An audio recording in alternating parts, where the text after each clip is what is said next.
That's nice. Ooh, that's nice. Ooh, that's nice. Now this is one of the best. We love this.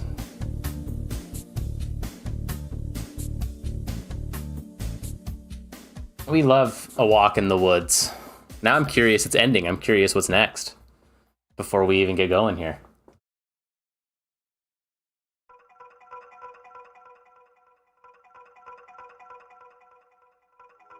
Oh, that's the Forest Temple from Ocarina of Time, right? I think so. Ooh, that's kind of spooky sounding. I don't know about that one. But hey, like I said, every game is on here. Every game. All right, I don't know why that won't disappear. It's been a little while. I think all I have left, if I go, I know you can't see it. If I go unranked, all I have left is PC Boy and PC Man. So I think I'm just gonna go for it here. I'll do PC Boy. I'll just do it in order, I guess. All right, Animaniacs. I could have sworn it was called like Wacky Game Pack, but apparently it's not. Apparently it's just called Animaniacs Game Pack. So let's see, hang on. Before I do anything else, let's see. I was messing with the microphone again, and not the microphone itself, but the software that does the microphone. So let me just make sure. Okay, I sound normal. It can make me sound like anime girls, so I just wanted to make sure I wasn't. Hey, maybe that's how you get the views, though. I don't know. All right, Animaniacs.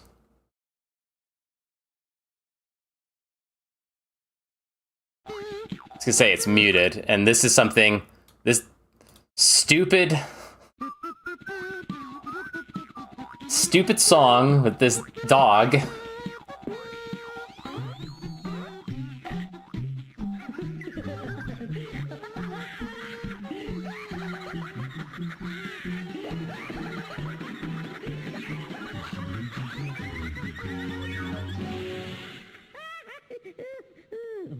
Is something that, like, for a long time, I would, like, whistle the little, like, bum ba da da ba bum bum bum, and be like, what is that? And then one day I remembered this game, and I heard that, and I was like, no way.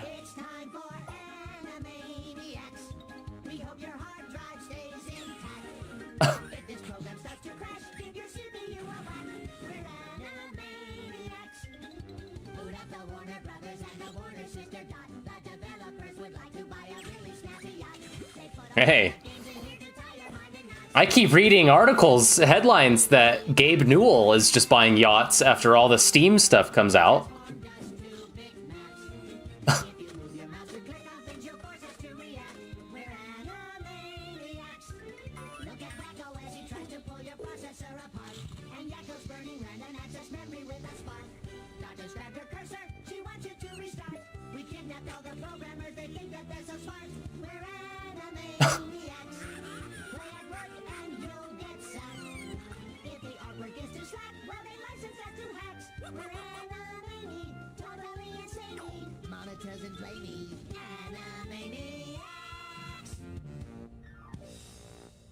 I think I could play that, because that wasn't really the theme song. I mean, it was. Holy crap. I mean, honestly, this was just a collection of random stuff you could do.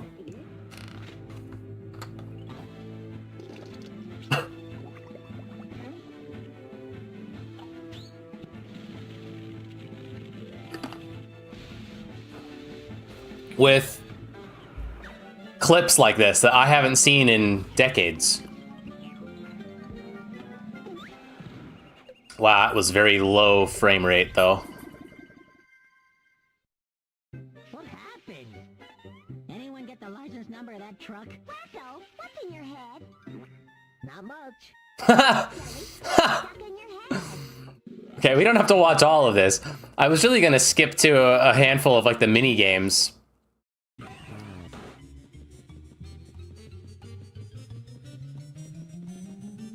I don't remember much of this one. I hope this is the full game. Where are my workers? They should have been here hours ago. Hello? Hello? Hello? Oh, I remember this one.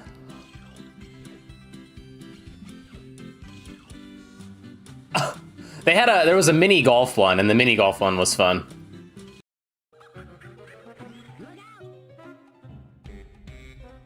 Oh, I also remember Baloney. Oh, it looks like it's the next one. Props, Tee-off, smooch, Baloney's Balloon Bop. Yeah, I played Baloney and Tee-off the most. Well, kids, we have an extra special supery dupery showsy wozy for you today. Susie Wozy! Got some guests today I'm sure you're going to lovey-dovey love. Those cutesy wootsy zany wany Warner kids. It's so great to have you here. We're going to have a funsy wunsy good time. We can laugh and cuddle and sing happy songs. Won't that be fun? Let us out, mister, please. We promise to be good this time. Make it stop. Oh, you kids just need a great big squishy wishy hug. Everyone knows a hug is a gift you give yourself. I'm gonna be sick. You know, Yakko, revenge is a wish. I'm like in a trance. And I have a story to tell.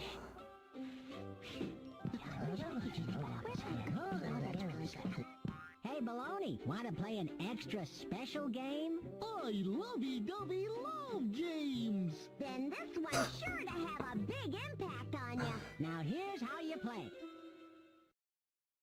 Okay, the I lovey-dovey love games. Like my entire life, I swear. Me, my brother, my sister, even some of the friends I like had at school, like we would quote that. And some of my friends, I'm not even sure they knew what I was quoting because I'm trying to look up baloney in Animaniacs, like doesn't come up. Like you have to like be very specific with like looking him up. At least for me, I was like, oh yeah, it's Baloney and Friends, a parody of Barney. And then you like try and look it up and like it's not there. But yeah, the I lovey-dovey love it. And Who Needs a Hug? But anyways, this is all like balloon breakout. And the idea is you break out, you pop enough balloons to drop an anvil on his head. And I thought that was funny.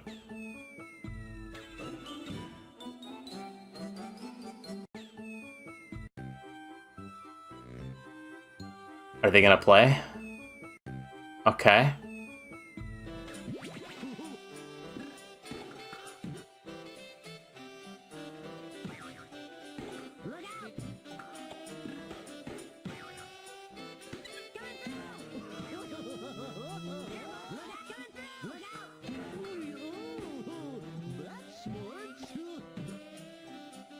Sorry, I was just hoping to hear him say I lovey-dovey love it again one more time.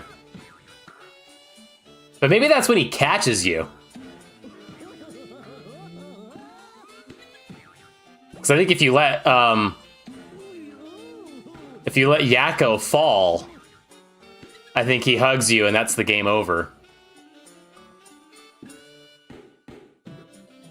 Anyways, that one. And like I said, the I lovey-dovey love you. It looked like there was another cutscene.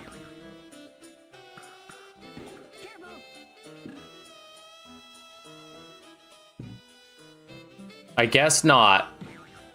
Sorry, we have 2 categories to go, and it's taken me hours upon hours. This one might be a long time. Okay, where's Tee-off? Ah, yes. Anvils at dawn. What could be finer? Anvils again? We're always dropping anvils on mean people's heads. Maybe all they need is a nice smooch to brighten their day. Okay, how about Each swing a defining moment. Come on, Doc. how about the mini golf one? There we go. Now here's the thing, I also remember, yes, it was fun to play this one, but if you like really whacked it way off the screen, Which a lot of these long players are like, oh, I'm just gonna play the game and play it well. They don't really ever show like when you fail. Don't mess with the rest. Oh, with this little castle. Let's lay siege to it. And so if you like hit it off screen, you'd get clips of like Pinky in the Brain and stuff like that. I might have to go find that because I doubt this person's gonna do any of that.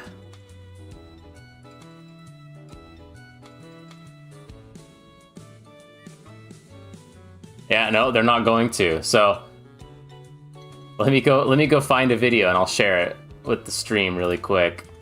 Because that really, the mini golf one, and then the fact that when you hit the ball way off the screen, like that's the reason this game is on here. So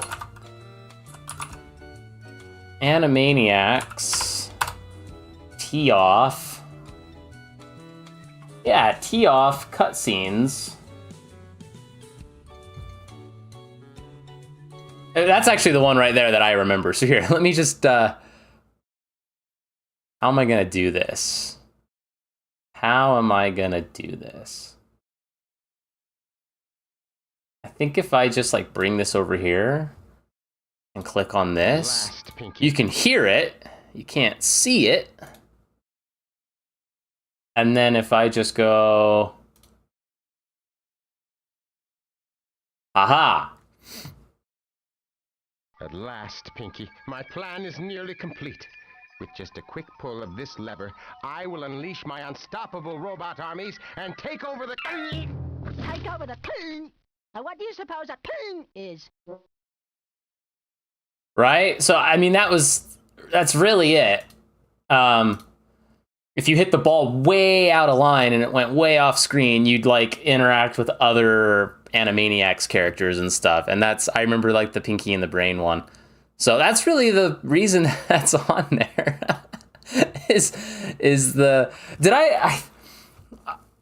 I don't know if I mentioned it, but when I was playing that Nancy Drew game where you had like the mini golf, which one was that? The Secret of the Old Clock? My brain, I don't know if I said it out loud, but my brain was like, oh my gosh, this makes me think of that Animaniacs game. And that's kind of what like started a little bit of this nostalgia run. I'll give it a star. I mean, it might be funny to play and try and show off some of those other cutscenes and stuff, because this long play is like a perfect run. It's 1 hour. I'll give it a chance. Like I said, I think it'd be fun to have some of these smaller games all in like one stream. So I'll give it 1 star. I won't eliminate it. How about Kitten Cannon? Because I'm sure that's gonna go over very well. But this was such a fun game. This was in those days of Flash games. And yes, you quite literally launch a cat out of a cannon and see how far you can get it to go. And yes, there's blood and...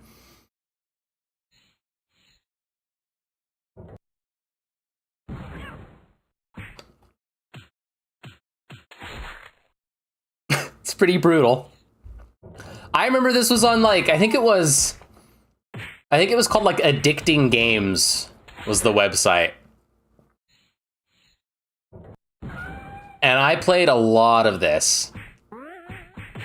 I also played one, and I won't say the name of the game, but I also played one where there was like an inflatable like punching dummy that looked like a monkey, right? It was an ape. It was I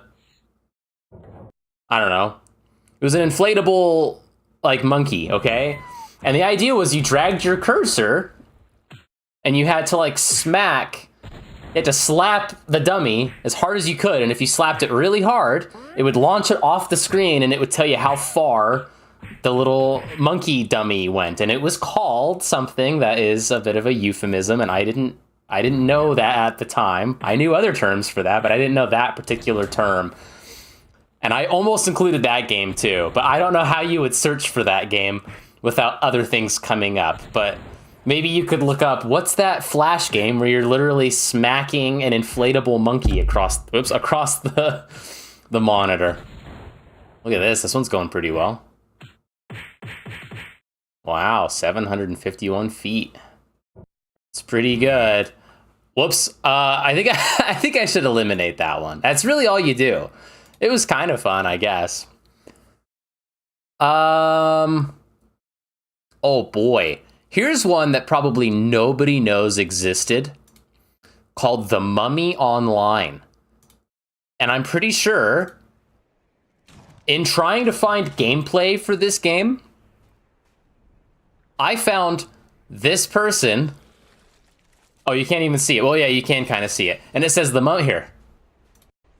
It says, oh my gosh, it says The Mummy Online. Then it says Gameplay 1. So I guess you can't really see that.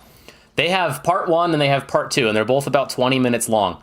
And that's literally the only videos I could find that actually showed gameplay of this. Now again, oh, I guess I mentioned this last time. It's called PC Boy because I included anything that I really played on the... Not anything I played, but anything I played on the PC that was meaningful in some way. Up until my first year of college, basically. So this could be all the way... I really don't even remember when this came out. But if you're like, oh, I'm doing the math on this. You were a boy in 2010. It's like, well, maybe. That I don't know if that's when this came out. I don't think it came out in 2010. But I'm just saying anything that I played even right before I went to college, I'm counting as boy. Anyways, this came out. I remember like it was Big Point Games. I wonder if they're still around. I'm gonna do a little, a little research here. Big Point Games. Wow, they're still around. And they do...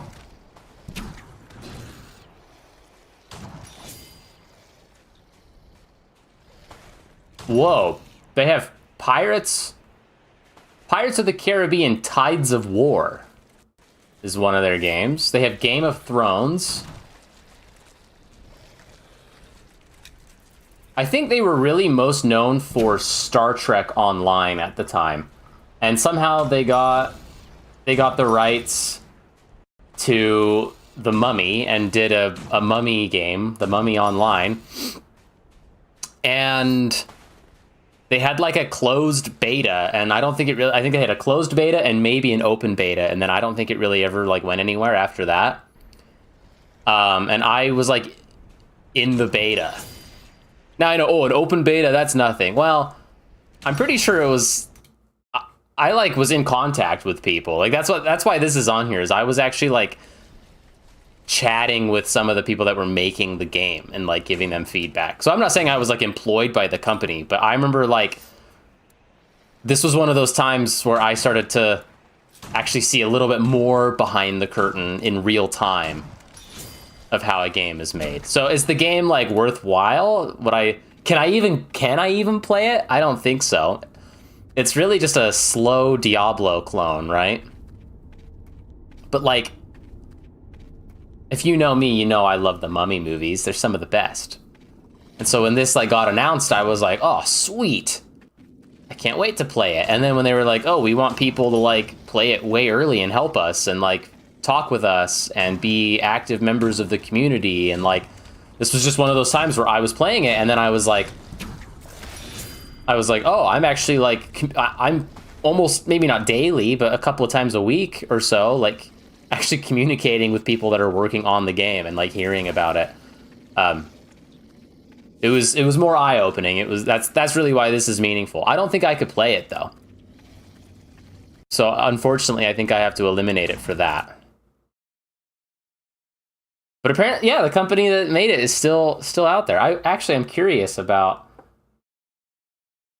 their like Pirates of the Caribbean game. Like, play online now. I know you can't see it. I just want to see what it looks like. Form your own fleet. Get ready. Now. Oh boy. It's Facebook games. So when you imagine you're your grandma and your aunt playing Farmville. Just imagine that. So what I just showed there, the Mummy actually looking like a game, that I would say that's a step up. So, all right, Triple Play Baseball.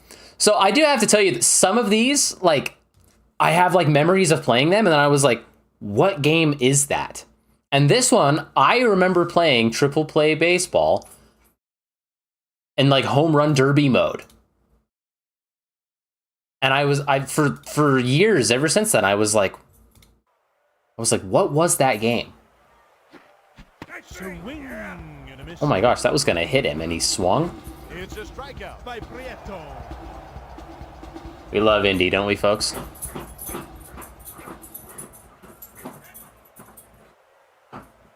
But I found like a few different baseball games that I thought were games from the time. And like watching gameplay, I was like, there's no way this is the game. Over to first. He just can't get comfortable on that bed. There he goes. He's laying down now. But yeah, like, I'd go look up, like, Jumped out at I don't know, even other triple play baseball games from around this time. And, like, they don't look like this. And I was like, no, what's the one that had, like, the really crappy 3D models? He'll try for second. Line drive to center field.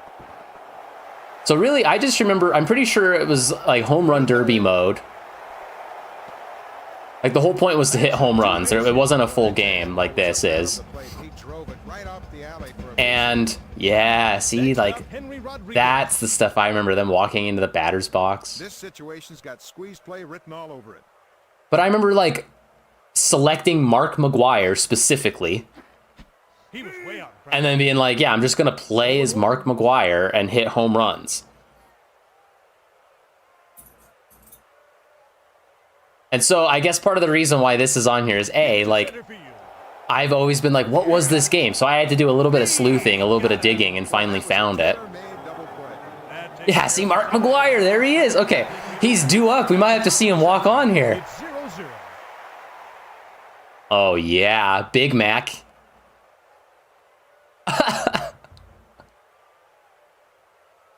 That's crazy. So he was on Oakland at this point? Fastball. Because I also seem to remember he was with the Cardinals, wasn't he? Or am I totally making that up?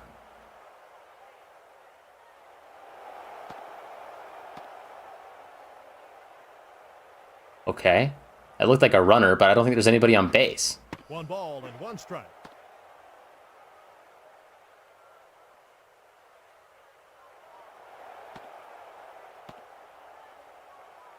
Is that like a strategy for when you don't like the pitch you've selected?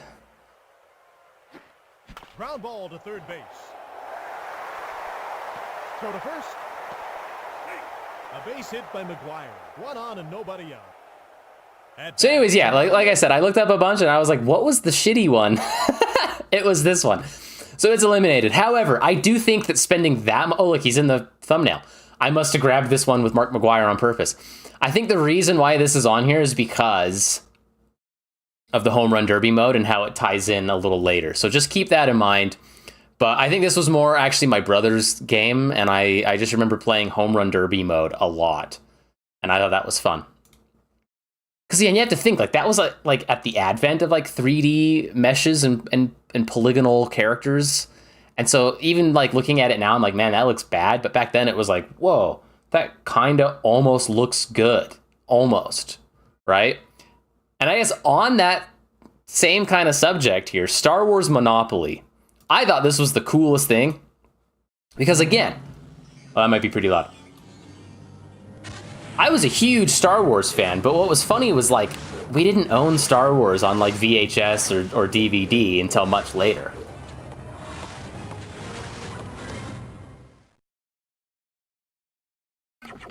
So basically, for me, Star Wars existed as, like, whatever I could... Uh-oh, copyright.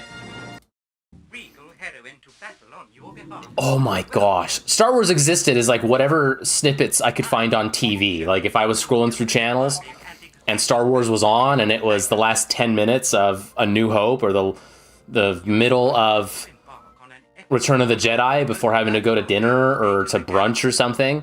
Like, that was usually what happened, was like, it was on TV, and then I had to go. So I usually, like, yes, I had seen them all in one sitting before. Like, I'd sit down and watch A New Hope. I'd sit down and watch Empire Strikes Back, Return of the Jedi. I remember going to the theater to see The Phantom Menace and to see Attack of the Clones and Revenge of the Sith. But for a long time, it was like, I didn't own these, and so sometimes playing the games and then sometimes seeing them on TV was like the most that I saw of Star Wars. And so the reason I'm kind of telling that is once you were actually in game here,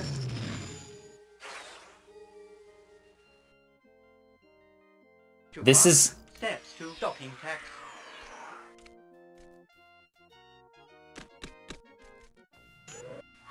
Audacious behavior is acceptable. it would play clips from the movies. And so for the longest time, if I wanted to watch a little bit of Star Wars, I played this game. Which I know that's like, well, that's kind of funny because you're only seeing like a little tiny bit of the game or of the movie. But like, again, to me, that was like, this was how it existed.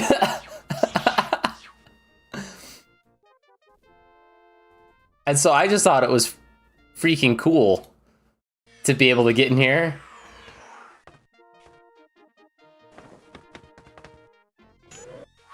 See the characters. Darkness gather together. And see like little bits of the movie. And it would play longer clips, I'm pretty sure. And then yeah, when you do like the roll of the dice, it would do really cool stuff.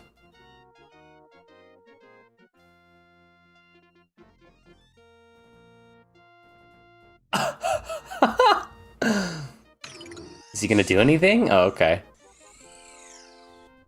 Princess What? Leia's turn.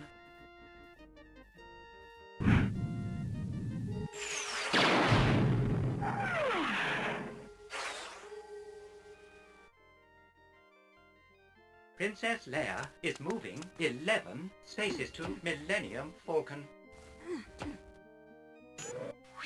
Hyperspace can come as such a relief.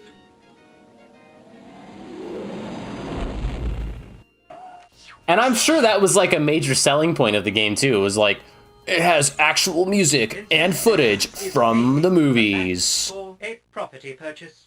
I think there's been a new Star Wars Monopoly video game that came out.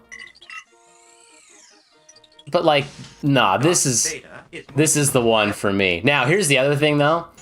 Monopoly is kind of a boring game, I will admit. It's a classic. It is a classic.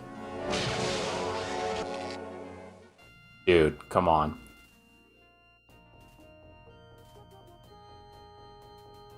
A rebel card.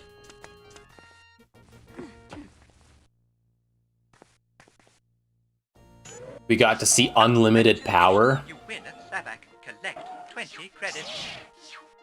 You win at Sabak, collect 20 credits. Bank is paying Princess Leia for the rebel card. I want to see more like dice roll animations. Come on. Oh yeah, and it's the little droid flying around, giving credits and taking credits. Turn.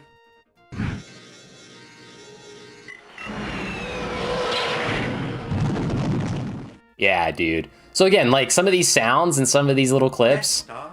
and then the little actual like teasers There is always an appropriate time to leave. of the movies.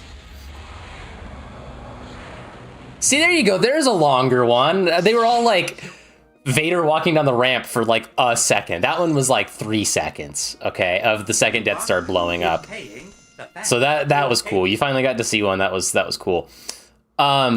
Really, and when I would play this, I really wouldn't even try to like win at Monopoly. I would just listen to the music and watch the clips from the movies, and that was really it. So I think it's elimination, but like, dude, when I found this video, and I tried not to like watch too many of these videos for very long when I found them for this project, but this was one where I was like skipping through it, and I was just like, oh my gosh, I haven't seen this in forever. So that is really fun for me to actually see that stuff. But it's it's probably not the best game to try to play on stream. How about Marble Blast? Here's one I don't think I ever played at home. I only ever played this one at school because it was on the school computers. And so here's the other thing. I have zero recollection of any of these songs or sounds. All I remember is playing the game.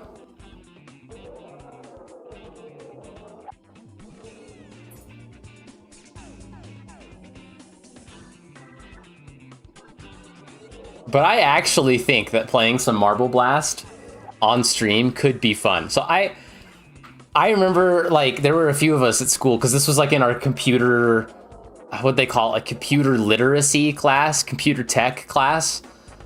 And it was like, here's how you open a folder. Here's how you create a Word document. Here's how you create a PowerPoint, right? It was like, we already know how to do this stuff. We're like on computers 24/7, right? So when we'd finish the work, when we'd finish the work, the teacher was like, yeah, you can play games. And the two games we could play was Mavis Beacon typing. So if you've ever heard me reference Mavis Beacon, Indy. That was because I did play quite a lot of that one too. I don't think it's on this list. I debated. Or Marble Blast. And Marble Blast, the reason why Marble Blast is on this list is, yes, we would all play it a lot. And there was a few of us that tried to find like shortcuts or like unintended shortcuts, right? Ways of completing the levels faster than you probably should have been able to. And I remember there was one where you could clip out of the or into the geometry and like skip huge portions of the level. And then there was one that if you hit like the corner, I'm pointing at it, like if you hit like the corner of a box, one of these platforms, not on this level, but if you hit the corner going full speed, you could actually just like launch yourself, like you would hit and it would just launch yourself directly to the end of the level and complete it. And I can't remember, I mean, I bet if I saw that level, I'd be like, oh, it's that one. In fact, it had like a big like loop-de-loop in it. So if we could find the loop-de-loop level. Super jump. Super jump. That was the one that if you just hit the perfect corner of a collider just right, that you could skip like a huge portion of the level. Or basically skip 95% of it.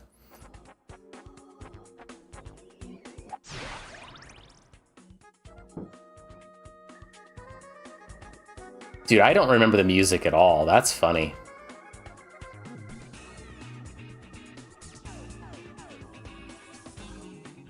All levels. I don't see the loop-de-loop one.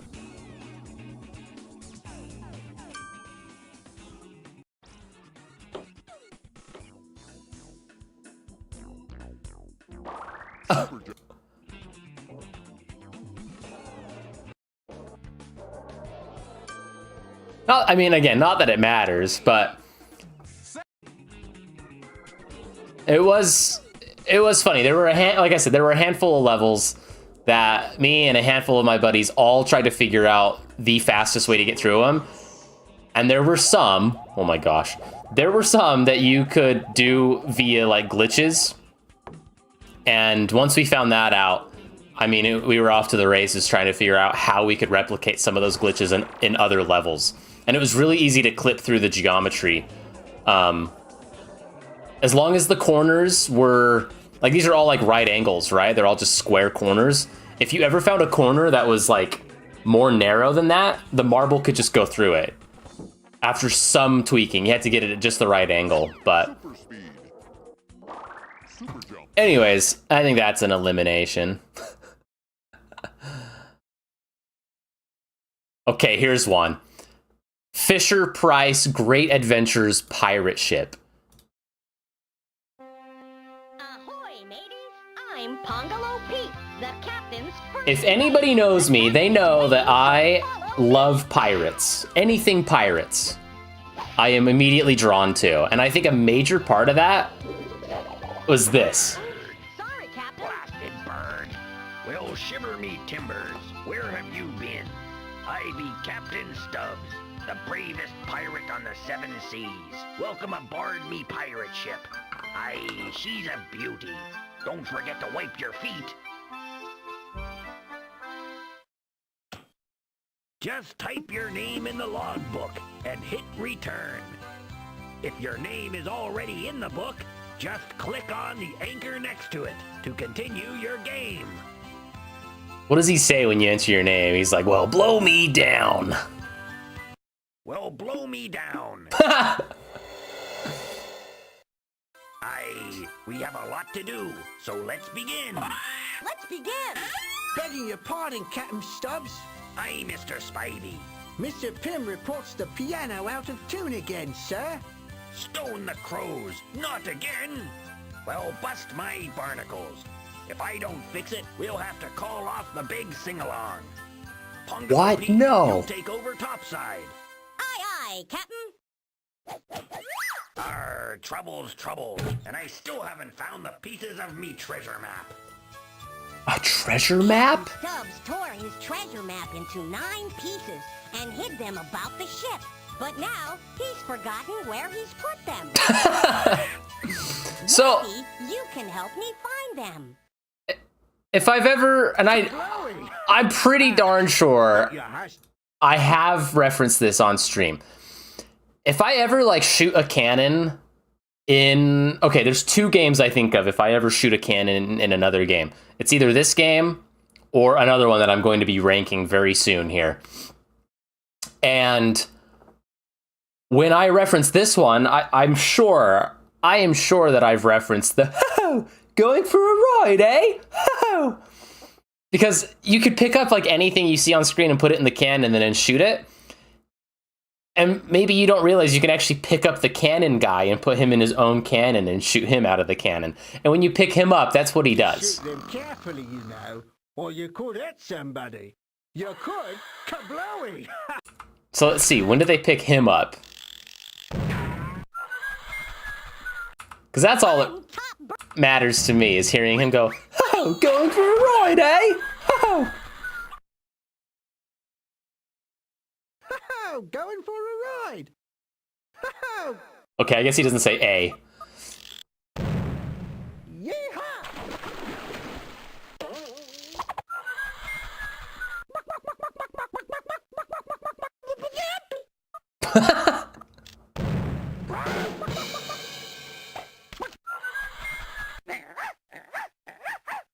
That's my dog, Bonnie.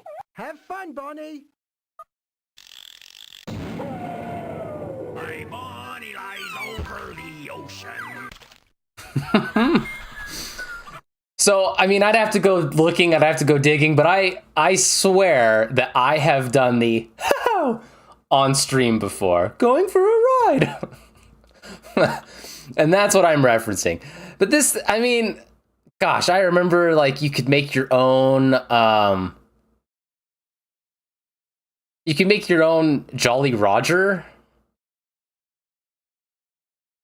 Where's the Jolly Roger maker? Oh, you could do your own ship in a bottle? And then you could print it. I remember doing this.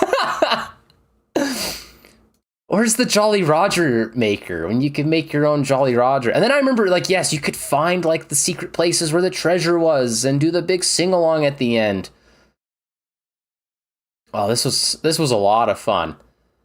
And like I said, I am positive that in 1997, playing this game on our Windows 98 machine that came from Gateway Computers, it's the reason why when I drink coffee while playing a game, it's in a Gateway Computers mug.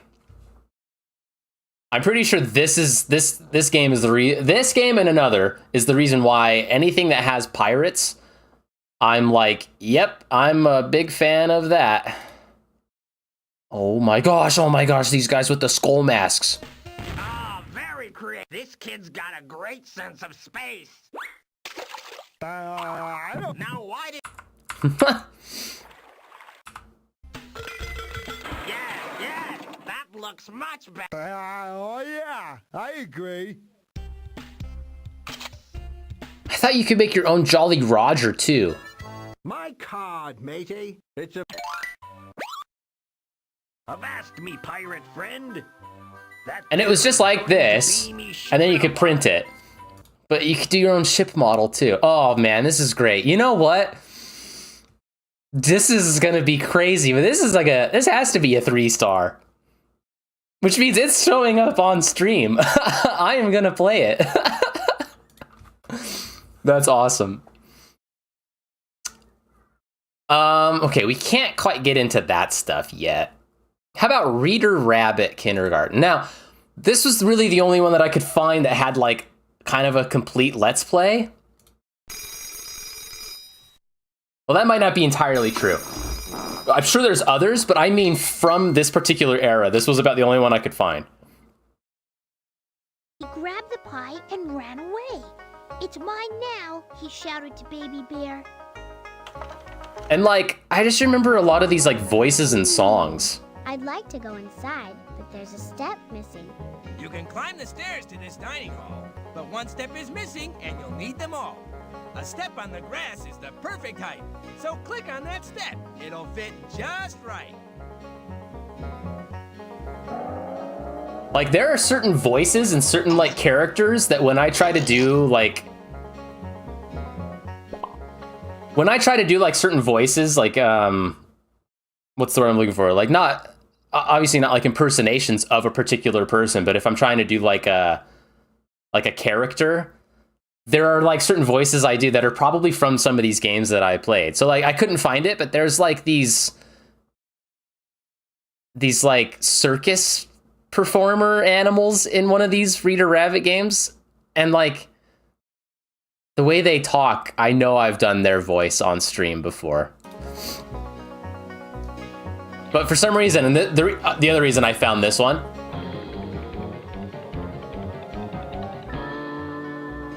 it's like I've never been able to forget that for some reason. If I see, this will sound so stupid, if I see a hat hanging on like a coat tree or hanging on a peg on a wall, whether it's actually somebody's hat hanging on an actual peg on the wall, or like you walk into a shop at like Disneyland or something and they have a hat like for decoration up on like a peg on the wall, my brain will start playing that like UFO song and have it like flyer. Like I immediately remember that for some reason. Click on your choice.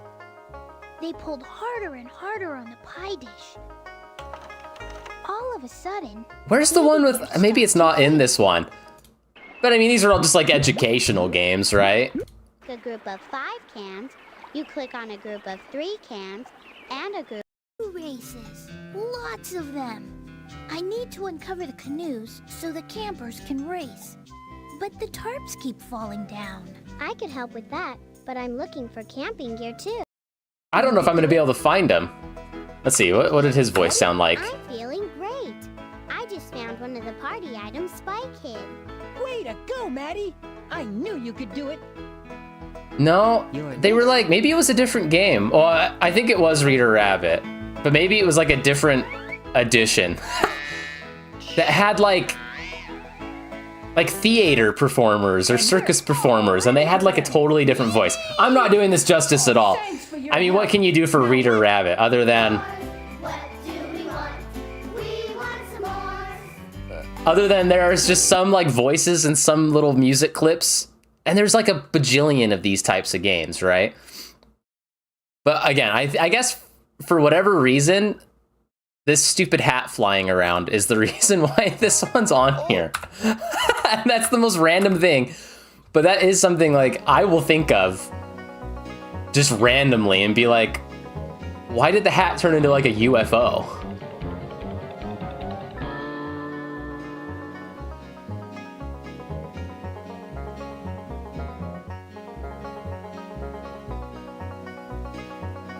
Okay, how about this? I'm sure some of you have played like Pajama Sam or Freddy Fish or Putt Putt Racing. And those are like puzzle games, right? They're not necessarily educational games like Reader Rabbit, but they're like they're point and click adventure games directed towards a younger audience. And so they have like just almost everything on the screen you can click on and it does something. And I think a lot of people, if you played like Pajama Sam, which I mean I played, but I didn't really play a lot of, but I've seen people like talk about them now, and something that they bring up with those games is that like you could click on anything and it did like a funny little cartoon thing. And I think maybe that's part of the reason why this stuff kind of has stuck with me, is I just remember clicking on the hat and it flying around, or clicking on just various things on different screens and having it do something. Attention, everyone. This is Head Counselor Charlie. The bus with the campers is on its way. Because like I don't remember like actually playing these. Found the right amount. 2 bottles. I just remember that when you got to an area, Peterville, they're ahead of schedule. if you like clicked on something, We need to uncover these it did a canoes funny so thing. they're ready for And apparently this video doesn't have much of those, but I'm assuming if you click on this hole, some animal comes out of the hole, right? Oh look, maybe he does it right there. Or click on the mail, or click on flowers, or click on the nest with eggs. Right? Oh, and there it goes. It turns into a little airplane and flies around. If you could come to Camp Happy Tail, Okay, I definitely remember this what one. would you like to do? The coloring Here part. are pictures of some really fun camp activities. And then you could print it. Corners to see different I do remember this, pictures okay. You'd like to do. Use the colors to color the picture. But this person doesn't actually If you want to erase color any of them. So again, the activities I liked to do, to go back to I guess weren't actually part of the game. So anyways, okay, it's being eliminated. I'm not doing a good job selling like Reader Rabbit Kindergarten is on there. But I swear we had like Reader Rabbit Kindergarten, Reader Rabbit first grade, and probably Reader Rabbit like second grade. And again, like if you guys were as old as I am, that sounds funny. Like you would know that like when you were a kid, if like the TV was being used for something else, but the computer was open, but you only had 5 computer games, you kind of just played the games you had. Or like you didn't really have the ability of just buying a new game off of Steam and then like downloading it immediately, right? So like if you weren't capable of driving the car to the video game store, or if the store closed, or somebody else was using the car, or you weren't driving at that point and the store was too far to walk to, like you kind of just had to play what you had, right? And so I don't really remember like playing these games to like get ready for school. Like, oh, I have to play Reader Rabbit Kindergarten so that I know what I need to know for kindergarten. I just remember like loading up the coloring one and like doing the coloring thing and then like printing it out, right? Like I just remember you kind of played, and that's a lot of these, well, not a lot, but there's a few more on here on the PC boy section that are like, they're just kind of the games that we had. Good to see you streaming again. Thanks, bro. So, okay, how about this? In the spirit of you just kind of played the games that you had, the Sonic game I had as a boy was Sonic 3D Blast, and I don't think it's considered a very good Sonic game, but it's the one I had. Okay? And I remember you went around and you collected like little birds. That's what I remember. I remember it was this weird, like, I'm gonna call it isometric. It's probably not technically isometric view, but you had this weird like isometric view. I don't know why Sonic is like flashing. It's kind of hard to look at.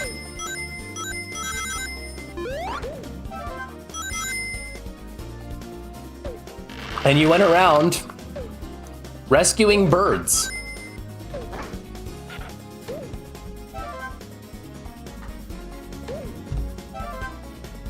Is it a very good game? I don't think so.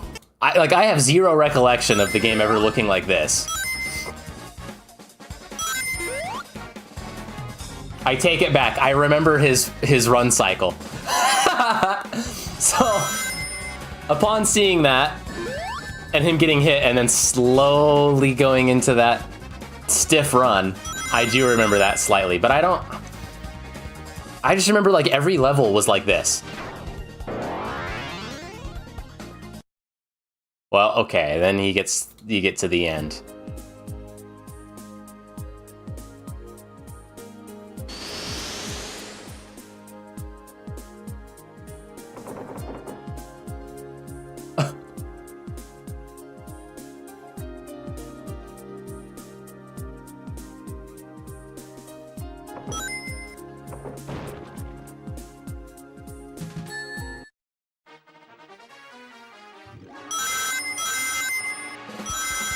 Maybe I just didn't know how to get to these levels. It looked like all you had to do was go spinning next to Tails, and then you got one of these levels. That's weird, man. Because I remember just going around the levels like this.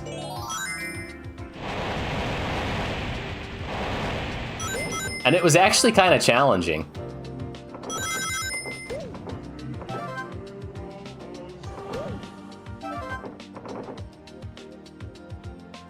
But yeah, just rescuing all the birds.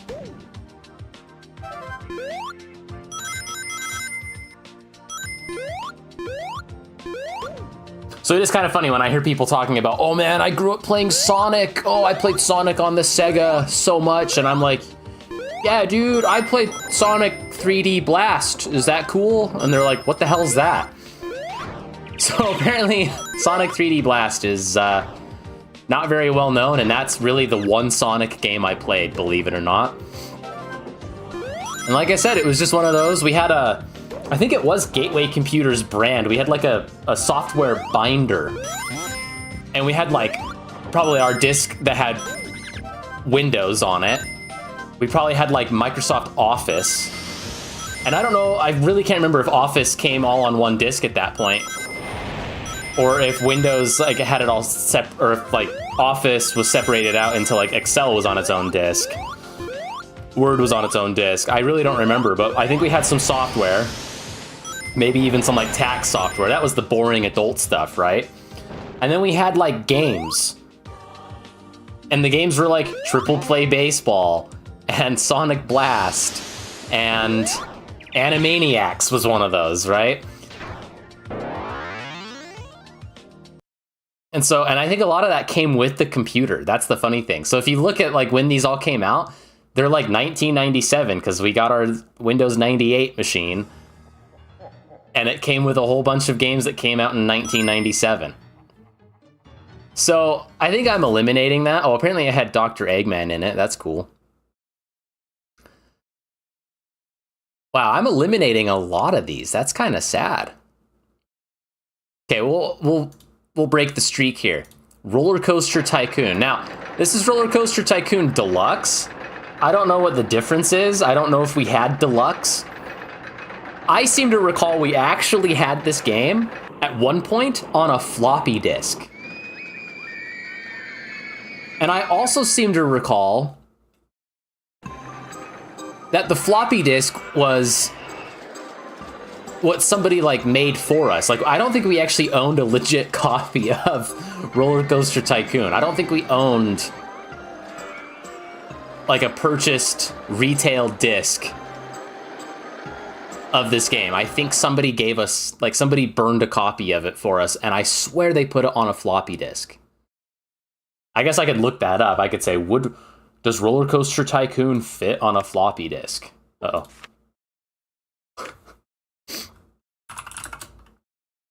Does original Roller Coaster Tycoon fit on a floppy disk?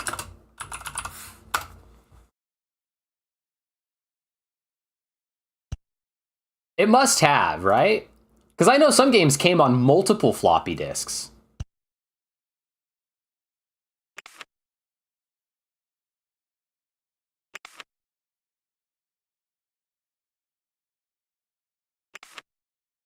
The game was developed by... Oh, so if you don't know, like, Chris Sawyer made this game in, like, assembly code.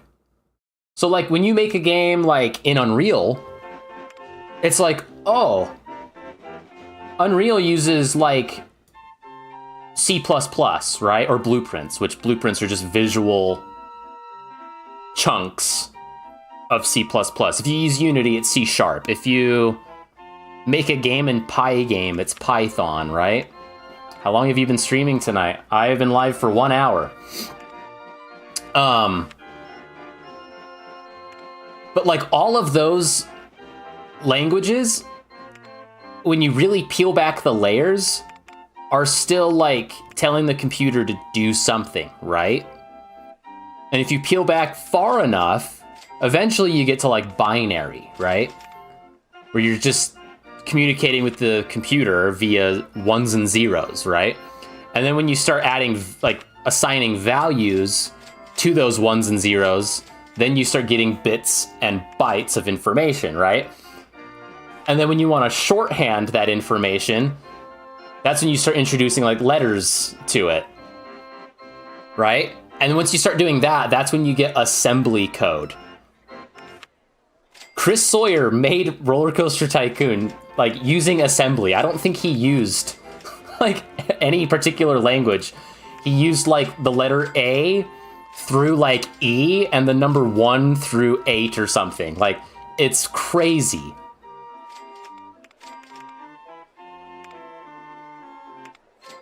Let's see, does it say anything about it?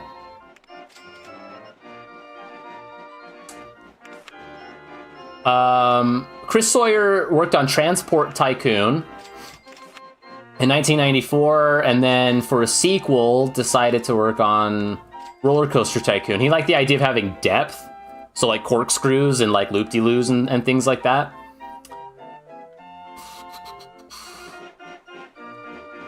Yes, okay. The game was developed in a small village near Dunblane. I'm not Scottish, so I don't know how to pronounce that. Sawyer wrote 99% of the code for Roller Coaster Tycoon in x86 assembly language for the Microsoft Macro Assembler, with the remaining 1% written in C. He then handed it off for graphics to Simon Foster. That's just crazy to me. I just want to know how big of a game it was. And if it was able to fit on floppy disks, because that's the memory I have, was actually inserting a floppy disk to play Roller Coaster Tycoon. This website seems to say it did. But maybe not. CD-ROM. We definitely didn't have it on that CD-ROM, so whether it was a burned floppy disk or a burned CD-ROM, it was a burned copy of Roller Coaster Tycoon. And what's funny is, again, like, did my siblings play video games, like, when I was very young and growing up? Yes. Did they start to, like, not play them very much? Yes. Did my sister play Roller Coaster Tycoon quite a bit with me? Yeah, this was actually one of our favorites to play. Or at least that's what I remember. Maybe she didn't like playing it with me, but I seem to recall we would turn it on and we would like start building out theme parks and we didn't, I don't think we ever did like the scenarios. I don't really remember ever like finding the game difficult. I found it like just fun to plop down pre-built coasters until you had enough money to build your own like magnum opus coaster.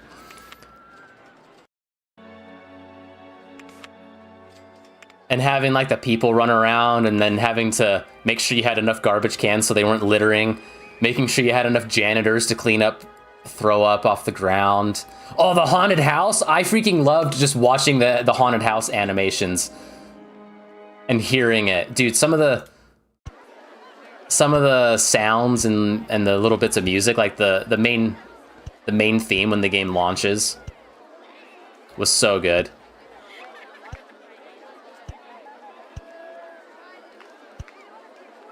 And sometimes, and I don't know if I've done this on stream, but like sometimes the little like sound, like, oh, there you go, that person just threw up and you heard it. That was the Did you hear it? Ready, ready, ready?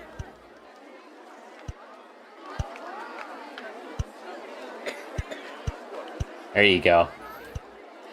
See, I think the coughing, just having it be like, is better than like some other. Oh, there it was. Did you hear it?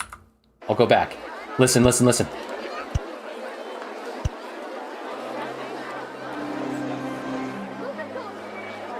Did you hear it?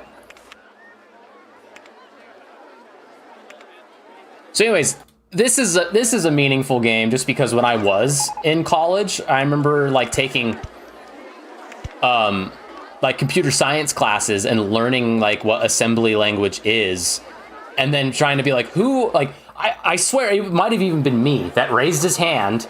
If it wasn't me, it was like somebody in the class, one of my friends, when we were learning assembly and then we were given an assignment to make something in assembly. The question was, I swear it was me that asked, but I also seem to recall that teacher did not like me, and so maybe I was pretty checked out and didn't ask a lot of questions. But I seem to recall the question was asked, who in their right mind would use assembly language to make anything? And the teacher was like, well, have you played Roller Coaster Tycoon? Because that game was made almost entirely in assembly. And the whole classroom, and this was like kind of the opening stages of them trying to weed you out of the computer science program at this university. Well, I'll just say it, the University of Utah. You know, when you talk about 3D rendering and you talk about the Utah Teapot and you talk about Pixar and Adobe and you talk about how like all this stuff started in Utah. It started at the University of Utah. So I was taking classes where all this stuff started. Anyways, they try to weed you out. It's a pretty strict, pretty purist, full of purists computer science program. And at this point, it was still a rather large room of students, like probably 100 students or more. And the whole room was like, no way Roller Coaster Tycoon was made in assembly language. But yeah, it is. And I just, that blows my mind. So this game's on here twofold, but I would turn this on. It's the same reason why if I ever play Minecraft, it is purely because I want to just build something. So I don't think I would actually do like the scenarios and try to do the campaign. Maybe I would. I'd give it a try, but I just want to build roller coasters. To me, that's fun. Like there's that meme, and I hope it's not real, but it probably is, where somebody's like Stacy sister, right? We all know there's like Chad, right? There's Chad and Chud. Well, the girl version of that is Stacy, right? So somebody's like Stacy's sister, like took a picture of, like Stacy took a picture of her brother, right? Behind his back. And she was like, does anybody else's brother listen to classical music all day and only play Roller Coaster Tycoon? And like, it went viral and a bunch of people were like, ew, what a weirdo. And then a bunch of dudes were like, hell yeah, dude. I want to play Roller Coaster Tycoon and listen to classical music. And that's me. I want to play Roller Coaster Tycoon and do nothing else. It's a 2-star. I think it moves on. I don't think it's super highly ranked. But it's definitely one, yeah, I play for a little bit on stream for sure. It's too much fun, man. Okay, let's get into, I guess there's really only kind of heavy hitters left. Okay, how about Lego Island? This was another one that was just kind of included in the software binder that the computer had. And like I said, when you only had a handful of games to choose from for probably a few years, I usually was playing Lego Island, or I was playing maybe like Animaniacs Golf, or I'm trying to think what else I would have been playing. I remember that. I'm the pizza delivery dude, the dude with the food.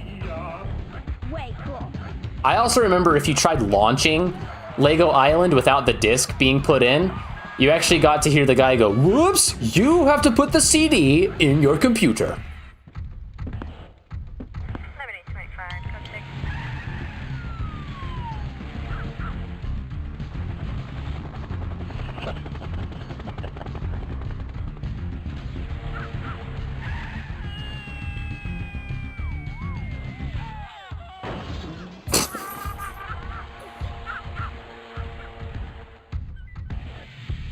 This song, I know, well, maybe it's kind of loud. It's registering in the yellow occasionally. This song is absolutely Kino. And for whatever reason, Lego Island actually has kind of a cult following. People have tried to like remake it in like Unity and stuff. And one of those efforts got popular enough that the composer for a lot of the music was like, hey, I actually have almost all of the music and sounds like uncompressed. And so on YouTube, you can actually listen to what these songs sound like when they're not crunched to hell. And they actually sound really nice a lot of the time. Welcome to Lego Island. Okay, let's get started. There's so much to do. Things like racing and jet skiing. But it was this guy. This character would go, whoops, you have to put the CD in your computer. Well, you know, I'm not exactly sure what all there is to do. Just ask my friends, or click on the places on the map that you'd like to visit. If you need me to tell you any more, just click on me. Yeah, and the information center music is great. Holy smokes! Listen to that, that's crazy! Just click on me. Listen! I'm the pizza delivery dude. Am I putting something together here?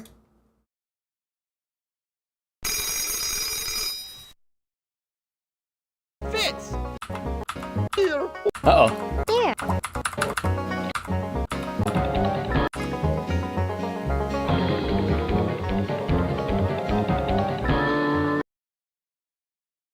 Are they the same?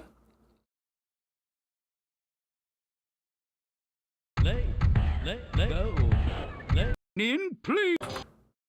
Are they the same? I'm the pizza delivery dude, the dude with the food. They might be. It just might not be as compressed in this one for some reason.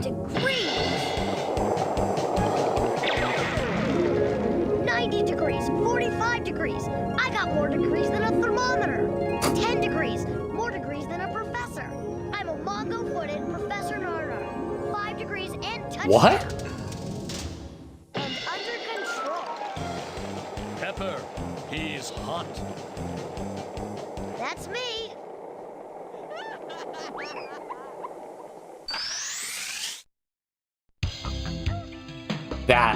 That song? Oh man, I love it. And then, so I remember there was like different activities you could do, and you could... I think I'll go listen to the jukebox and eat about 10 more of these. Houston, I think we may have a problem. And you could go around the island and play more music. There's one that sounds a lot like Feeling Hot, Hot, Hot. Oh my gosh, dude. And a gracious howdy do to you. Dude, this was the coolest stuff, though. Gonna build a PWC? Yeah, you could, like, actually build jet skis and then go race them. Cloud, awesome. Dude, this game was Ludo Kino. And no wonder there's a bunch of people trying to remake it, and I know they made a sequel. They did Lego Island 2. I've never played it. Nobody talks about Lego Island 2. Any online discussion I've ever seen about Lego Island is always about the first one. And again, it's just another, like, activity pack, but there is kind of a loose story that there's like a wanted... There we go.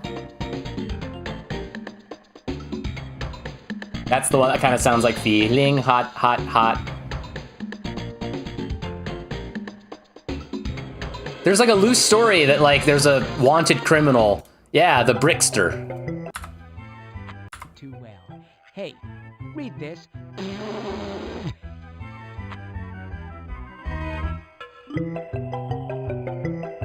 And somehow, like, there's a way to actually have a story where he breaks out of the police. I like you, kid. And then you have to, like, help find him and prepare for takeoff. Oh, and one more thing.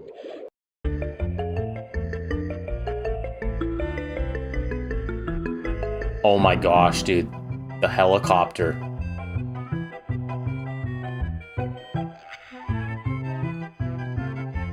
And go-kart racing or whatever, and this... You know what? You can do this. You can drive the ambulance. Of course. The hospital song! Oh my gosh, dude, this is great. So we need someone to race over there. Someone who can use a vehicle that can travel on roads and paths, over ramps, and in a jiffy. A skateboard, perhaps. We need someone who... Someone, maybe. Like you. Exactly like yeah, you so you gotta go get the We'll meet you over Brickster. there. Head out to the residential area. We'll meet you at the other end of the tunnel. Hurry. Head west. Perfect! A plan! Okay, you race... So you gotta get over there, you gotta help find the Brickster. And there's like multiple endings. I know that sounds silly, but there's like multiple endings. And there's one ending where the Brickster is like, he wins, but then he realizes like he shouldn't have won. And it's like actually kind of sad.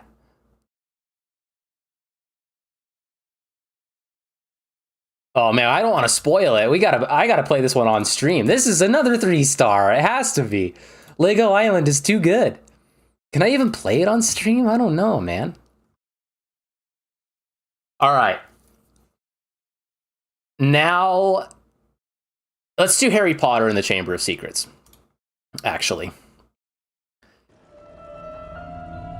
Now, again, if you know me, you know I'm not really a Harry Potter fan. I will say that I do like the first 2 movies. I think Prisoner of Azkaban is about where they lost the plot, both in the movies and the books. I think it's just a fundamental, like, what are they thinking?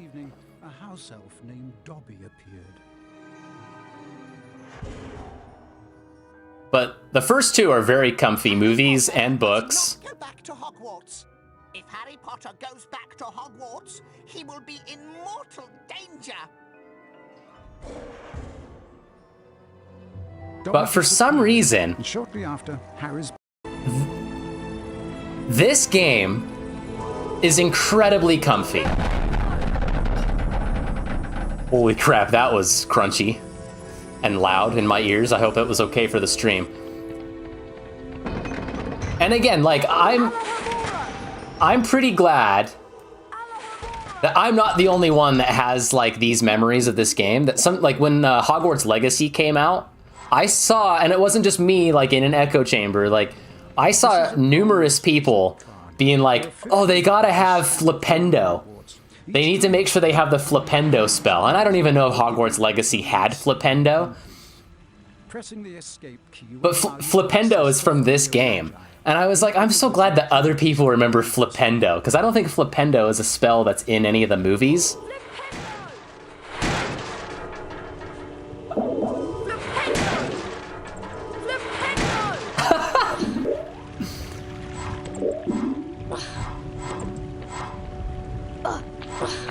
Now here's the other thing.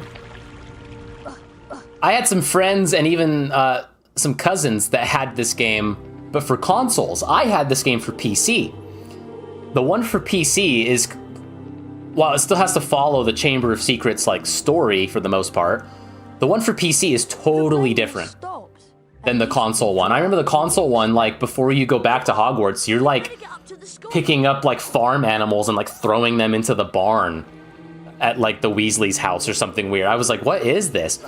Whereas this one, like, you get in the car and the Whomping Willow makes you crash, and then you and Ron have to like sneak into Hogwarts like late. And that's like how you learn all this stuff. Last item a moment ago. Pardon me. Learn like how to play the game is what I meant by that.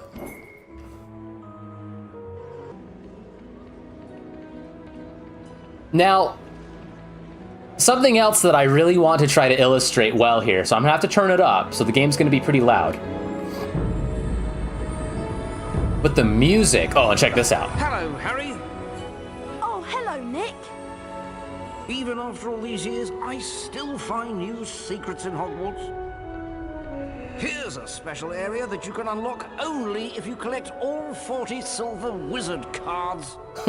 All 40 silver wizard cards. 10 silver wizard cards you collect, you'll get a key that will allow you to open one of the 4 locks on the door. See if you can find all 40 silver wizard cards hidden throughout Hogwarts and the grounds. So another reason that I really liked this game was the music. And at the time, like, I didn't know this until years later, but I was always like, man, the music was so good. And I'd listen to like the Happy Hogwarts loop. And like after a while, I realized, hey, like the Hogwarts motif in the game is not actually anywhere to be found in any of the movies. So then I started doing a little bit of digging. I was like, they really made a comfy soundtrack for this game. Why is it so comfy? Turns out, it's the guy that does Oblivion and Skyrim. It's Jeremy Soule. And like virtually everything Jeremy Soule has ever done, like there's a reason why his last name is Soule. And we now have the debate of like why games lack soul and why retro games have tons of soul, right? Soul versus soulless. When they remake Halo for the 10th time, everybody looks back at the original one and goes, that's got soul. These new ones are soulless, right? Jeremy Soule is like, if you want your game to have soul, you have him do the music. He injects soul quite literally into these games. And so a lot of this game was seriously just how comfy the setting and the music and the sounds are, and using Flipendo over and over and over again.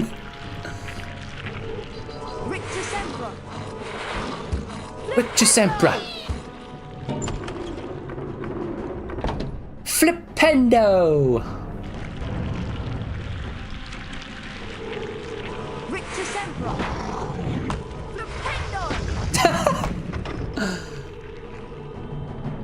Oh, and Gilderoy Lockhart is in the game, obviously.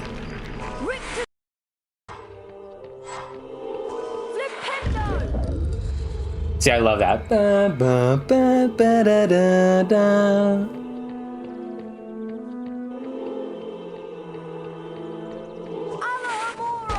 Hey, Harry, want to trade? We buy in bulk and pass the savings on to you. Hey, Harry, want to trade? We have the best values in Hogwarts. Hey, Harry, want to trade? It's so good. I might, you know what? This is going to be crazy. I think purely because of the music, that one deserves to move on. And like, if you really want to hear, like, I know it was kind of going all over the place here. Let's see if I can find one of the songs really quick. And I think you'll agree with me that, oh yeah, that definitely sounds like something that could exist in an Elder Scrolls game. So let's see, Chamber of Secrets, PC OST. It was like the pause menu. Let's see if the pause menu, is it this one?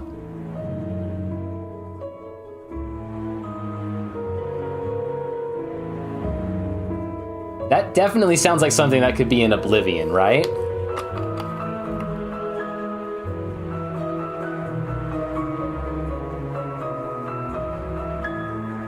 Da-da-da. Maybe not Skyrim, but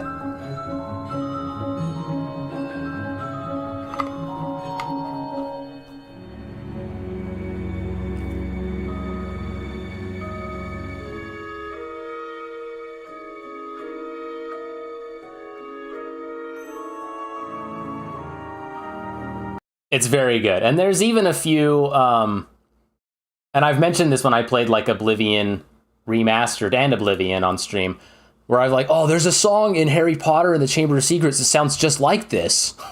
And now it's come full circle. And I've given it a very good chance of moving on.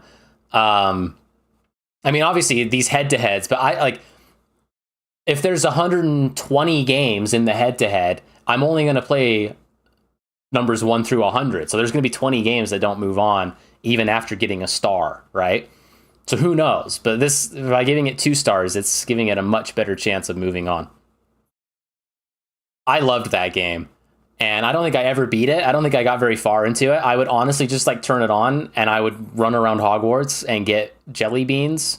Oh, sorry, Birdie Bot's every flavor beans and chocolate frogs and listen to the music. And I thought that was awesome. All right, so going with that theme of like the bundle of games we got, bundle of games and software we got in our little Gateway Computers binder.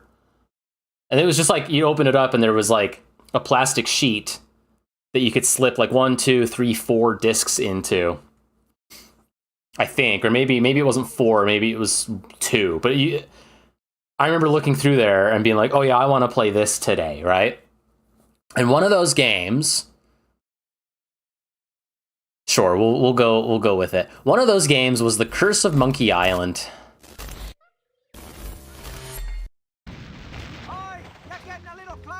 And I mentioned with the Fisher-Price pirate game that if you ever shoot a cannon in a video game, I think of 2 games. I think of going for a ride, or I think of this. And this person's doing like a perfect job, but when you miss the boats, the skeletons are like, that was me. Sorry. Okay, I'll think of that. That was me. Sorry. But I'll think of the whose side are you on? Right? They start like jawing back. I've only done it once, maybe twice in my entire life. But if you get a perfect, if you sink all the ships without missing and hitting the water or missing and hitting the fort, it like plays a song. It plays like a jingle. And I like the first time I did that, I was like, I never knew that.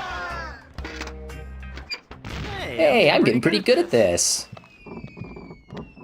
Ooh, gross. All the bones and stuff are floating towards the ship. I did it with my eyes closed to prove that I just had that memorized. It's a horrible skull.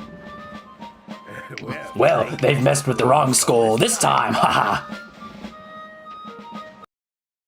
What does he say? He's like, if I could just get my hands on that gunner. Well, if I could get my hands, that'd be a start. Lose something? I am Murray, the invincible demonic skull. Quake in fear, mortal. For your insolence, I shall now devour you. Could you... could you pick me up so I can bite you? I just thought I'd ask. Can I call you Bob? You may call... Let's see, we gotta get...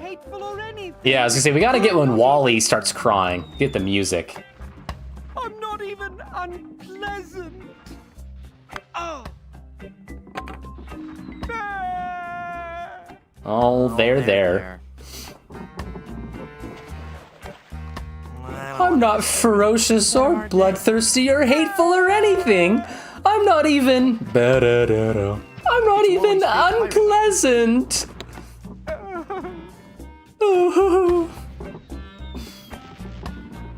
It's a fantastic game. This is my favorite game of all time. I'm just spoiling it right now. This is... I can tell you right now, this is #1 in the list. After the head-to-heads, this is #1. I know that for a fact. And it's just everything about this game. It has the best, like, art style. It has the best music.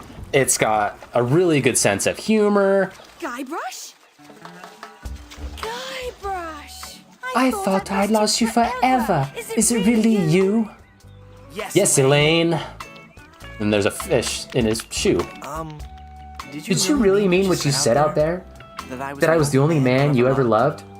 Well, yes, Guybrush, I guess I did. Elaine, I'm a man of action. A swashbuckler, a rogue, a wanderer, a man who can hold his breath for 10 minutes. I'm telling you, I have this game memorized, okay? Guybrush, stop babbling. Elaine, will you marry me? Oh, Guybrush. Wally? You're alive! How did you survive the explosion? I was thrown clear. I'm just lucky I wasn't wearing my seatbelt. Wow, Elaine, that's some ring. Thank you, Wally. It's an engagement. You know, it looks just like that cursed voodoo ring LeChuck had in his treasure hold. The one with that ghastly, disfiguring voodoo curse on it? Well, I'm sure Guybrush wouldn't have given you that ring. It's good stuff, man, okay?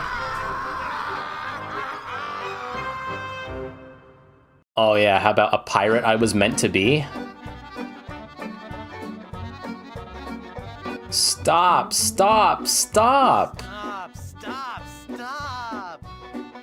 The brass is what for polish and the deck is what for mop. You say you're nasty pirate, scheming, thieving, bad bushwhackers. From what I've seen, I tell you, you're not pirates, you're just slackers. Pirate I was meant to be, trim the sails and roam the sea. And the whole puzzle is that they rhyme with whatever. What the heck? The whole point is they rhyme with whatever you say, so you have to do enough of them to finally unlock the ability to say that you'll avoid scurvy if you eat an orange, and then they can't rhyme anything with orange. Which I find really funny. There's a video of Eminem, right? And Eminem's like, oh, they say you can't rhyme anything with orange, but that's just people that aren't creative enough. And he starts just like doing a bunch of slant rhymes or like near rhymes with orange. And one of them that he says is door hinge. And I laugh every time because this game, We'll surely avoid scurvy. they try door hinge. Orange. And, door hinge? No. Guess the song's over then. Guess so. So every time I see that clip of Eminem being like, when he says door hinge, I go, nope, well, I guess the song's over then. Oh my gosh, and literally the other day I was talking about this. Literally the other day I was talking about being dealt death cards by Madame Zima. More. And I was trying to think like, how many, I'm gonna look this up, because what I was trying to remember, A dark island in the form of a how many cards in a tarot deck? Tell me my fortune. Tell me my fortune. A standard tarot deck contains 78 cards divided into 22 major arcana and 56 minor arcana So cards. many things. I want to know my future. No, you are How many I bet you just can't do it. That's the problem. You can't do it, and you're afraid death someone will cards? find out you're just a phony. You know, I could put a curse on There's only one death card. every morsel of food you eat. Become a ravenous cockroach Okay. inside your intestine. So that is the joke then. The most excruciating death imaginable. So, are you gonna tell me my fortune or not? I'm not kidding. Okay. What's in the cards? Fame? Fortune? Romance? Very well. We will consult the cards. The process of reading the tarot is a very complex one. Each draw of the cards foretells an upcoming event in your life. When assembled, they will tell the story of your future. A future filled with twists and... Ah! Good Lord, woman. Oh yeah, he's hungover. You have What is to it? make a hangover cure for him. It is It death. is death. Well, in the tarot, death just means change, right? I mean, it's nothing to get worried about. Sure, whatever you say. Sure, whatever you say. Now, please go. No, do another one. So yeah, the whole joke It is says death. that she deals like 4 or 5 death cards in a row. Three-headed monkey. Then the prophecies were true. And I was trying to think of that the other day. I was like, are there multiple of the same card in a tarot deck? And the people I were talking with was like, we have no idea. I don't know either. I'm not into tarot. I think it's all a little too spooky for me, right? But I did start talking about when Madame Zima deals you 4 or 5 death cards in a row. Where? There must be some mistake. Read my tarot cards again. There is no mistaking your fate, Guybrush. The cards do not lie. But if you insist, once again, it is death. I'm feeling luckier. Give me another tarot reading. Luck is not involved here, Guybrush. It is your destiny. Whatever. Let's see what the It cards is say your this time. destiny. The card says death. That's hilarious. And sure enough, you do die. Guybrush does die in this game, and the Gravedigger comes by, and he's like, one of the things he says when he like is about to take your body and go bury you is he goes, "Huh, that's funny. I didn't think you could die in LucasArts adventure games," which was like always the big thing in Sierra adventure games. One wrong click and you were dead, and like that was part of the fun, was seeing all the different ways you could die. All the different ways you could lose and not progress, all the different ways that you could like fail and have to almost start entirely over. The big draw with Monkey Island and the LucasArts games was that no matter where you were, you couldn't fail. You might be stuck, you might not have all the stuff you need to progress, but you could always go back and get those things you needed in order to progress, right? And so this is getting into a little bit more of why this game has continued to be meaningful to me, because you're like, once you play a point-and-click adventure game, like you're kind of done with it. Like, how many of those Nancy Drew games are you going to return to? Probably none of them, right? But why do I keep coming back to this one? Well, the music, the art style, it looks a lot like The Road to El Dorado, that DreamWorks animation movie, right? I think it's DreamWorks. Pretty sure. Maybe not. Maybe it's not DreamWorks. Maybe it's like Blue Sky or something. But then, like, I started to get really into, like, oh, how did they make these puzzles? Because then I started reading, like, what I was just saying, that, like, Monkey Island and the games like Monkey Island that were coming out from LucasArts, like, prided themselves on the fact that, like, you didn't ever have to, like, start entirely over. If you were stuck, every action and option available to you at that point was something you could do to progress. You never had to, like, go back because you were in what they called an unwinnable situation. So then I started reading about that, and the guy that made Monkey Island made Maniac Mansion, and Maniac Mansion was full of moments where you could get stuck and have to start over. And so after that game came out, he was like, I really want to make it so that that doesn't happen, that the player is always able to progress no matter what. And that's when he made Monkey Island. So Monkey Island is like the game where you shouldn't ever really get stuck. Is there a hidden death in the first Monkey Island game? Yes, there is.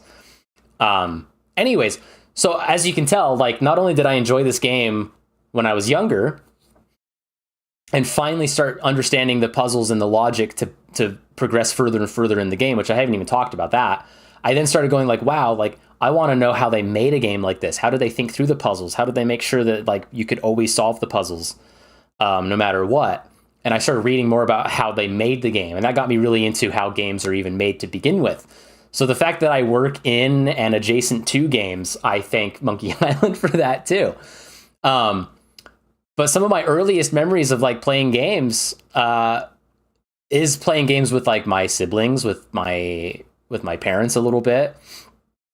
And this was actually one of the games that, like, basically everybody in my family played. And we could get through the beginning where you're talking with Wally. Down. Shiver me. And basically, once you got to the island, and once you got to, like, the map here, and it was like, that was weird. I moved my cursor at the exact same time and in the exact same direction as the game's cursor, and so I was like, which cursor is mine? I almost ended the stream by clicking the wrong button. Not really, but I think it was basically like, once you got to this point and you realized, okay, now there's, like, multiple locations, and these locations are large and they have puzzles that depend on each other, it just became, like, overwhelming for the people in my family. And so there was one day I just sat down and I was like, I'm going to play through this game and I'm going to figure it out. And I did. And it took me a long time. It was difficult, but, like, the Surgeon General of Plunder Island has determined that ingredients in this product may be harmful. Or once I beat this one, I was like, I want more. I want to play more of these. These are a lot of fun. Oh yeah, should we watch Guybrush dying? Nah, we're gonna play it on stream for sure. But the latter half of this game is still pretty good. The ending of the game is a little bit of a disappointment. I think almost every adventure game, point-and-click adventure game, the ending is kind of disappointing. You know, And you could make a fortune as a... I think it's just because like money's running out and time is running out and they have to get something put out. Sleeping aid. Although I had no ship and no money, I plan to beat Marley's crew to the treasure and take it for myself. Oh, he's talking about the secret. Oh, we can't spoil that. Sorry. But his voice has lived rent-free in my brain, like the duration of my life. And so keep that in mind too for a little bit later in the stream here. But absolutely phenomenal. I know they remade and remastered Monkey Island 1 and 2. This is technically the third one. I hope one day, because you can see it's in desperate need of it. I hope one day they remake and remaster this one. And I don't know how you would do it other than like cropping the sides and kind of like readjusting the aspect ratio. Because apparently the background, the artist, his name's William Tiller. I think he goes by Bill Tiller in the credits of this game. Bill Tiller did like all the background art and sketches and things. And at one point on like Twitter, because he's continued to make games and be like an art director for different games on like Twitter or something a long time ago. That's funny to say Twitter a long time ago. To me, Twitter's still like new. But I guess that happens as you get old. Things are new, even though they're like 15 years old, right? He was on Twitter and somebody was like, oh, with all these remakes and remasters coming out, are we going to see a Curse of Monkey Island remaster so we can see your art in full HD? And he was like, I don't think that's possible because we'd have to go back to my original drawings and rescan them in because every single one was scanned in at like the 4:3 640 by 480 max resolution. And so he was like, unless like some other solution got creative, like extending the screen extending the screen via AI and then like doctoring it via AI, that could be a solution. But like, I don't think they would do something like that unless it was like a fan made like mod, which maybe that exists now since AI is kind of out there. With this video, I mean, I'm cropping it. So in OBS, this video, like the window that we're looking at is actually extending past the screen. But this video looks like it's just stretching and cropping to make it a YouTube video aspect ratio. Yeah, so the sides are cut off, which I don't really like. So that's not quite what it looked like, but anyways, I think I've harped on this game enough. I already spoiled it's the #1 game, so it's obviously a 4-star. Obviously a 4-star. So then that kind of leads to... so the Curse of Monkey Island was its own game, and somewhere around here I actually have... We had it on like in the disc. And maybe it came separately with the Gateway computer, or somehow we had it and it actually came in the jewel case. It came with like an instruction manual. I even seem to recall it came with a little guide on like how to get through the intro so that you kind of knew the puzzle logic so you could maybe experiment and solve later puzzles. Like it wasn't like a guide that would have defeated the whole purpose, but it was a guide on how to like talk to Wally and get off the ship and get going with the game. But in that software binder, there was a Monkey Island Madness disc. And what Monkey Island Madness was actually Monkey Island 1 and 2 on one disc. It wasn't the special editions, it wasn't the remakes or remasters after the fact. It was Monkey Island 1 and 2 on one disc. And so after beating Monkey Island 3, all of a sudden I was looking in that binder and I was like, whoa, there's more Monkey Island.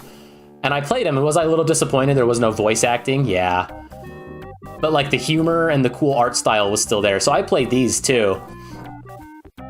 And learned like, instead of having the verb coin, which funny enough, if you ever talk about like a point and click adventure game and you reference the fact that it uses a verb coin, comes from the fact that Monkey Island 3 used an actual coin on the screen, the gold coin with the different verbs on it. Whereas the old Monkey Island games used, if I could get to a moment that doesn't have a cutscene, used these verbs. It used 9 different verbs. And sometimes, like, if you were trying to crack a safe, did you have to, like, push the number dial or pull the number dial? Sometimes it was really difficult to know which one it was that you had to use, right? Which was part of the challenge, but anyways, the reason Monkey Island 2 is right here is I think it's better than Monkey Island 1. They're both very good, but this one's very, very good. As far as like Monkey Island Madness goes, this is going to be crazy. I'm going to eliminate it, but there's a reason why. I just thought I would show that Monkey Island Madness was the disc that had both Monkey Island 1 and 2 on it, even though the cover, the disc art, is Monkey Island 2's music, or art, my goodness. It had both games on it. As well, I think it had a demo for the Curse of Monkey Island, so it was like a promotional disc for the Curse of Monkey Island as well. Okay, and then that leads us to, let's see, I think all I have is, oh, so some more Monkey Island. This was, again, like, in just kind of looking... From the personal log of Guybrush Threepwood. Looking for more Monkey Island games. Sure enough, I found out like one had like come out like right around the time that I was like really getting into them. And I remember finding a copy of this like online. I remember it was delivered. Like I can remember when it was delivered to the front door, opening it up, installing it, and playing it. And this one is, it's not a point and click game. It actually uses tank controls, and you use page up and page down on the keyboard to select the actions and select like your dialogue and stuff. And it's actually really difficult because you're moving around with the arrow keys. And then when you're like, I want to see when there's like a whole bunch of stuff on the screen and you're using page up, page down to select what you're interacting with. And just why not, young But I don't know if we're going to get to that point. Peaceable sort, right? Yep.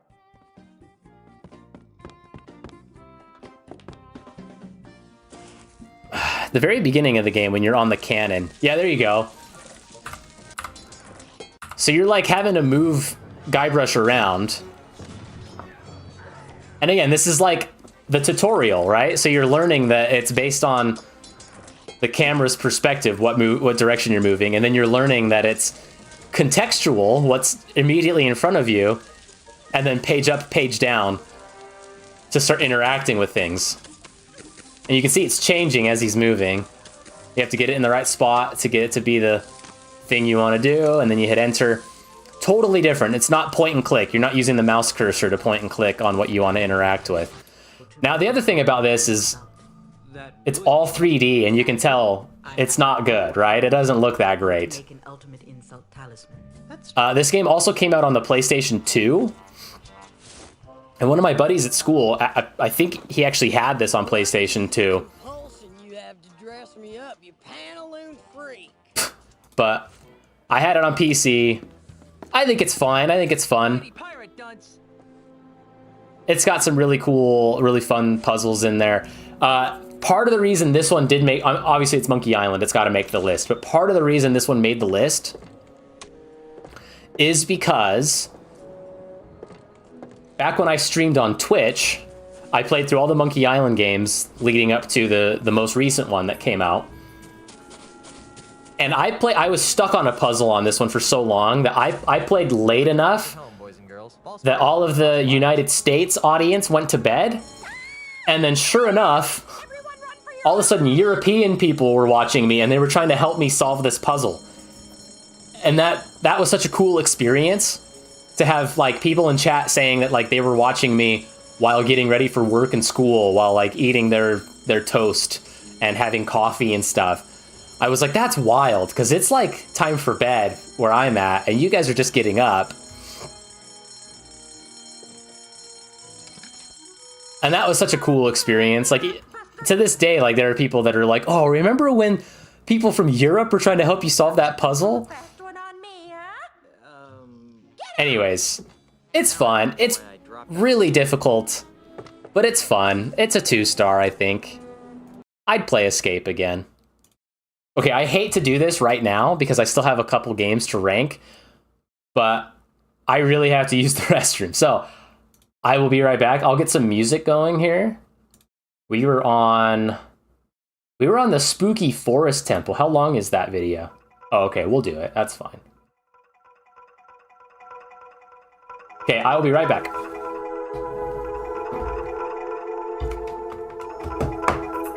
I've just had a lot of liquid again. I'll be right back.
Is that Mario Golf?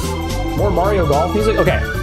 Before I totally get started again, I have to tell you a funny story about tonight. About, like, right before I went live. I'm taking the old man golfing tomorrow. And, he was like, my dad, right? He was like, oh, you should see if you can find some of the, I like the low sugar, not the zero sugar, but the low sugar Gatorades. I was like, sure, whatever you want, I'll go find some. Well, I had to drive around to like 3 different stores before I finally found them. I found them at a 7-Eleven, okay? And I bought them, and then the guy was like, oh, do you have rewards? And I was like, yes, I do. And I'm just realizing I might need something. Let me finish telling the story, and then I'll do the thing. And he's like, oh, would you like a free Heineken Zero with your rewards? And I was like, what? And I'm like, why is that a thing? And he's like, oh, we've been doing it for at least a couple summers now. And I was like, since when? So I got a free Heineken Zero, 0% alcohol. I'm gonna try it. Hang on, I need a bottle opener though. I'll be right back. One more time. Oh, you probably didn't even hear that story because the music's so loud. I'll be right back though, hang on.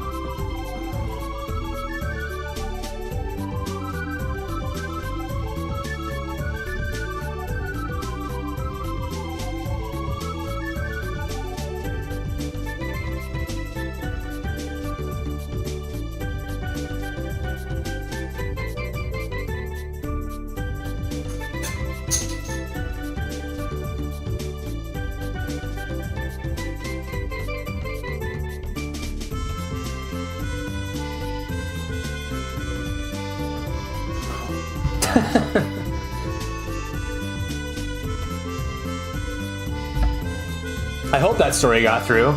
I forgot to turn the music back down. But yeah, I like, since when do they give away Heineken? And it's Heineken Zero, so does it really taste like beer? I mean, like Heineken?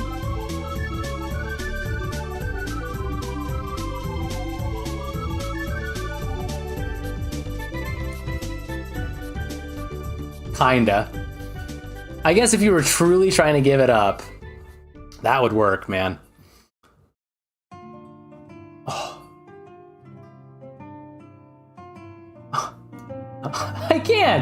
I can't turn the Bannered Mare off. Oh, it's too good, man.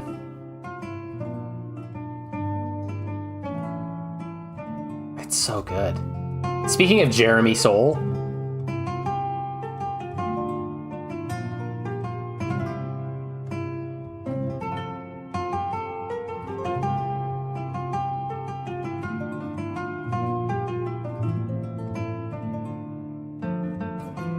okay, I really do need to, though. I love it, though. The Bannered Mare. So good. So good. All right. So yeah, my free Heineken Zero.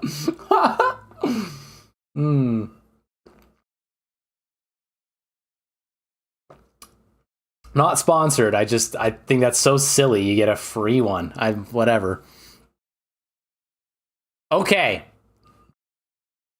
Kat, you were here earlier. You said you would join later. I've gone as long as I can, but unfortunately I need to rank these Blue's Clues games.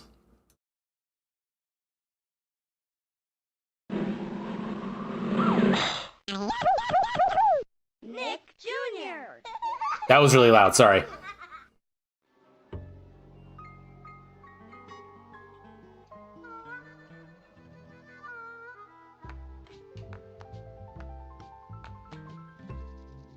Oh, hi. You're just in time. Blue and I were working on our word books. You want to help? Great. Come on. Hey, Blue. Do you want to hear my story? I mean, So one thing you have to realize is there was like an era of video games where they were like, to achieve realism, they were doing full motion video, which is, oh, you can't even see my cursor. What the heck? Which was when they actually had physical actors in front of a camera that they then put into the video games, right? Did you like it? And full motion video games like that are Right, Blue. We still have to find words for like, your word book, so you can make. they are such a relic. Sorry, such a relic of like a bygone era. All right then. That like even just seeing this and seeing the technology behind it is like pretty cool.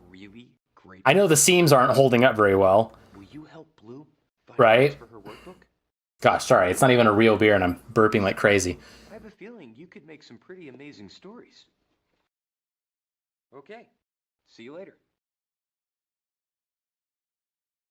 Like there's been some full motion video games that I've wanted to play. Like I want to do like FMV games for sure.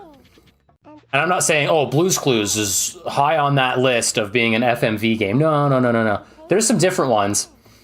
But part of the reason, okay, Blue's Clues is like, if you grew up in the 90s, you watched Blue's Clues, man.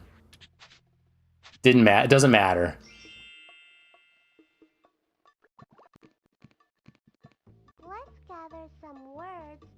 And in fact,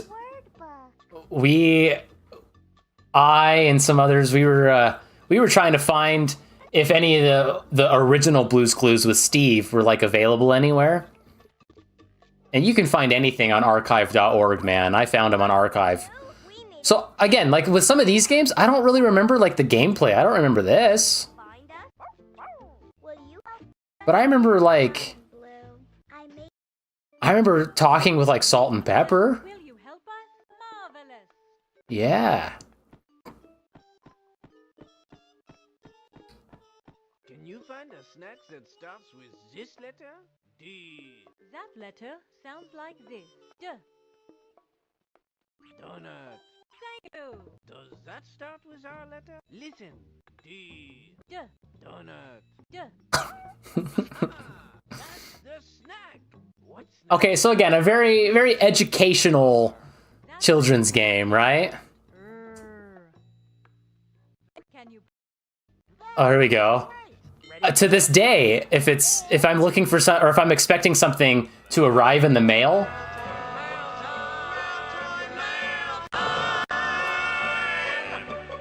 Mail time. oh, they didn't sing it. So if I'm tracking a package and it's like expected delivery by US Postal Service today, and then I get a thing that says package delivered at mailbox, right? I start going, here's the mail, it never fails, it makes me wanna wag my tail, when it comes I wanna wail, mail! Like, I always think of that song. I always think of the Mail Time song. How can you not? It's a letter from one of her friends. Let's take a look. Now it's crazy loud again. Hey, that's your name on the So, okay. That's for you. The other reason that I really wanted to include these on here, yes, Blue's Clues is top tier. It's the best, right? Like, if you have youngsters around, I highly recommend just putting on some old Blue's Clues. It's so good. But let's go back to the start here. Humongous Entertainment. If you know the history of Humongous Entertainment, you'll actually see why this really ties in quite well. Humongous Entertainment was, I think it was founded by this guy. Let me go look that up before I say that it was founded by him. Humongous Entertainment. Wikipedia. Founder, yep. Founded by Ron Gilbert and Shelley Day. Humongous Entertainment was formed by Shelley Day and Ron Gilbert in March 1992. The Humongous Entertainment name was suggested by Tim Schafer. Tim Schafer did Psychonauts. Ron Gilbert did Monkey Island. And Maniac Mansion. So after he left LucasArts, He left LucasArts like right after doing Monkey Island 2. So Monkey Island 3. Sorry, when I can't really hear myself talking, I get like speech jammed, and the headphones are enough to do that to me. The Curse of Monkey Island was not made by Ron Gilbert. He did the first 2 and then left. And when he left, he formed Humongous Entertainment. Most people know Humongous Entertainment as Putt Putt Racing, Freddy Fish, Pajama Sam, Spy Fox, but they did a whole bunch of games, and almost all of their games used the SCUMM engine. And SCUMM, SCUMM, stands for Script Creation Utility for Maniac Mansion. So Maniac Mansion was made by Ron Gilbert. Day of the Tentacle was the sequel made by Tim Schafer. Tim Schafer's first like game credit was Monkey Island 2. Tim Schafer did Grim Fandango. Escape from Monkey Island and Grim Fandango used the tank controls and the 3D camera, right? That used the engine, the Grime engine. So it was the Grim engine. They pronounced it Grime, but it was the engine that ran Grim Fandango. Anyways, I'm just trying to show you that all this ties back, that Humongous Entertainment was created by the guy that made my favorite game series. Which is just nuts, right? It's just crazy. You are here. All right. So you're hearing some of the Humongous Entertainment lore.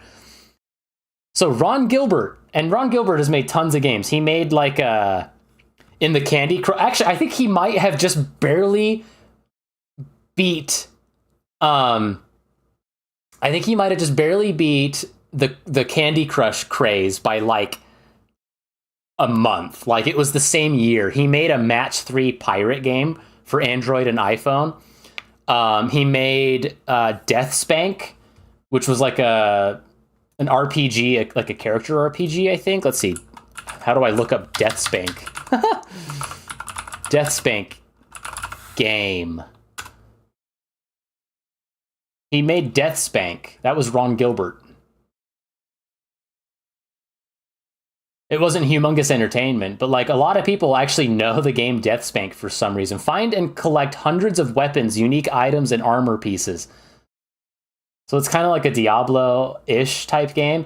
Anyways, a lot of people know of these things like Humongous Entertainment. They know of Pajama Sam. They know of Death Spank, but they don't know the guy behind all that. And like, I would compare it to, was it The Black Cauldron? I'm going to look that up now. The movie, The Black Cauldron, an animated movie. The Black Cauldron was a Disney animated movie, right? Disney?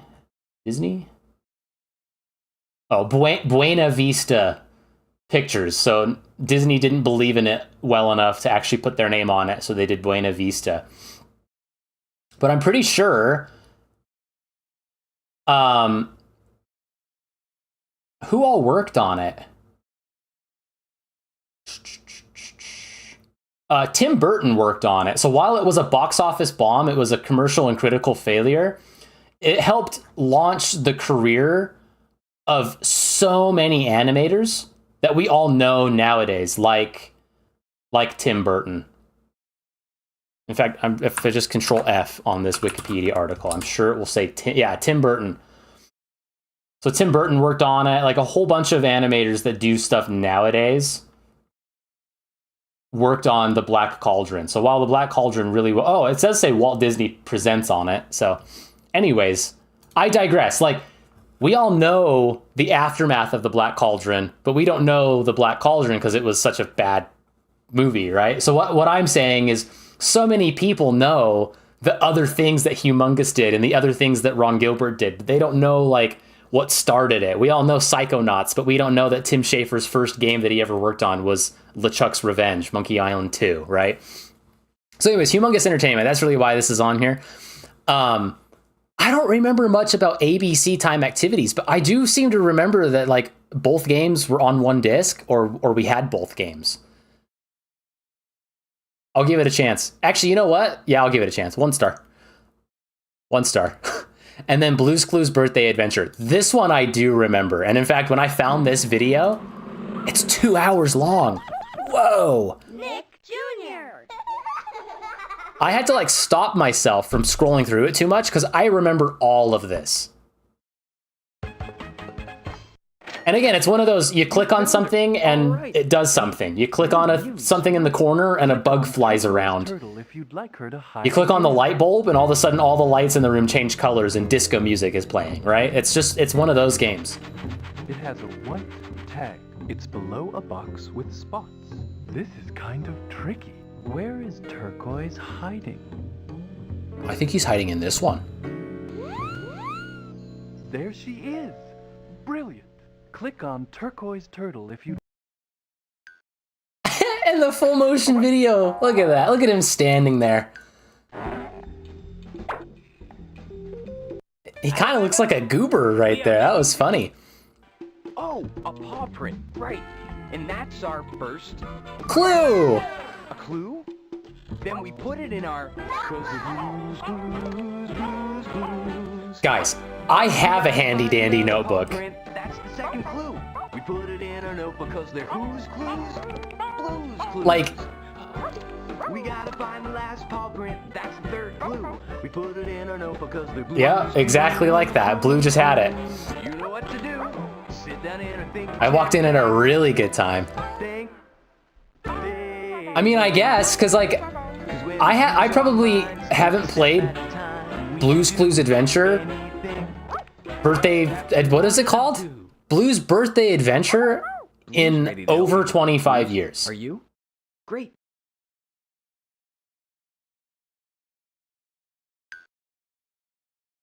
So like, when I found this video, like scrubbing through it, I was like, oh yeah, I remember.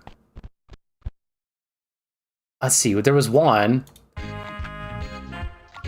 Well, the music, I remember this.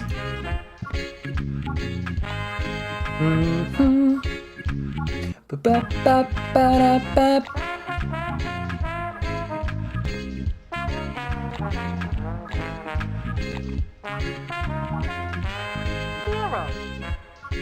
And I remember, yeah, the presents. There was something else though too. I remember there was like.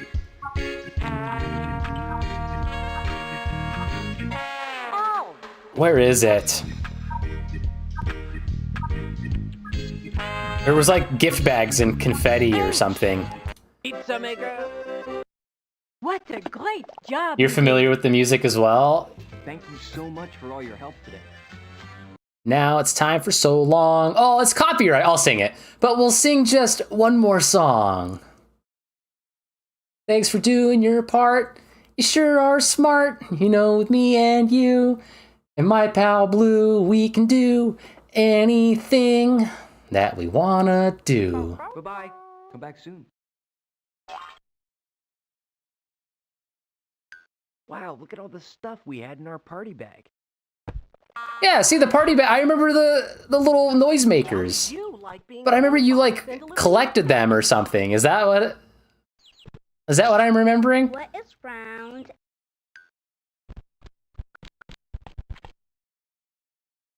Dude, I might have to play this one just because I'm like, there's like fragments of memories floating around up here that I'm trying to unlock.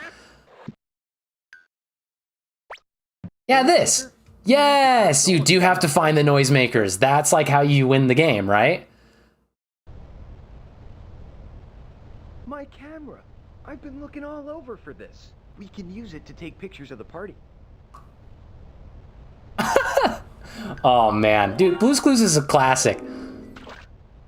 I don't care how old you are or what, or if you find it cringe, Blue's Clues is a total classic. Like, I can even remember, like, we had in our party bag. When Magenta, like, joined, and I remember they did, like, a Blue's Clues, like, direct to VHS movie. Oh, man. It was good stuff.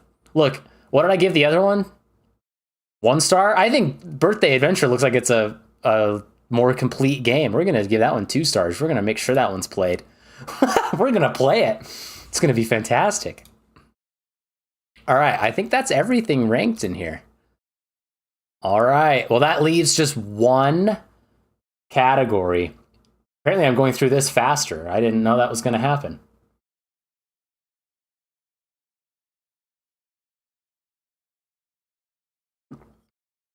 There you go. Like I said, my free... It was free, and it was alcohol-free. I don't know if you can see, it says it right there. I just think that's hilarious. The guy at 7-Eleven was like, "You want your free Heineken Zero?" And I was like, "What?" All right, PC Man. Oh, baby, there are so many games in here, dude. Where should I start? Well, I think last stream I said something like, these are the games that got me through. Did I not put it in here? I had to have. Okay. These are the games. They got Zero Alk at 7-Eleven. Yeah, for free. It was... Okay, only because it's in chat. I'll say it again. I was being rung up for the Gatorades that I bought, because I'm taking the old man golfing tomorrow. And he requested Gatorade. He requested specifically the low sugar, not zero sugar, the low sugar Gatorades. And I drove to like 3 different stores before I was like, maybe 7-Eleven has them. And I walk in and I get 2 Gatorades. And the guy's like, "Do you have rewards?" And I went, "Yep." And I punched in my rewards. And then he was like, "Oh, by the way, you get a free Heineken Zero if you want." And I was like, what? Look it up. That's a part of 7-Eleven rewards. You get a Heineken Zero. Very strange. Anyways, so last stream I alluded to the fact that the PC Man games were mostly games that got me through college and games that I'm playing now. So I kind of said once I started college, that was where PC Boy ended and PC Man kind of continued. And so what better game to really demonstrate and illustrate my point of it got me through college than Civilization 5, particularly Brave New World, that version of the game.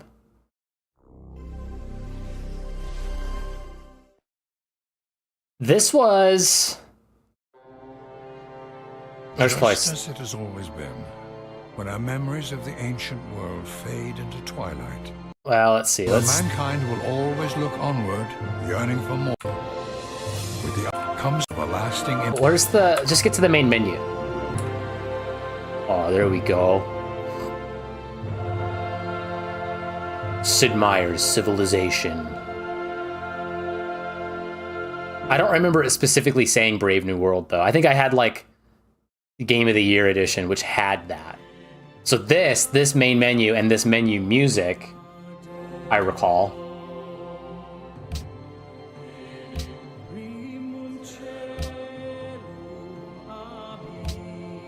So if I can get real with you for just a second here,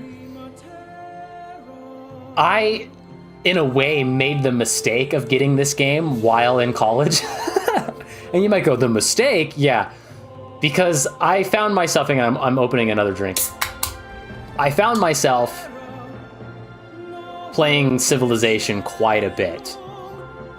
And it's funny because it kind of goes with the story of like leaving to go to school, to go to class, and then being like, I don't really want to go to class today, and picking up Far Cry 5 and then coming back home and my mom being like, you've never done that in your life, have fun.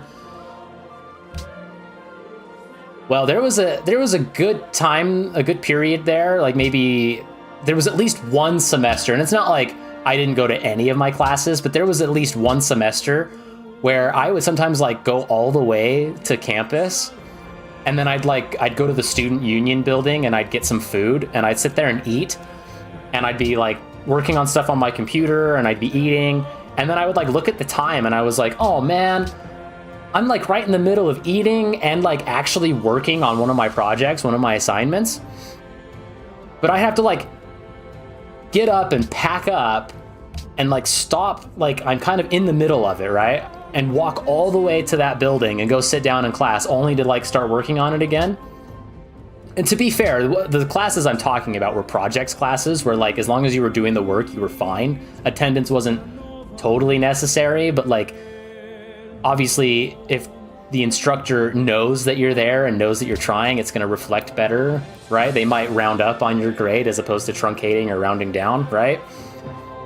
But I can recall there was at least one whole semester where I was like eating and working before class, and then once the class started, I was just like, and so I would keep working, and I'd be like, that's enough progress, and then I would like just start playing Civilization 5. Father of mighty. So again, I'm not saying I would skip class and skip class work and play Civ 5. I'm saying I would do the work. I just wouldn't interrupt that work to go to class to then work on it and try and get back into it. Does that make sense?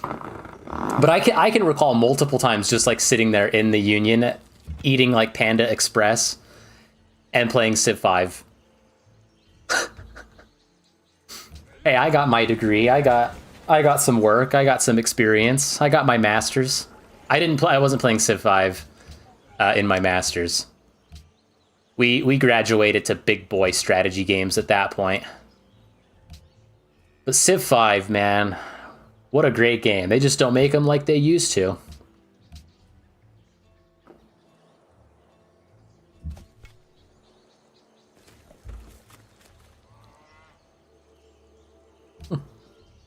Sorry, this is lightly carbonated protein bucked up, and it's cherry limeade flavor. It's actually not terrible. I thought it was going to be real bad.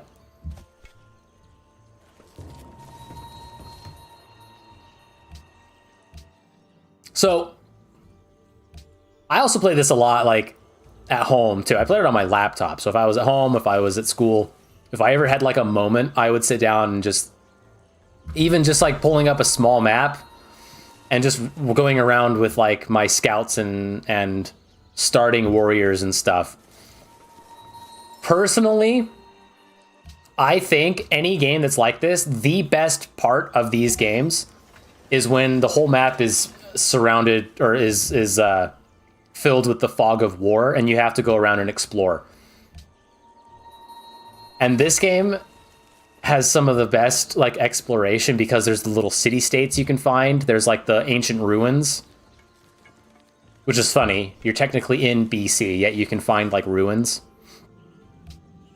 I guess I never thought of that. Te saluto. Augustus sum imperator et pontifex maximus Romae. Si tu es Romae amicus, es gratus. Incipe. Love it. He speaks Latin. So cool. And he pronounced it properly. Yeah, see, there's little ruins that give you bonuses.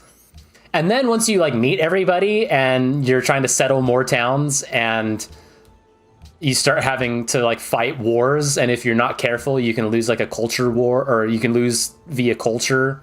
Like, then the game gets really stressful. But this opening where you're just moving around, exploring, and building up like farms.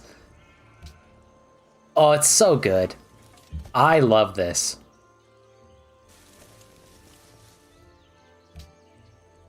And how do you not know, like, if you know PC games and you know Civilization, then you know that at one point they accidentally made Gandhi, like, a super war-hungry, like, warmonger, right? Who would nuke the hell out of you, which is not how Gandhi would really behave, right? And I don't think that wasn't Civ 5 that did that the first time. I'm proud of them. He's actually pronouncing those words correctly. But they've like kept the fact that Gandhi is like a warmonger in these games. So I think Civ 5, if you ever had Gandhi, Gandhi was most of the time very peaceful, but every now and then you could get crazy aggressive militaristic Gandhi. And the whole reason that exists is a reference to that glitch from one of the other, I think was it Civ 4 that had that, or Civ 3? I got a ton of Greek and Latin books today, super excited. Did you get, I don't remember what mine are called. I have Wheelock's Latin. I have a digital copy of Ecce Romani. Ecce Romani is probably if you have no prior knowledge of Latin, I would say Ecce Romani is probably the best one. I have another one that's just called like, oh, it's called Using Latin. I've got New Latin Grammar. And then I've got some Latin poetry. Oh, War with Hannibal. Once you get to a certain point, if you can kind of read, like, maybe not poetry, but you can kind of read prose. War with Hannibal, I think is what it's called. Yeah, War with Hannibal is really good. It's a fun read. And then, if you don't mind it, reading the Old Testament in vulgar Latin is also like, holy crap, I can like read actual stuff in Latin. This is super cool. Ah, Cicero, Cicerones. Very cool. Yeah, I've read some Cicero. I've read lots of poetry. One of my Latin teachers even had Winnie the Pooh in Latin. So we were reading A.A. Milne's Winnie the Pooh.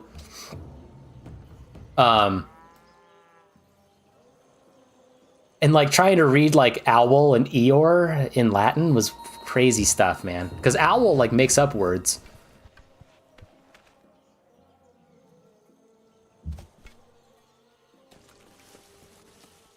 Anyways, okay, let's skip into it so that you can see just how stressful this game starts to get.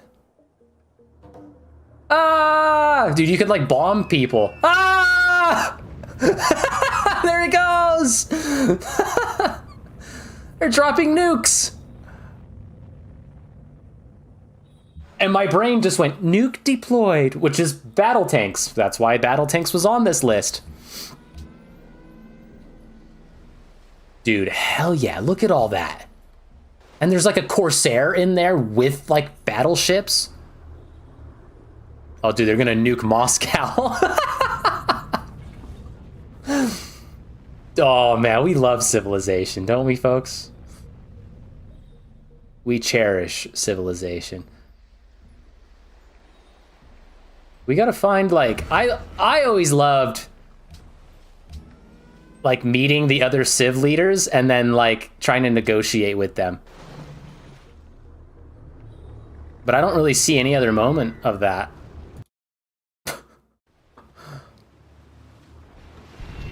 Oh. Yeah, dude, trying to win all-out war is so stressful. In this.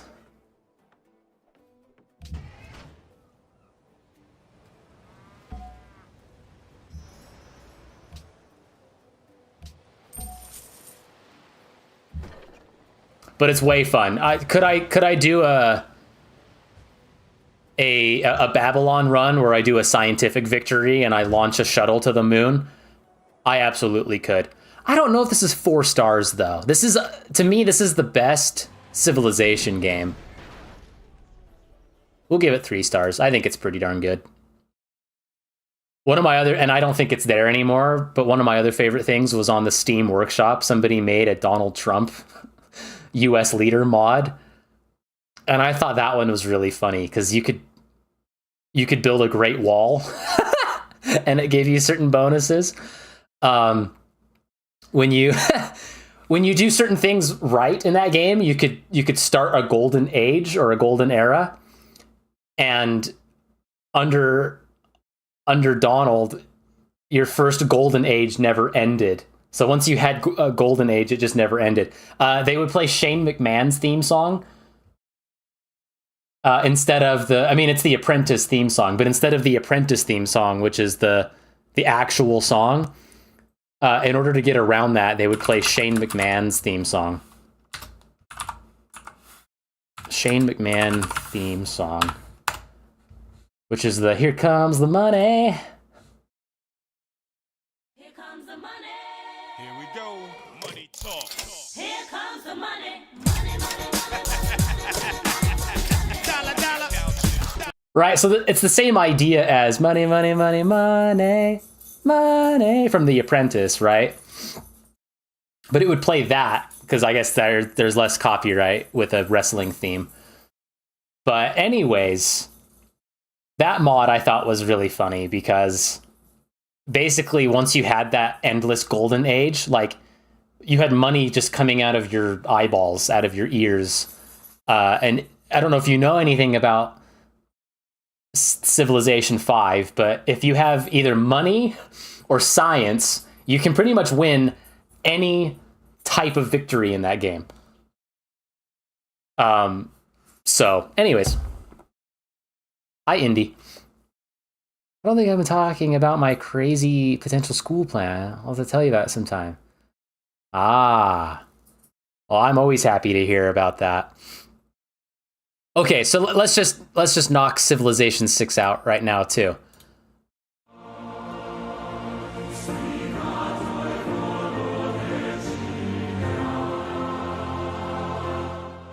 I do like that song. What were they thinking?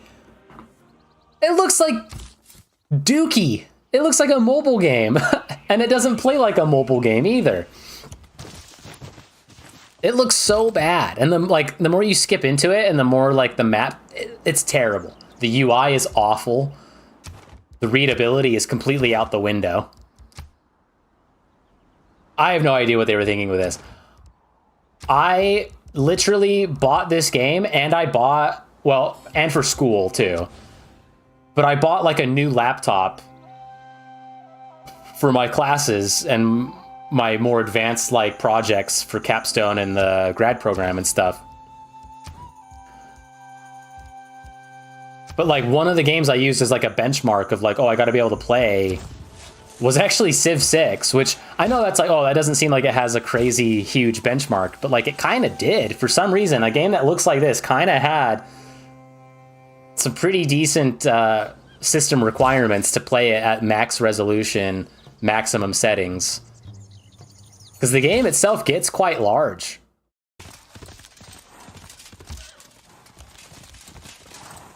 But anyways, they introduced like districts in the game, and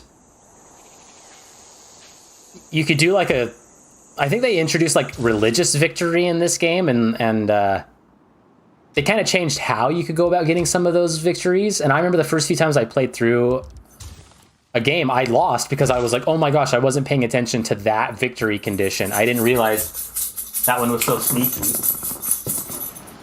Stop. Stop. Stop. He just comes in here. He just comes in here and puts his dog chains, his what's the dog tags up to the microphone practically and starts scratching. He's so silly. Okay, good boy. Basically, I gave this game a legit try. Oh, they had like the whole card system too. That there were different cards. Everything was card based, or that was like the wrapper of how the mechanics worked was cards. I gave this game the old college try, to borrow a term, right? And man, I even got like the Vikings expansion. And I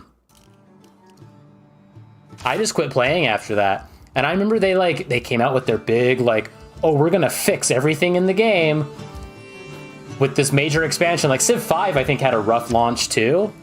And then they did Brave New World, and everybody was like, oh, Brave New World's awesome. And then this game, their big like, we're gonna reinvent the game, basically made it so that if you like started doing oil drilling like in the water, that you had a higher chance of like a volcano erupting and like knocking out your entire town. So there were natural disasters that could happen, but then the natural disasters were more likely to happen if you were mining and drilling for oil and if you were polluting. And like, that's an interesting mechanic. I just don't think that's how you fix the game. Because then at the end, when you need oil to have a competent military, like, you shouldn't be punished for it because the computer isn't punished for it near as much as the player, it feels like, right? So anyways, I just think this one was a major misfire all around. The art style's terrible. The actual civilizations and the leaders they included were not good. And to me, this one was so bad, I forgot they even made Civilization 7. In looking up this game to try and put it on this list, that was how I discovered they made Civ 7. I was like, no way they made one. And apparently Civ 7 thought, okay, so there was a game called, what was that one called? Humanity or something? No, that's it can't be, because that's basically just another word for civilization. There was one where like you picked a civilization at the beginning of the game, and then once you played long enough and got to the next era, you picked a new civilization to play as, and so then you could start playing as like Egyptian, like Egyptian Napoleon, or then you could be like ancient Egyptian, Victorian, French, modern,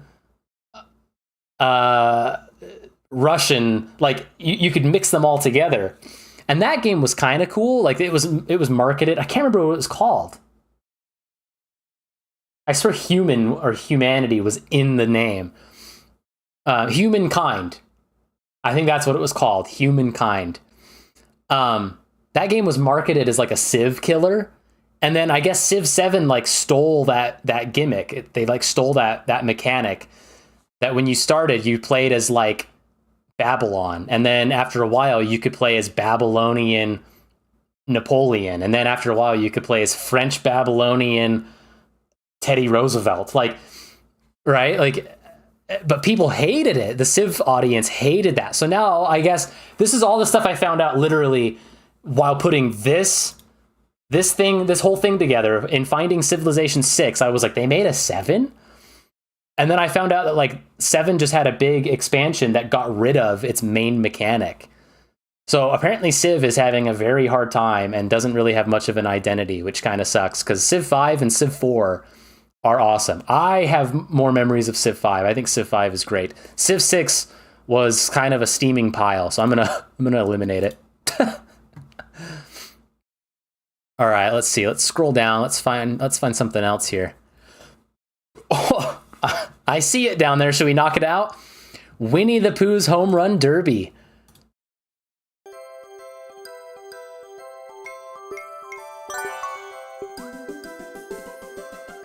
What a great game. Come on, let's get to some gameplay here. Eeyore.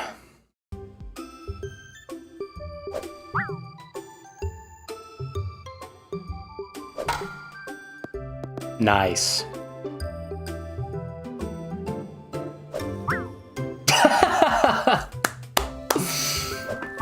Okay, so the reason this one's on here is, yes, I do like it. I do enjoy playing it. Do I play it in my spare time? Not really. I have played it in my spare time. I've convinced others to play it in their spare time. I kind of became known and like synonymous with this game while I was teaching games at the University of Utah. And it kind of turned into like, I mean, there was a reason why we would play it. And I wasn't the only instructor that had this game as a particular example of something. I just took it the next step further, that after we looked at it for examples of like difficulty and challenge, knowing your target audience, difficulty curve and ramping, right? I'm just the one that kind of took it upon himself to be like, hey, if anybody can get all the way to Christopher Robin before the semester's over, you get extra credit, right? And normally it was like one assignment's worth of extra credit. It wasn't even enough to really do anything. But I kind of became known as like, if you can play Winnie the Pooh's Home Run Derby and do well at it, there's a chance you'll get some bonus points if you feel like you need it on your final grade.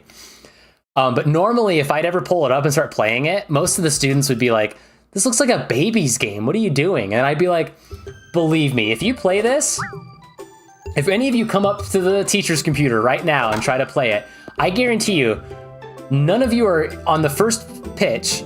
None of you are going to be able to actually swing the bat. All you got to do is click, and the bat won't even swing. So to see that happen right here, it wasn't this person's first attempt, but to see it happen right here, that it actually happened twice in a row, that they click, but no swing happens. You can hear the sound, and then they do it again. there's a feel to it. There's a very particular feel to it. And most times, the very first time like a student would come up and try and do it, the first 2 or 3 pitches they wouldn't even swing on, even though they were clicking.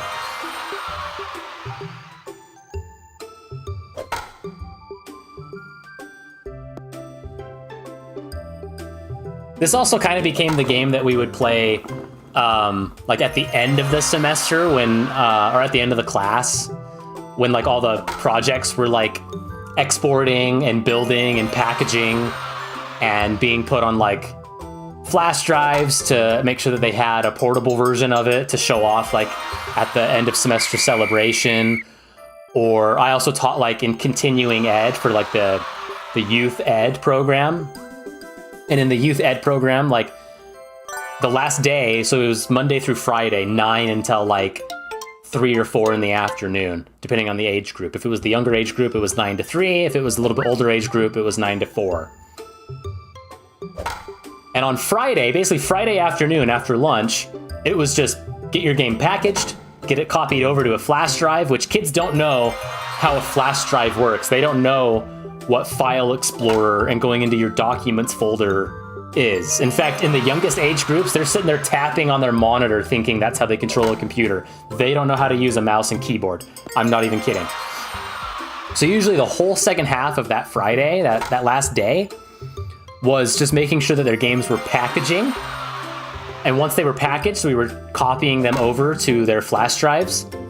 And while everything was packaging and copying over to the flash drives, we would just play Winnie the Pooh's Home Run Derby, because I would give the same challenge. I would say, I doubt any of you can even get past Piglet today. Because Piglet is when the game actually has some gas. That's when the game actually has some challenge. Piglet's got the gas. And so one of my funny like memories of this game was I remember it was towards the end of Friday. Most everybody had kind of built and packaged their game. We had like 20 minutes left before parents were going to start picking up their kids. And my boss in that department walks by the classroom and he sees literally all 20-something monitors and the projector are glowing green with the baseball diamond. Like that, pretty much. And he's like, what's going on in here? And I was like, oh, we're all playing Winnie the Pooh's Home Run Derby because it's like the most difficult game ever. And then he started playing it. He's like, I can't even swing the bat. What's going on? All right, here you go. Piglet's where it really starts to take off.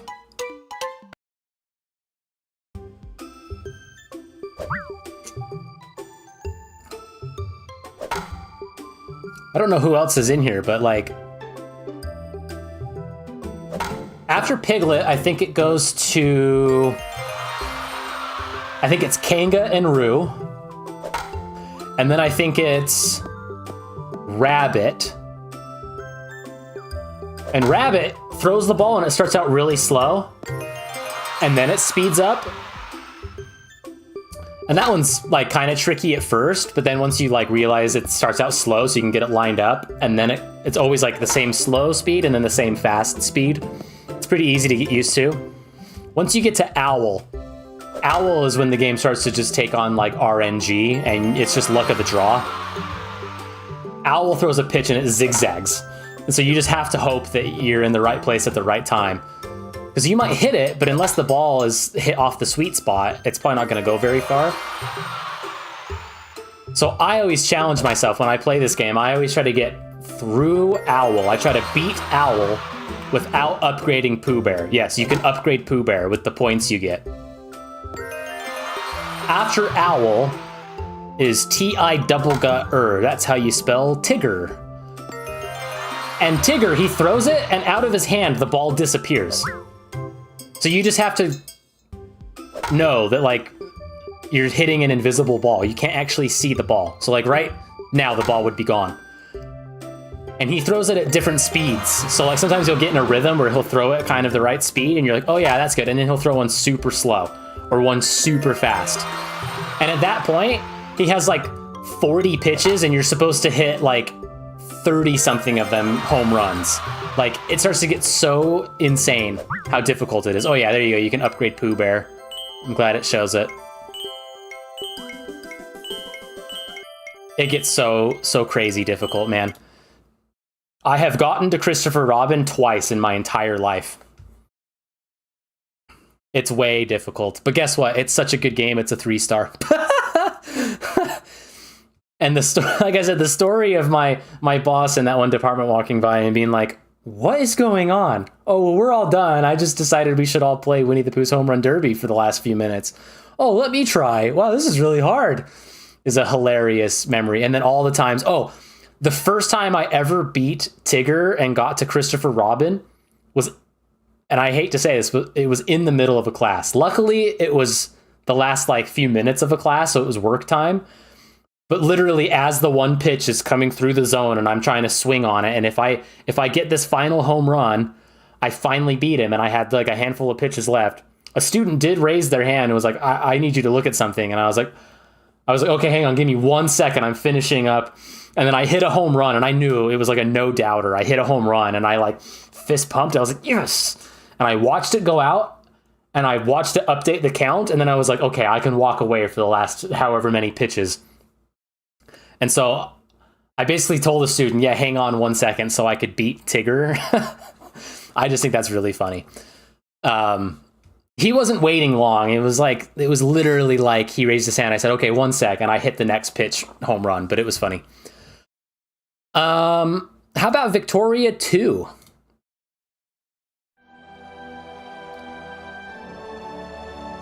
Victoria is basically spreadsheet simulator.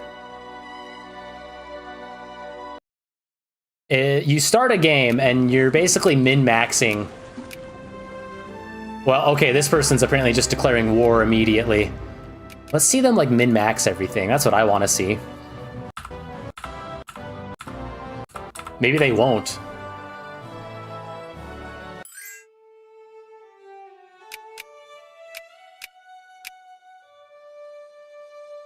Glory, glory, hallelujah. No, like, you go up here and each of these little things you can click on, and like, you basically have to make sure your budget is somewhat balanced. And then you have to like balance like literacy, and literacy translates to like awareness. So if you're playing as like the US during the Victorian era, yes, there you go. Your literacy and awareness are tied into like when the Civil War kicks off. By having more people more aware, they start to like sympathize with the freedom movement. Anyways, like, it's a very interesting thing, but you're looking at a bunch of numbers and you're trying to just like balance numbers. Apparently this person's just putting themselves in the red.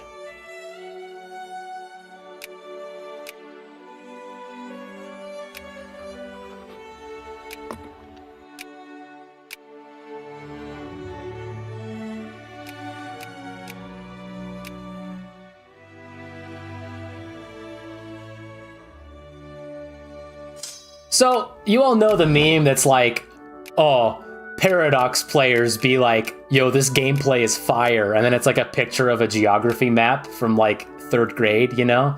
The little pull-down map the teacher had behind the desk, right? Behind the teacher's desk. I think Victoria 2 is like the perfect example of, yes, you're literally staring at a map. It's probably the most... like, the player has to imagine, the player has to internalize what's going on. Because basically everything on screen is a number on a map.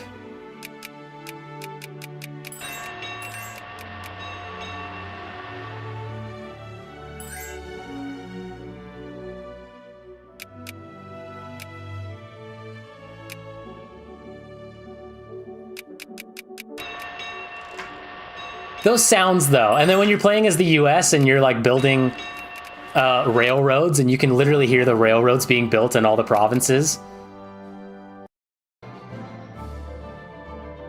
is like super comfy. But like, look, if I skip to any moment in this game, it's literally looking at numbers. And then looking at a map. And then looking at numbers.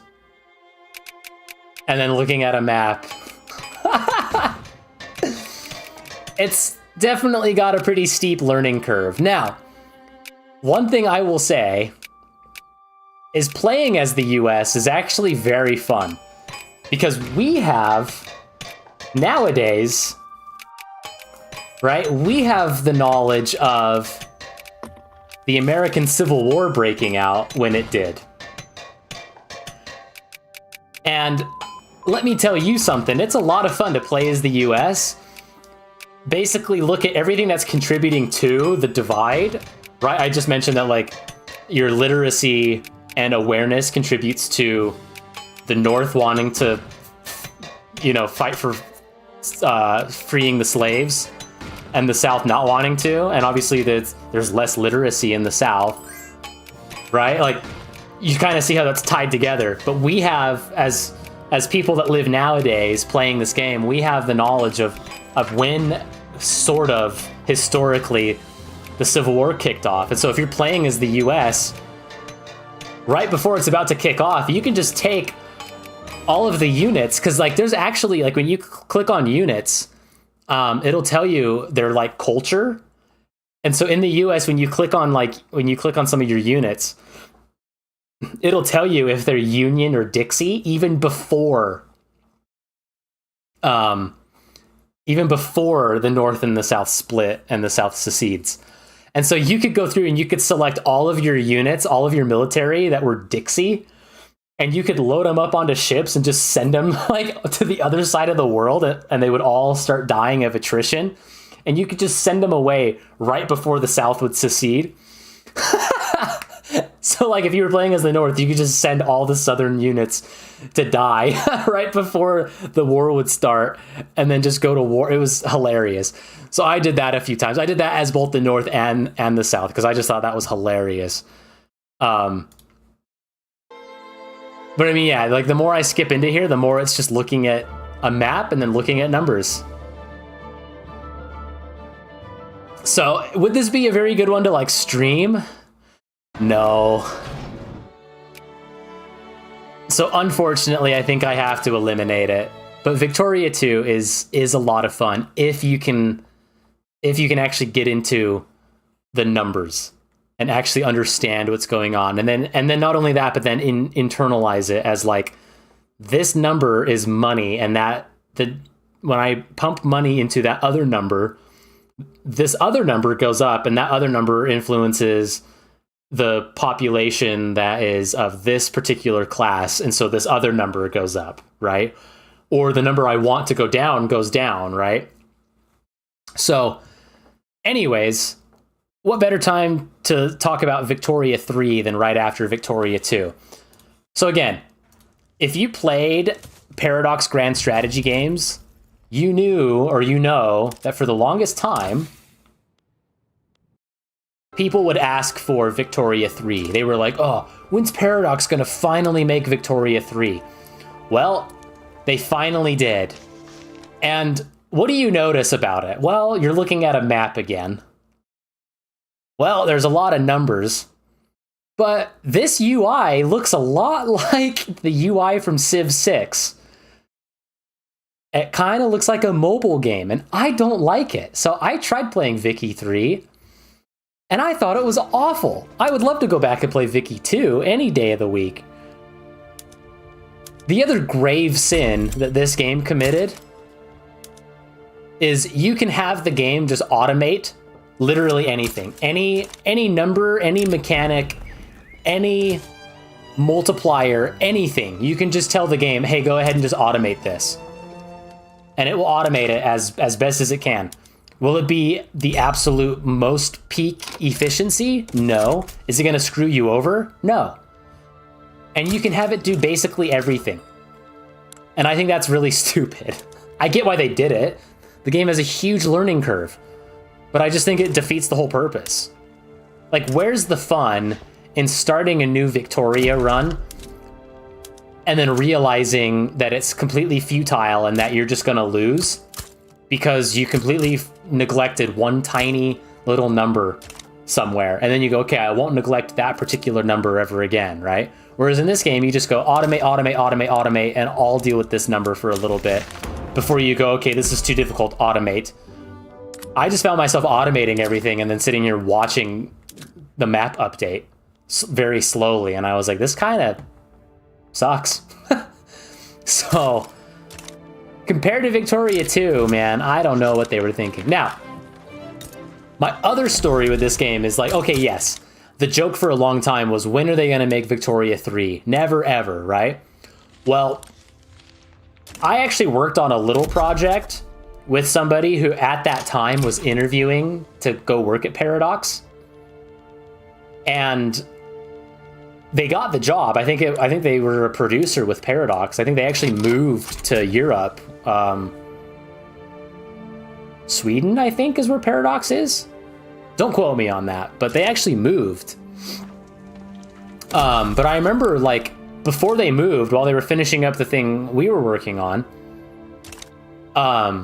he was like, yeah, I got the Paradox job. I'm gonna be working on some of those games that you keep talking about. You know, Crusader Kings and Victoria and Europa. And I was like, oh yeah, well, they got that at the time, it hadn't come out yet. I was like, oh, they got that new one, Imperator Rome. And I was like, Imperator Rome, if I'm a betting man, I'm gonna guess that they're working on a new Europa game and a new Victoria game, because Imperator is like the perfect mix of those two, and Crusader Kings 3 was like already announced at that point. I don't think it had come out yet, but I was like, Imperator Rome is like the perfect, like, they're testing things out. There's enough in common with each of those games that it seems like they're testing things out in this little playground, and they decided it was a good enough, like, foundation to actually release a game that had all those things and get actual player feedback on the things that they were testing. And so I said something like that. I was like, you can't tell me so-and-so, you can't tell me that Imperator Rome isn't basically their testing grounds for Victoria 3, Europa 5, and Crusader Kings 3. And he was like, I can't say anything, but you're not wrong. So that's the other reason why, like, Victoria 3 is on here, is I remember, like, being like, hey, you guys are making Victoria 3, aren't you? And he's like, I can't say anything, but yeah, kinda. So anyways, I'm eliminating it. It's Victoria 3 was a major fumble in my opinion. But that being said, and I already alluded to it, Imperator Rome. Now, okay, I'm really sorry, but before I get into Imperator Rome, I gotta take another break. So give me 1 second here. We got some comfy music, though. We got the Bannered Mare playing. And what's after that? Oh, some even better music. Oh, man, you guys get some really good music while I take a small break here again. Okay, I'll be right back.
Oh, it's still that song? Okay.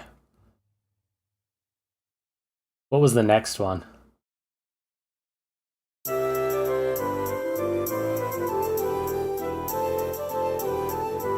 Okay, it's Daggerfall.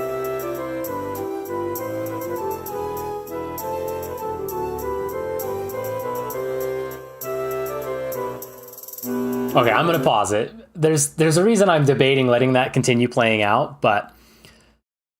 Okay, so I mentioned Imperator Rome. Imperator Rome,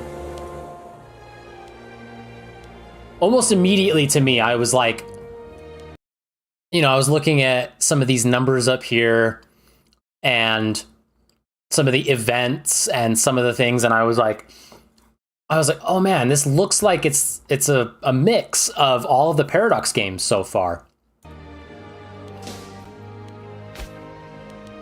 And then like, oh, well, I just paused it right after they closed that. Okay, come on, click on something again so I can show this.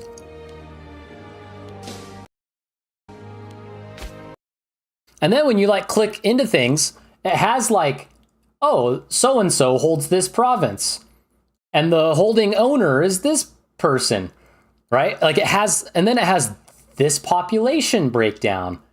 And I was like, okay, that right there, having populations is very much Victoria, right? Having actual people in charge is very much Crusader Kings. And having like all the little diplomacy options with those people is very much Crusader Kings. But then having like the military control and the ability to paint the map whatever color you wanted it to be is very much Europa Universalis. So to me, it was quite plain to see through some gameplay that this was basically them testing a whole bunch of new takes on mechanics for their mainline games. And I liked this game. I liked Imperator Rome a lot.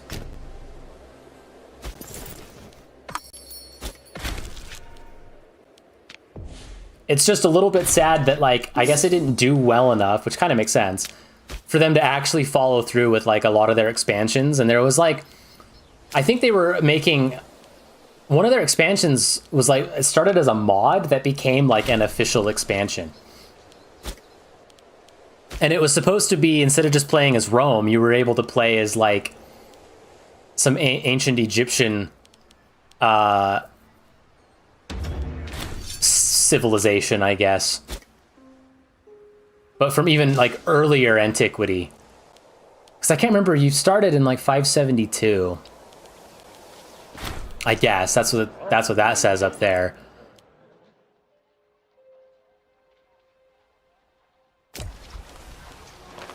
But the one mod went even further back, like into antiquity, into ancient times.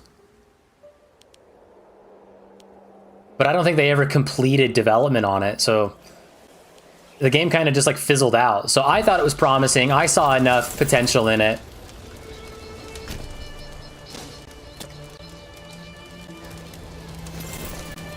And like I said, I brought it up to a guy that I worked on a game with, who, while we were finishing that up, got hired at Paradox.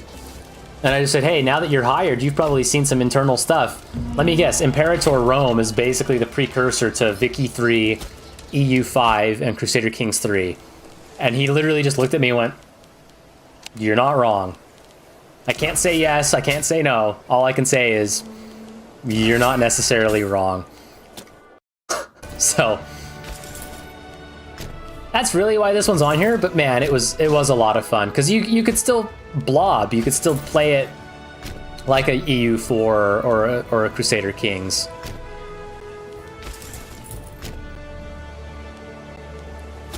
I'm just not sure how much fun it would be to come back to and be limited to that corner of the world, so I'm eliminating it. Sorry. Sorry. Okay, how about Hearts of Iron? Let's just do all the Paradox games. Hearts of Iron. Uh-oh, okay, good, it's gone. I was gonna say, uh-oh, spooky. There might have been A man by the name of Adolf Hitler up there. Oh, I just said his name. Now I'm banned for sure.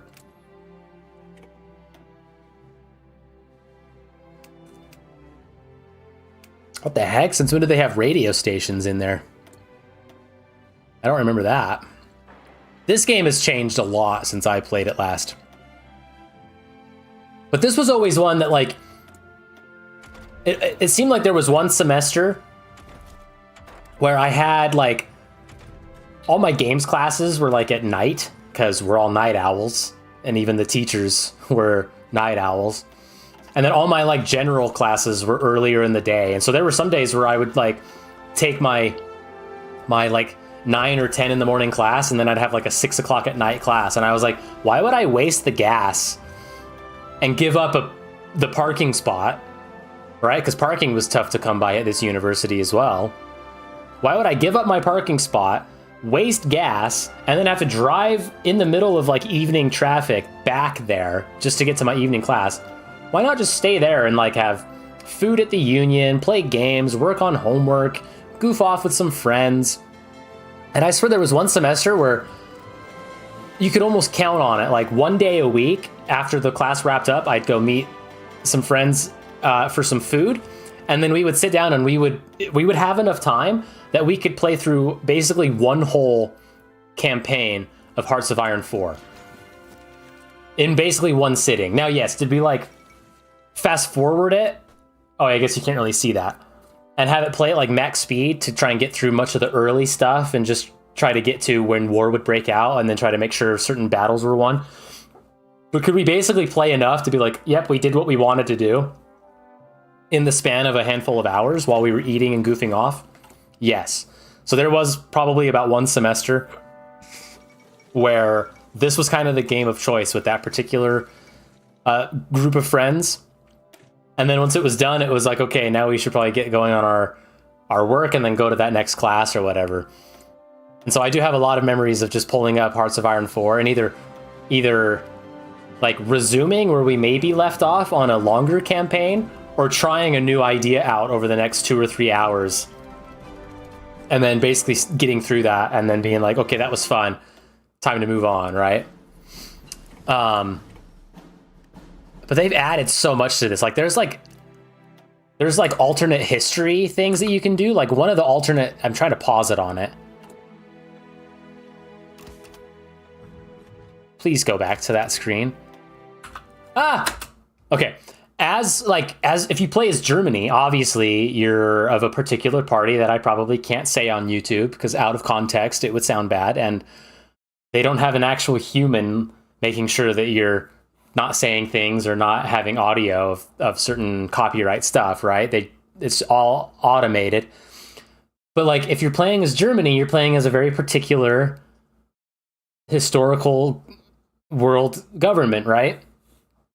But in the focus tree, you could actually go down an alternate history path where you're trying to reestablish, like, the Holy Roman Empire, or reestablish, like, the old Kaiserreich instead of, right? Like, there were ways of taking out the leader of Germany in the 30s and the 40s and reestablishing old German leadership and government types and stuff. You could even have, like, you could do crazy stuff with the US as well. And then there's all the user created mods where you can do even more goofy stuff. And then you have the actual Paradox expansion packs that add even more historical and alternate history flair. And that was always fun to me. It was like the what ifs, right? So again, I could see, I mean, this is a United Kingdom full game. I could see, you know, an hour and a half. I could see sitting down and maybe picking, like, Italy or something and trying to reestablish, like, the Roman Empire or something. Or, who knows, selecting Poland and being able to fight off Germany, right? Like, I could absolutely see starting a run and playing it for, like, one stream. And I think Hearts of Iron 4 is super fun. I, like, over the years have totally forgotten how to play it, but I do think it's a lot of fun. It's 2 or 3 stars here. I'll give it 2 stars. I'll give it a good chance, but it's going to have to go into a head-to-head, and it might lose in a head-to-head, potentially. It just depends on how all the numbers shake out. But Hearts of Iron 4 was so much fun. All right, Europa Universalis 5. I have played this on stream. Holy crap! 22 hours!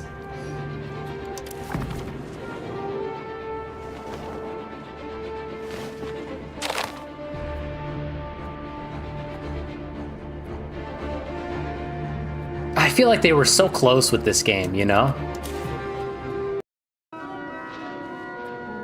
Because as you're like clicking through, like the menus are, they're not quite as goofy looking as the Victoria 3 menus.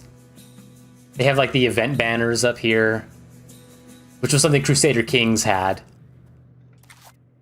And EU4 had it to an extent. But they really did it with Crusader Kings 3. And kind of leaned into it more with these games now, since Crusader Kings 3. The one thing I really didn't like about this game, and it's just, you know, oh, it's different from EU4, so of course I don't like it as much. You can see quite literally the moment that I learned how to play this game on my streams. And it was me realizing that you basically have to like do a governmental like convention. You have to like put all of your heads of government together, which you can only do like once a year or something, to basically have them say, yes, you can go to war for this one province. And you can see me finally realize, oh my gosh, that's how you're supposed to justify war? That sucks. And once I realized that, I was like, I don't want to play this anymore. And during those streams, I even said, I went back and played EU4 and was like, oh my gosh, it was like riding a bike. I immediately remembered how to play EU4 and how to like start to grow stronger and get good allies and declare war and actually win wars that I maybe wasn't favored to win. And EU5 has a little less of a focus on all-out war and has more of a focus on like kind of the number balancing again. But then like you're seeing here, this is war. Like there's still a focus on like ballooning and blobbing and getting your color to be the most dominant color on the map.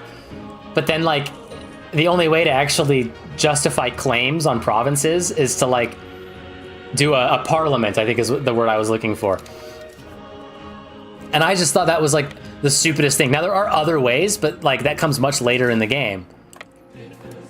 So unless they've changed it now, because this looks like, did it say what version of the game this was?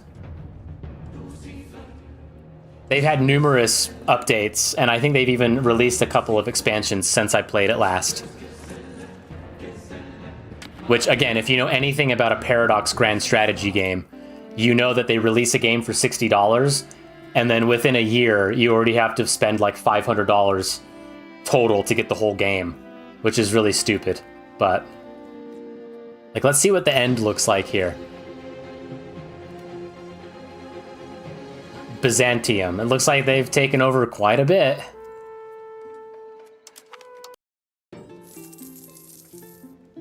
Oh yeah, it kind of looks like they've, maybe not. Wait, what the hell just happened? Weren't they like everything down here? I mean, they're the Eastern Roman Empire. So they just took the Byzantine Empire and just established an Eastern Roman Empire in 22 hours.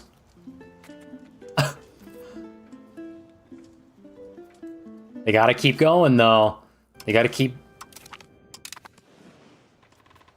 filling up the map with their color. But see, there's like the character portraits that Crusader Kings and Imperator Rome had. Would I revisit this? Potentially. Maybe it's not outright eliminated. I'll give it 1 star. Because like I said, playing it those few times I did have fun. And then finally on one of those streams where I was like, that's how it wants me to justify war. Oh, then I was like, I don't really want to play this right now. Whereas EU4, you literally just click on a province and you say, hey, I want to go to, I want to fabricate claims on that province. You literally click, where's the button? To fabricate a claim is that button right there. It's grayed out. They don't have a spy network. You have to build up a spy network, but you literally click that button once you have enough spy network points, and you fabricate a claim, and you're able to go to war for that province. And you're able to do that. You can fabricate as many claims as you want, as long as you have the spy network for it. And then even if you go to war for one province, but you want to take 3 additional provinces, you can do that. You just got to make sure that, like, when you do that, other countries aren't forming a coalition against you. And sometimes there's ways to cheese it where, like, let's say you're Castile and you're going to war against Aragon here, and you fabricate a claim on, I don't know,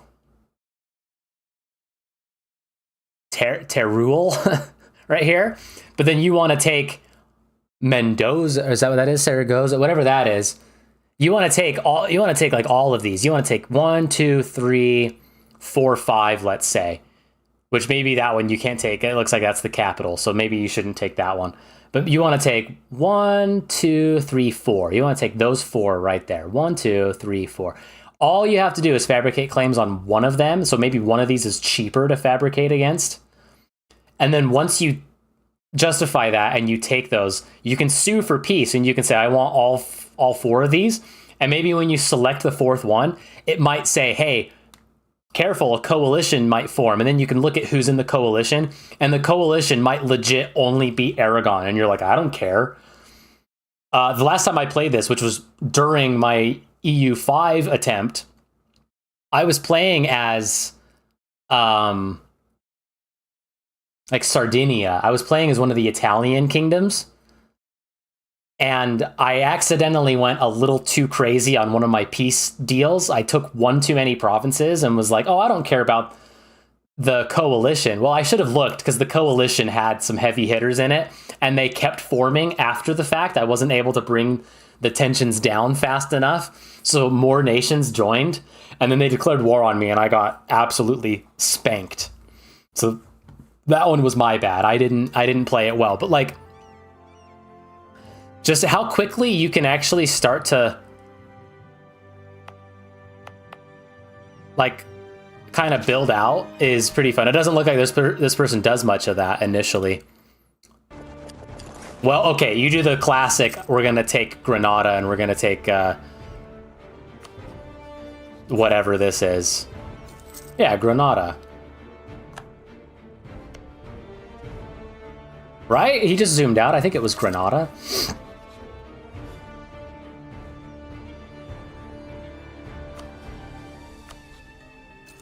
Oh, dang, Portugal has that one, huh? But it looks like you have a alliance, or maybe Portugal's like a... Do you have ownership over Portugal? No? Doesn't look like it. Now again, is this one that would look good on a stream? I don't know, because it's just staring at a map. But at least you see like ships going around, and you see like troops going to war, and you see colors changing, and you see things happening. And like, again, while it's all numbers, I think it's easier to be like, oh, this number is armies. This number is how they view you as far as your diplomacy, right? This number is the amount of gold you have. Oh, and I have, okay, I hate how I pause it, and right when I pause it is right when the thing goes away. I have probably the greatest mod for this game. And it's not even, it doesn't change how you play the game. It just puts historical works of art in all the event cards. So instead of it being these sketches that sort of match the tone, they're actual like drawings and paintings of like historical, so like time period appropriate paintings. So either paintings that were completed during that time or paintings that reflect that time. But also, if you're playing as like Spain, it favors more Spanish paintings. Or if you're playing Russia, it's more Russian paintings. If you're playing different areas, it's called like the Grand Exhibition. It's the greatest mod of all time. It adds so much to the game. And it doesn't change anything about the game other than what art shows up in these little event cards.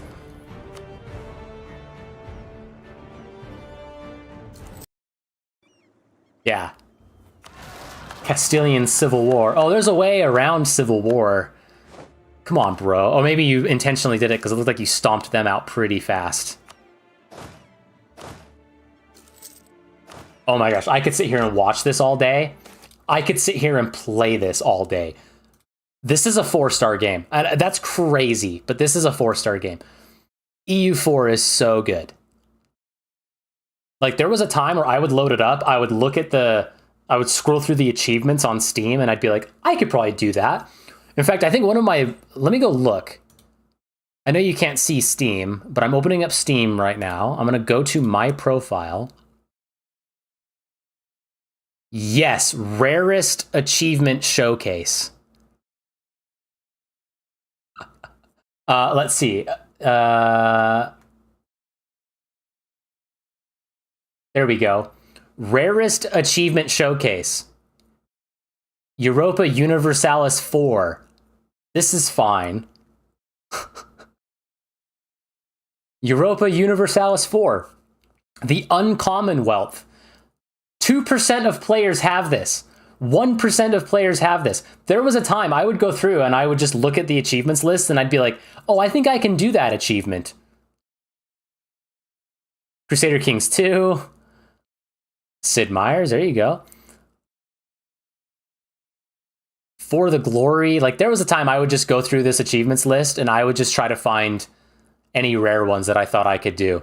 Have at least 10 global unrest and be in a winning coalition war, which was targeted against you. Yeah, that was when I had the coalition against me. There was a time I was winning, and then more nations joined. Oh my gosh, dude, that's so much fun. That's so much fun. We love it. Okay, awesome.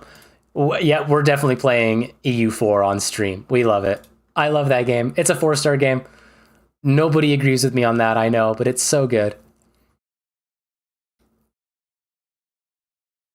Okay, how about...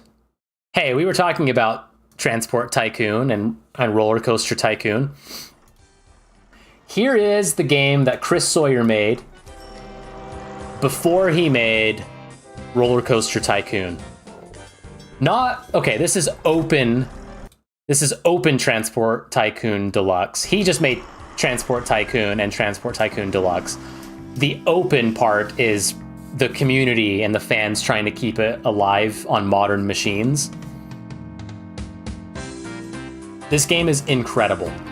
You can have bus routes, you can have trains, you can have delivery vehicles, you can have boats, like anything that transports anything, right? You can have commodities transported, you can have materials transported, you can have people transported from town to town. You can even start out by looking at what some of these larger towns are, and yes, you can connect them and then build like bus depots and basically have these bigger towns like feed into the smaller towns. And then you'll look, like certain towns have certain needs, like they might need more lumber to build more houses, so then you go find like a lumber yard, and then you gotta take the trees to like the sawmill, and then from the sawmill to the manufacturer. It's so good.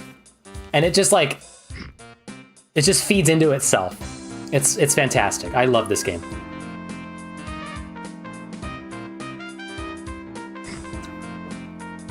And so you can see how this really is like the precursor to Roller Coaster Tycoon.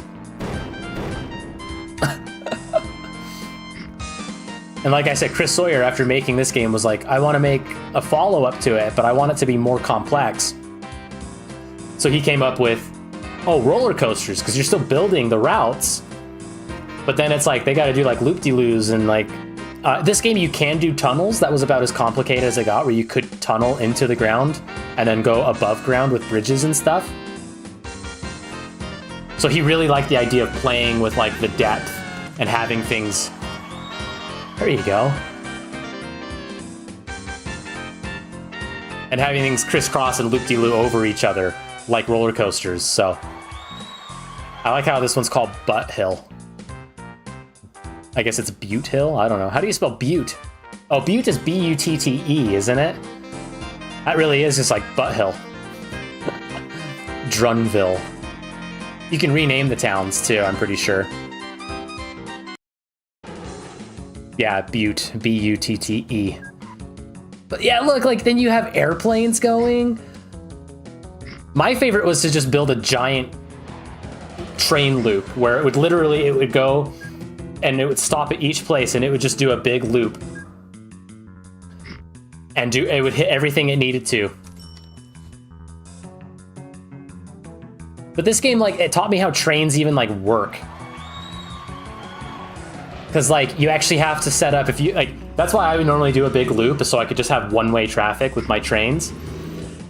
But sometimes I would go and try to do very efficient and optimal train tracks, where I'd have, like, the dual tracks, and sometimes you could have a train going one direction versus another, and you'd actually have to have the train waiting before it got to that segment of the track, and so you'd actually have to install signals and have the signals work properly. And so, like, I actually learned how, like, trains work logistically from playing this game. Again, I think this would be an absolute classic to turn on and play. In fact, almost every, like, Christmas time for the last, gosh, like 10 years. Wow, that's crazy. And maybe not every single December, but, like, when it's December, I suddenly go, oh my gosh, the Yogscast are doing their Christmas Jingle Jam. And, like, day one of the Jingle Jam is always, like, fan-made meme videos. And then one of the hosts, one of the streamers, like, puts together his, like, random video playlist, and they watch, like, meme videos. So they watch fan-made meme videos, then they watch random meme videos that the one guy curates.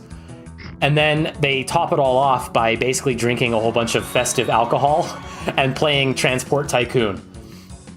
And, like, sabotaging each other's routes and stuff. It's hilarious. So you can play multiplayer. I would probably just play on a small map, or maybe one that's about half this size, but with lots of towns and lots of materials and things, and just build a lot of trains and have, like, bus routes. You can do, like, mail routes, so you can have the bus move people around. You can have trucks doing mail and, like, trains delivering mail from one town all the way over on one side to another town on the other. Like, I would just do, like, single player and just build up a whole bunch of stuff until I saw all of my blue airplanes and blue trains and blue trucks all over the map, and I am a trillionaire, right?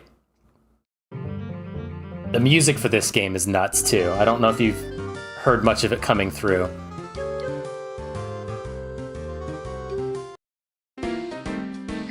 It's not 4 stars, but oh, look at that, man. They're taking off.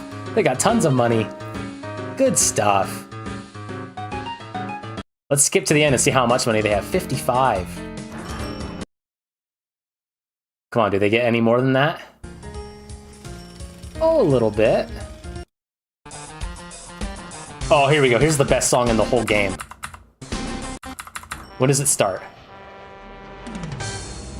Best song in the whole game.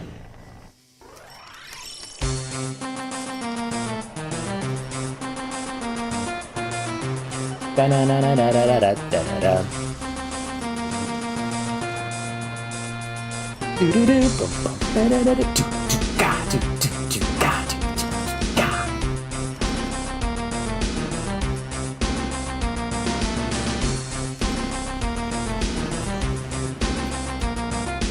You saw my Steam profile pic. I tried to hide it.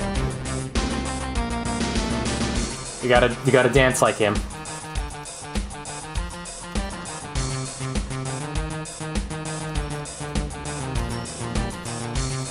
What a great song, though. And this is like Unidentified Flying Dutchman or something. That's what the song's called. Totally random. Great game. I think it's 3 stars. Again, I don't know if it's 4 stars. Just because it can get kind of difficult. It's so good. It's way good. Aw, Indy's napping. He's having puppy dreams. How about Team Fortress 2? Another one that I actually have played on stream. And can I tell you? Sorry, that's super loud. Can I tell you? It's like crazy hard to find extended gameplay of Team Fortress 2 that doesn't have any commentary.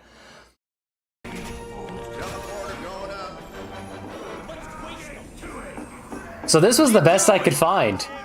Was somebody playing as the engineer. Hey boys, it's a spy.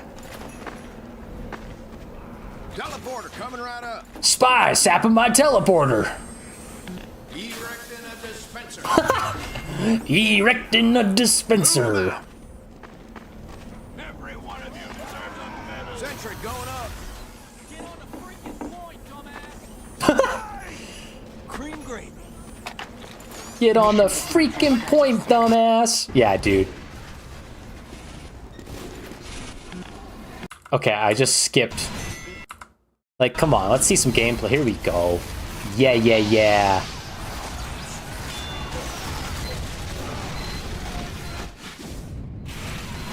The enemy has received additional time.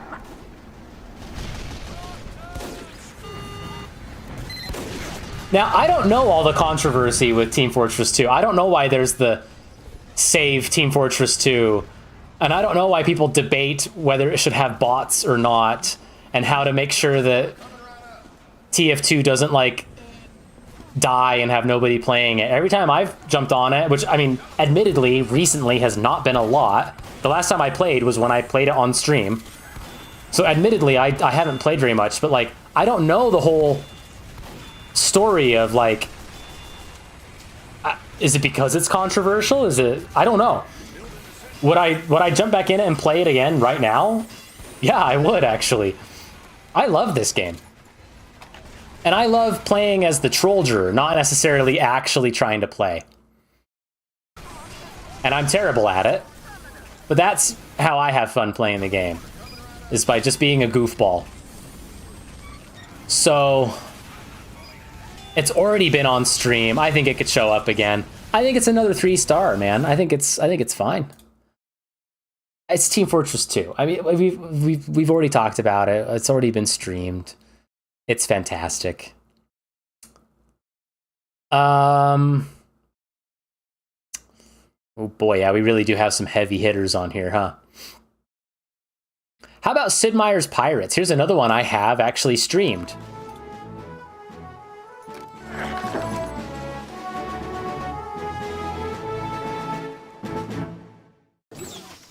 Now, I have played the original Sid Meier's Pirates, which is like a text-based DOS game.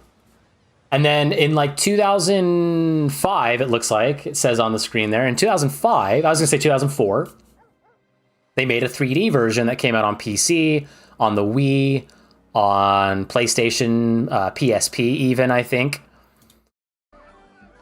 And it's so much fun. Whenever I play a pirate game, you've probably heard me say this, I wish any pirate game, if I could just sink other ships and then grab all their stuff and then sell it, and then if that economy was semi-living, that if I sold, let's say, hundreds and hundreds of tons of spice at a particular, like here, the merchant only has 8 tons, so that's why it's worth 36 gold. But let's say I sold hundreds and hundreds of tons to him, that price would go down. I could crash that market here, right? I wish like Sea of Thieves had that. Oops, I'm spoiling something. I wish Sea of Thieves had that. I wish Assassin's Creed Black Flag had like a living economy. I wish more pirate games had like living economies and had things that I could do that weren't just ship-to-ship combat, right? I've talked about that. So I love this game. I love that, yes, you can sail around. You can fight other ships. You can find your missing family members. You can marry the governor's daughter. You can court her so much that she starts buying you presents. You can sack towns. You can escape from prison. You can find buried treasure. You can defeat legendary pirates like Captain Kidd and Blackbeard and Rackham. What's his name?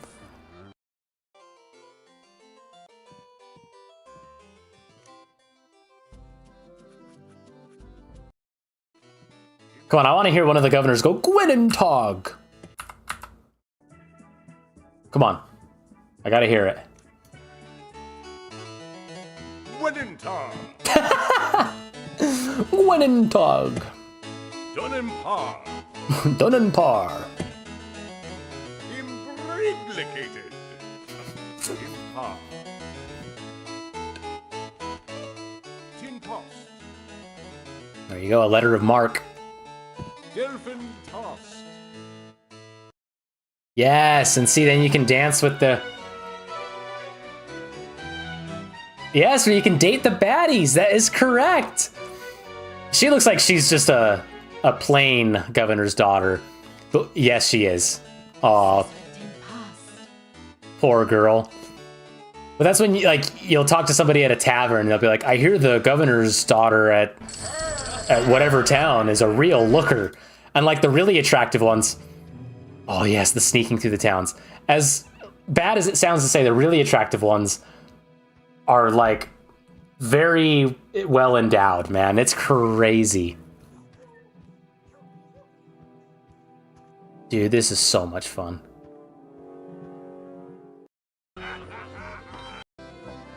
Yeah, and then there's the tavern wenches that you sometimes have to defend. Another pirate will come in here trying to have their way with them, so you fight the pirate, and then she gives you more information about stuff. So much fun, dude. Does it have as much depth as the old Microsoft DOS version of Pirates? No. But I think where it lacks some of that depth, it makes up for in flair, in art style, in just how charming the game is. Bros, this might be a 4-star. I'm surprising even myself on that one. How about we just keep going with the Sid Meier's stuff since it's all right here, or a lot of it's right here. Actually, you know what? Sea of Thieves.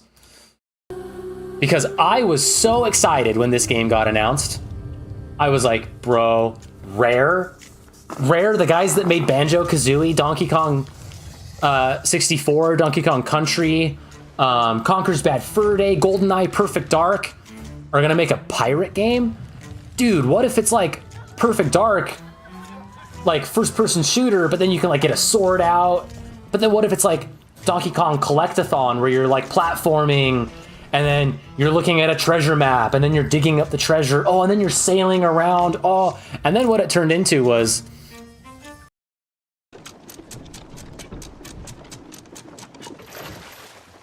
like you go to an island and you find a treasure chest, and then you take it back to the quest giver. And I'm really sorry, but that's just not being a pirate. Okay? The way this game like explains that and justifies that is that this gold merchant guy, the gold merchant guild, whatever the hell it's called, like literally there's a line of dialogue in the game where it's like, oh, you're gonna give me the map to go find the treasure chest, and then I find the treasure chest. Even though I'm a pirate, I find it and I bring it back to you. You get to keep the treasure, you get to open the chest, and then you pay me gold. I'm a pirate. I should be able to just open the chest. I should be able to just keep the chest. Like, I'm a pirate. And then, so you bring that up, you actually you can ask the guy why I have to bring it back to him to have it opened. And the in-game explanation is, oh, all of the treasure chests are cursed with a voodoo lock, and only I have the key that opens that lock. I'm a pirate! I'm gonna kill the guy and take his key! I hate this game. I freaking hate Sea of Thieves. It's so boring.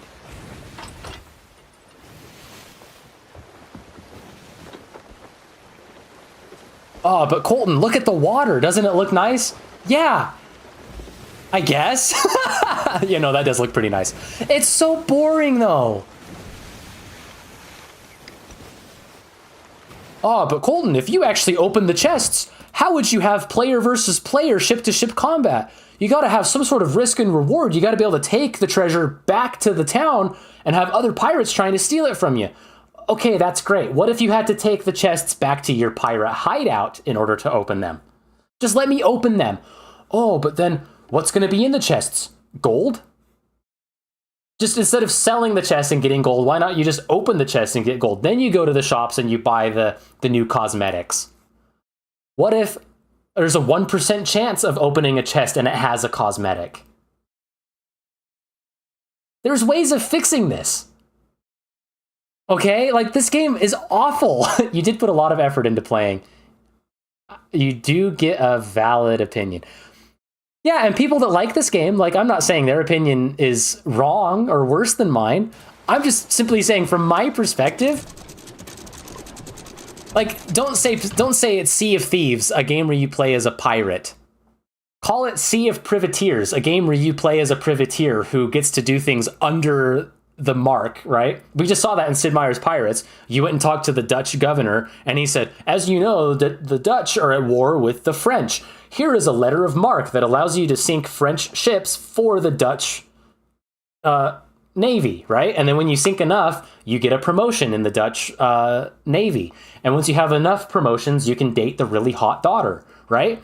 In this game, just call it Sea of Privateers. Don't call it Sea of Thieves.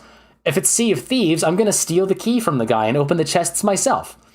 Call it Sea of Privateers, where I'm actually flying. And you do this. You actually fly like the gold merchant's banner. And when you fly it long enough and complete enough quests for the gold guild, you then get more gold. Like, just reframe it, please. Because the game doesn't frame it that way. I have to mentally frame it that way, and it gets so frustrating.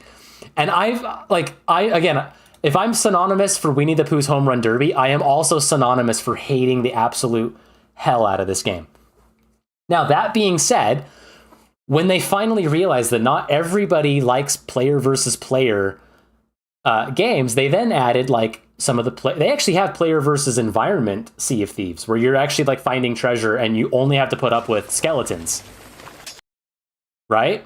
Then they added the little like temples, the little dungeons where you're like, you have to find like the treasure room and you have to do little puzzles to clear out all the gold. And yes, there are now actually, they heard me out, there are actually some chests you open that contain gold, and there's piles of gold that you can pick up. So you actually they did hear me out. They did listen to my very valid complaints here, because I'm sure other people had them. But then they added like the Pirates of the Caribbean, right? Life of a Pirate stuff where you're like interacting with Jack Sparrow. And in that, they actually added a little teaser to Monkey Island. And so back before they even added Monkey Island to the game, the Pirates of the Caribbean section had a Monkey Island inspired section that had the Monkey Island theme. So there are some things in this game where I'm like, oh, okay, they did that part right. So when they finally did the Monkey Island stuff, I was almost moved to tears running around Monkey Island and Melee Island in first person mode in like a faithfully recreated Melee Island or Monkey Island. I was like, when I was a kid playing these games, I wanted to be able to step into my monitor and walk around with Guybrush. And now I'm walking around with Guybrush. Like, I was almost moved to tears playing the Sea of Thieves Monkey Island stuff. So don't get me wrong. I appreciate these games. I just think... I think what Assassin's Creed Black Flag did to the pirate genre, we're never going to get past. A new pirate game comes out, go look it up on Steam. If you find a new pirate game on Steam that's in early access, soon to be released, and you click on the gameplay trailer, the first thing you see is they're sailing around in a ship and they're firing cannons at other ships. And then you turn up the music, and the music is Pirates of the Caribbean sounding music, right? Which is like all the music in this game.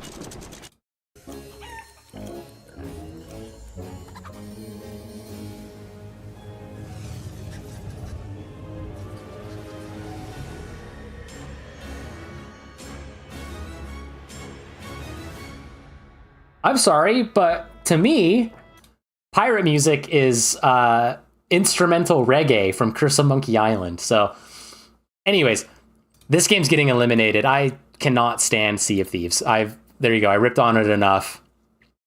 Now, here we go. I just lost. I was at my highest viewership, and then ripping Sea of Thieves to shreds. I didn't go to my lowest, but I lost a number there. Here's Return to Monkey Island, okay?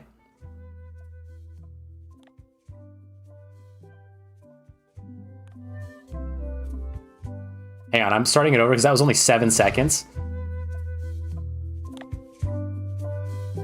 But if it's one thing they got right, it's the music.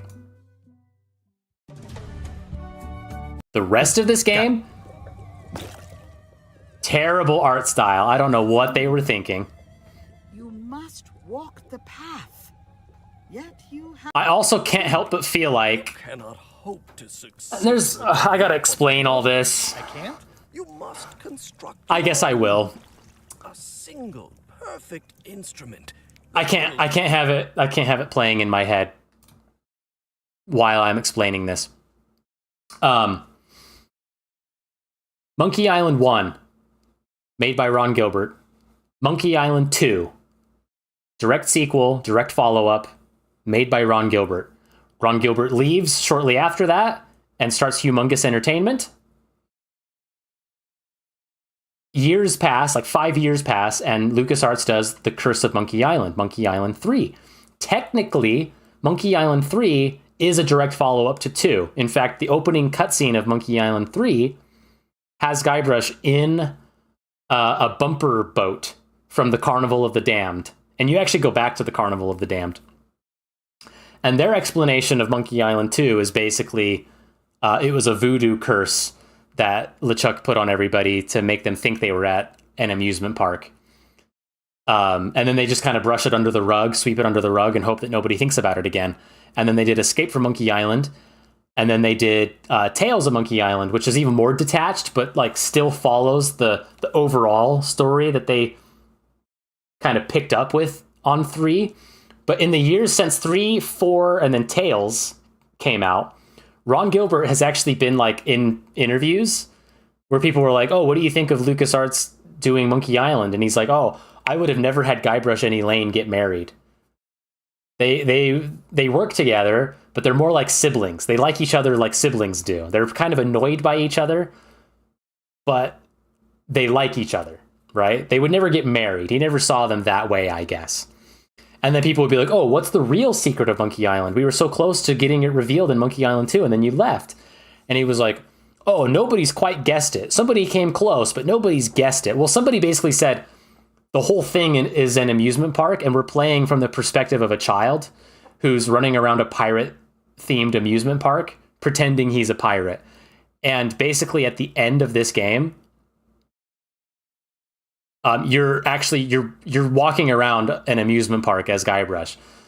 And so Ron Gilbert was like, oh, people have come really close to guessing the actual secret, but they didn't actually guess the secret. And then he comes out with this game, and he basically smacks the fans in the face and said, this is what you get for worrying about this stupid game your entire life.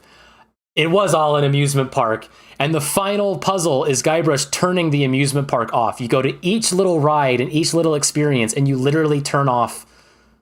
You turn it all off. And when you turn off every last thing, the game ends. Which I think is actually a rather beautiful ending. I just wish it was done more in the tone of like we're moving on, we're ending it, and not in the tone of like, you should feel bad for being so attached to something since 1989, right? Like, the tone was rather patronizing and insulting. So, okay, the reason I go with this, the reason I'm spending so much time explaining this is, oh gosh, and I did this one time with Zavor, who's in chat now, and maybe you remember this day, because I'll never forget this day, that's for sure, because of something else that happened. But okay, so I'm going to be like Doc Brown in Back to the Future, okay? Here's the timeline. Okay, and we have Monkey Island. right? And we have Monkey Island 2. You have the photo? Nice. Okay, and then somewhere, so here's Monkey Island 1, here's Monkey Island 2, right? And somewhere along the way, we have an alternate 1985. Okay, where Curse of Monkey Island comes out, and then Escape from Monkey Island comes out. And then, sort of attached, we have Tales of Monkey Island. And for the longest time, this was the one timeline. Okay, so this is what, 89? This is 91. This is 97. This is 02. And I think this is like 2010 or something. Okay, then suddenly you have like 2023. Or 24. 23 or 24. You have Return to Monkey Island. So suddenly Ron Gilbert got the opportunity to hop in a DeLorean and actually do his direct follow-up to Monkey Island 2. However, it still honors some things that happened down here, like Guybrush and Elaine getting married. It even references, what's her name? Morgan. It references Mommy Morgan a couple of times. So you have this weird, like, multiverse thing happening. In fact, here, I'll even write that, multiverse. Sure, close enough. You have this weird multiverse thing happening, right? But yeah, you have this weird, like, split timeline, dude. Okay, 22, apparently, in chat is wow, time flies, huh? That feels like it was just yesterday. That's why I guessed a little closer.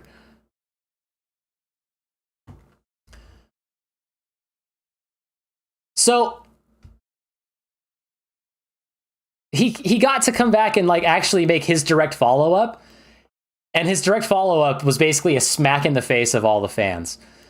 So the one thing this game got right was it honored that Guybrush and Elaine are married, and they're so sweet in this game.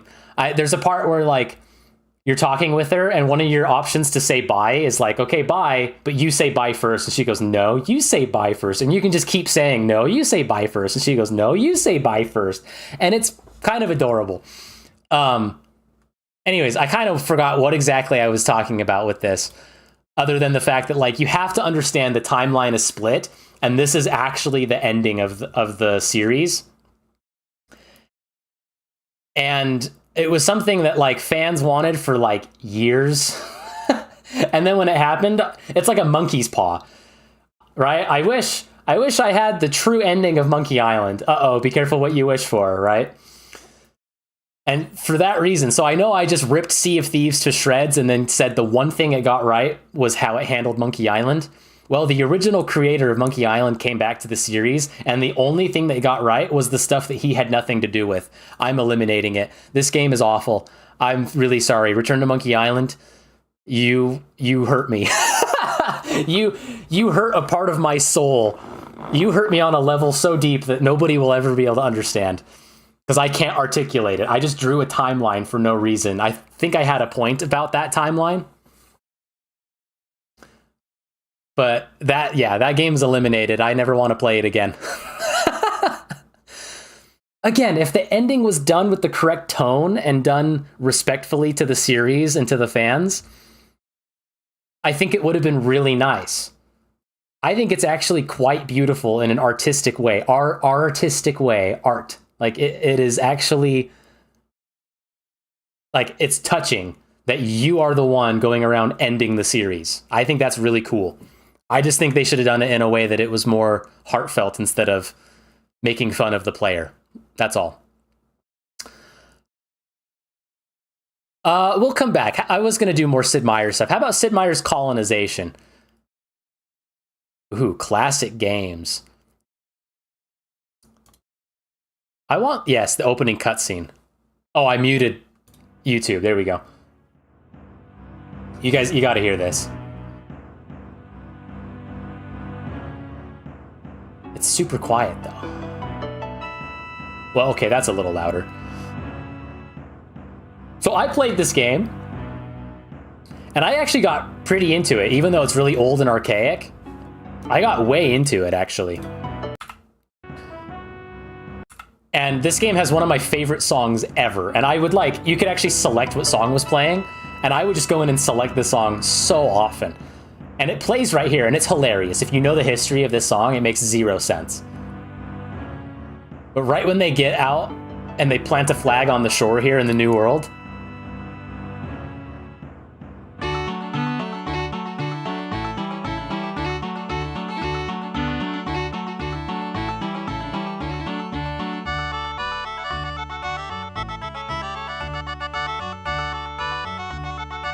bully boys, hey, bully boys, ho, if you want to have a good time, join the cavalry, join the cavalry, join the cavalry, if you want to catch a devil, if you want to have fun, if you want to smell hell, join the cavalry. So this is Sid Meier's colonization.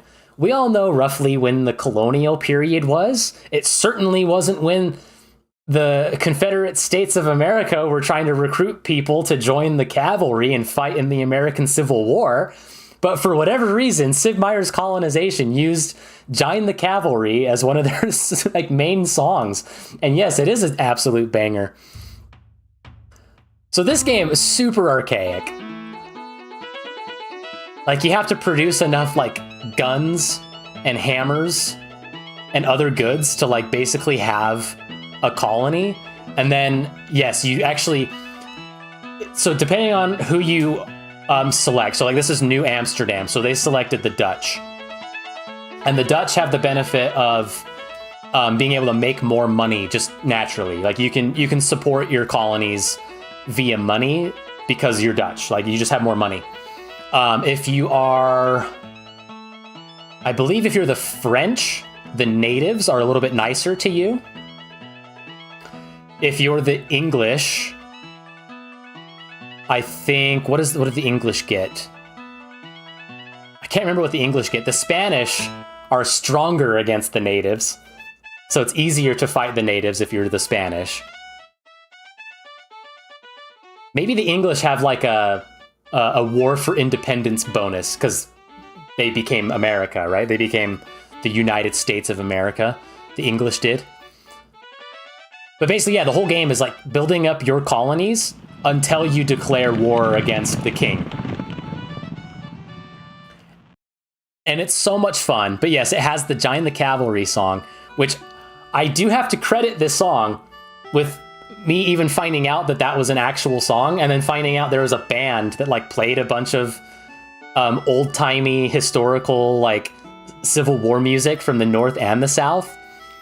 And just a couple years ago, they actually played their last show in Gettysburg, and I went. I flew to Gettysburg and went to their show and listened to them play the songs, and they're never going to play again. They've actually had members of the band die, so I didn't even really hear the full band lineup. So I know that sounds funny. I'm sure most people don't actually know. I wouldn't say that I'm a history buff, but I do really appreciate history, and I do enjoy reading about history and playing games that have historical settings like this. That's part of the reason why I can play strategy games, is because I can kind of contextualize it with the history. I love this game, though. It's so hard. But I don't think I can eliminate it. Exit DOS? Dude, that means we could just play it on archive. I actually own it. I actually have the GOG installer. I spent money on this on GOG because I liked it so much.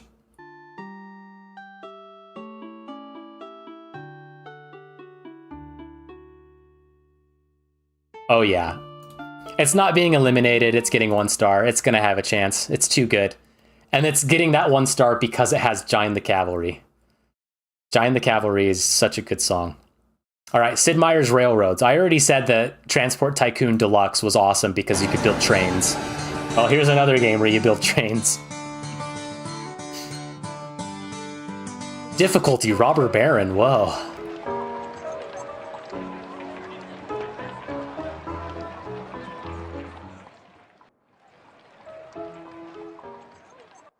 That was my favorite part of this game, was depending on what time period it was and what town you were at, the music that would play was always super comfy. Like, that sounded like saloon piano.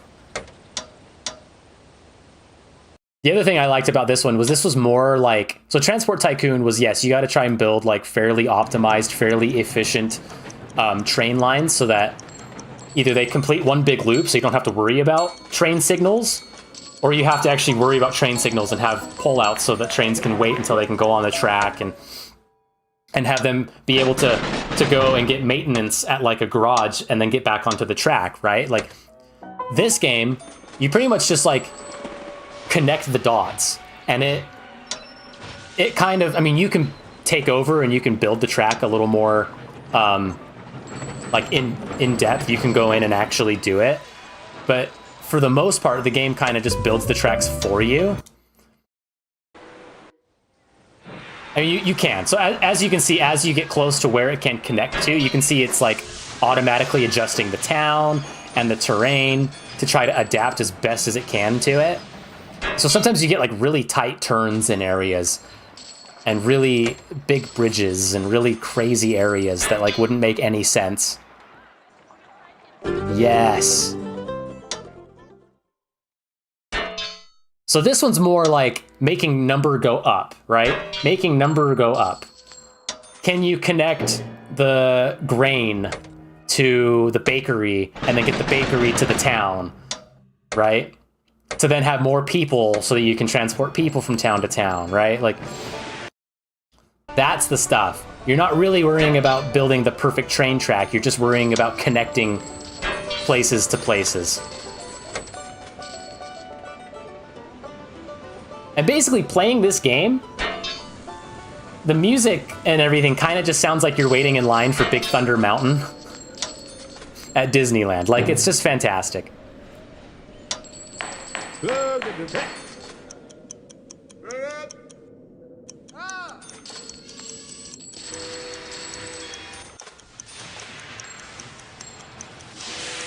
There you go, there's Las Vegas. Doesn't it look just like it?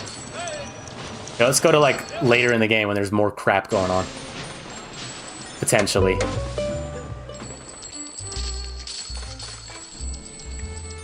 (1928). Shouldn't there be like way more going on?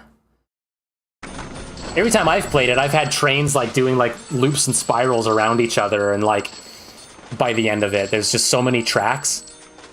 Yeah, there you go. That looks a little more like what I'm used to.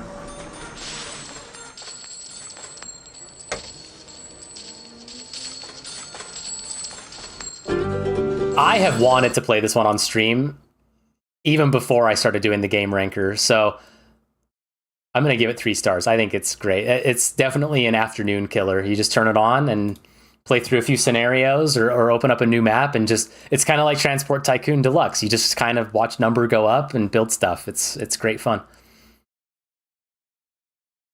Oh, okay. I already did the whole Tales of Monkey Island spiel, kind of.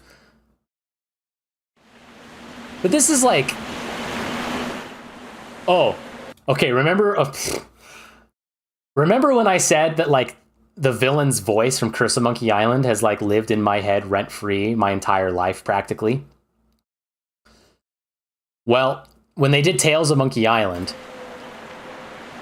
that actor that is the voice of LeChuck, the villain, had pretty much retired, and he was approached, and they were like, we're doing an episodic version of Monkey Island. It's going to be 5 small games released over the period of like half a year or so. And he decided it was too much work because he was semi-retired or fully retired. And they were like, okay, that's fine. We understand. We'll get somebody else to do it. And the person they got was awful. I mean, he literally sounded like this. He was like, at last, my victory is at hand. Har, har, har. And if you listen to what he sounds like here, when they released all 5 of them at the same time after the episodic release, so after the 5 came out, they then put them all on one box as one release. At last, my victory is at hand! Behold, the legendary very 13th monkey of Montevideo, whose sacrifice will eternally bind the oceans themselves to my infernal will. The guy came out of retirement to do the voice. It's awesome. Now, if you don't know who the actor is, the actor, he's also in The Terminator. He's the doctor. He's the psychiatrist or whatever that's like questioning Sarah Connor. You know, when the liquid metal guy, when he like goes through the jail bars and he's like sitting there and he's got his like cigarette in his mouth and the cigarette drops. It's that guy. Dr. Silberman or something like that. That doesn't sound right. I'll go look it up just because I am that guy. I have to know. Dr. Silberman. Terminator. Yes, Dr. Peter Silberman. From The Terminator. And for whatever reason, after, let's see, they did The Terminator, they did Terminator 2 Judgment Day, and then they did Terminator 3 Rise of the Machines. And then after Terminator 3, they did a few Terminator spin-offs that didn't have Arnold in them. Like, they had different actors as different versions of, like, the Terminator bots, right? There was, like, a fun fact that, like, there was only 2 actors that were actually in all 3 of the mainline Terminator movies. Now they've done more, and it doesn't matter anymore. But after the first 3 came out, and then they did those first couple of spin-offs, Arnold Schwarzenegger and the voice of LeChuck were the only 2 actors that were in Terminator 1, Terminator 2, and Terminator 3. Which is just such a weird little trivial fact. But anyways, he was like retired and didn't do the voice for the monthly releases of this game. And then when they put him out as one big bundle shortly after the 5th one came out, Chapter 5 came out, he came out of retirement to do all the voice work for the character.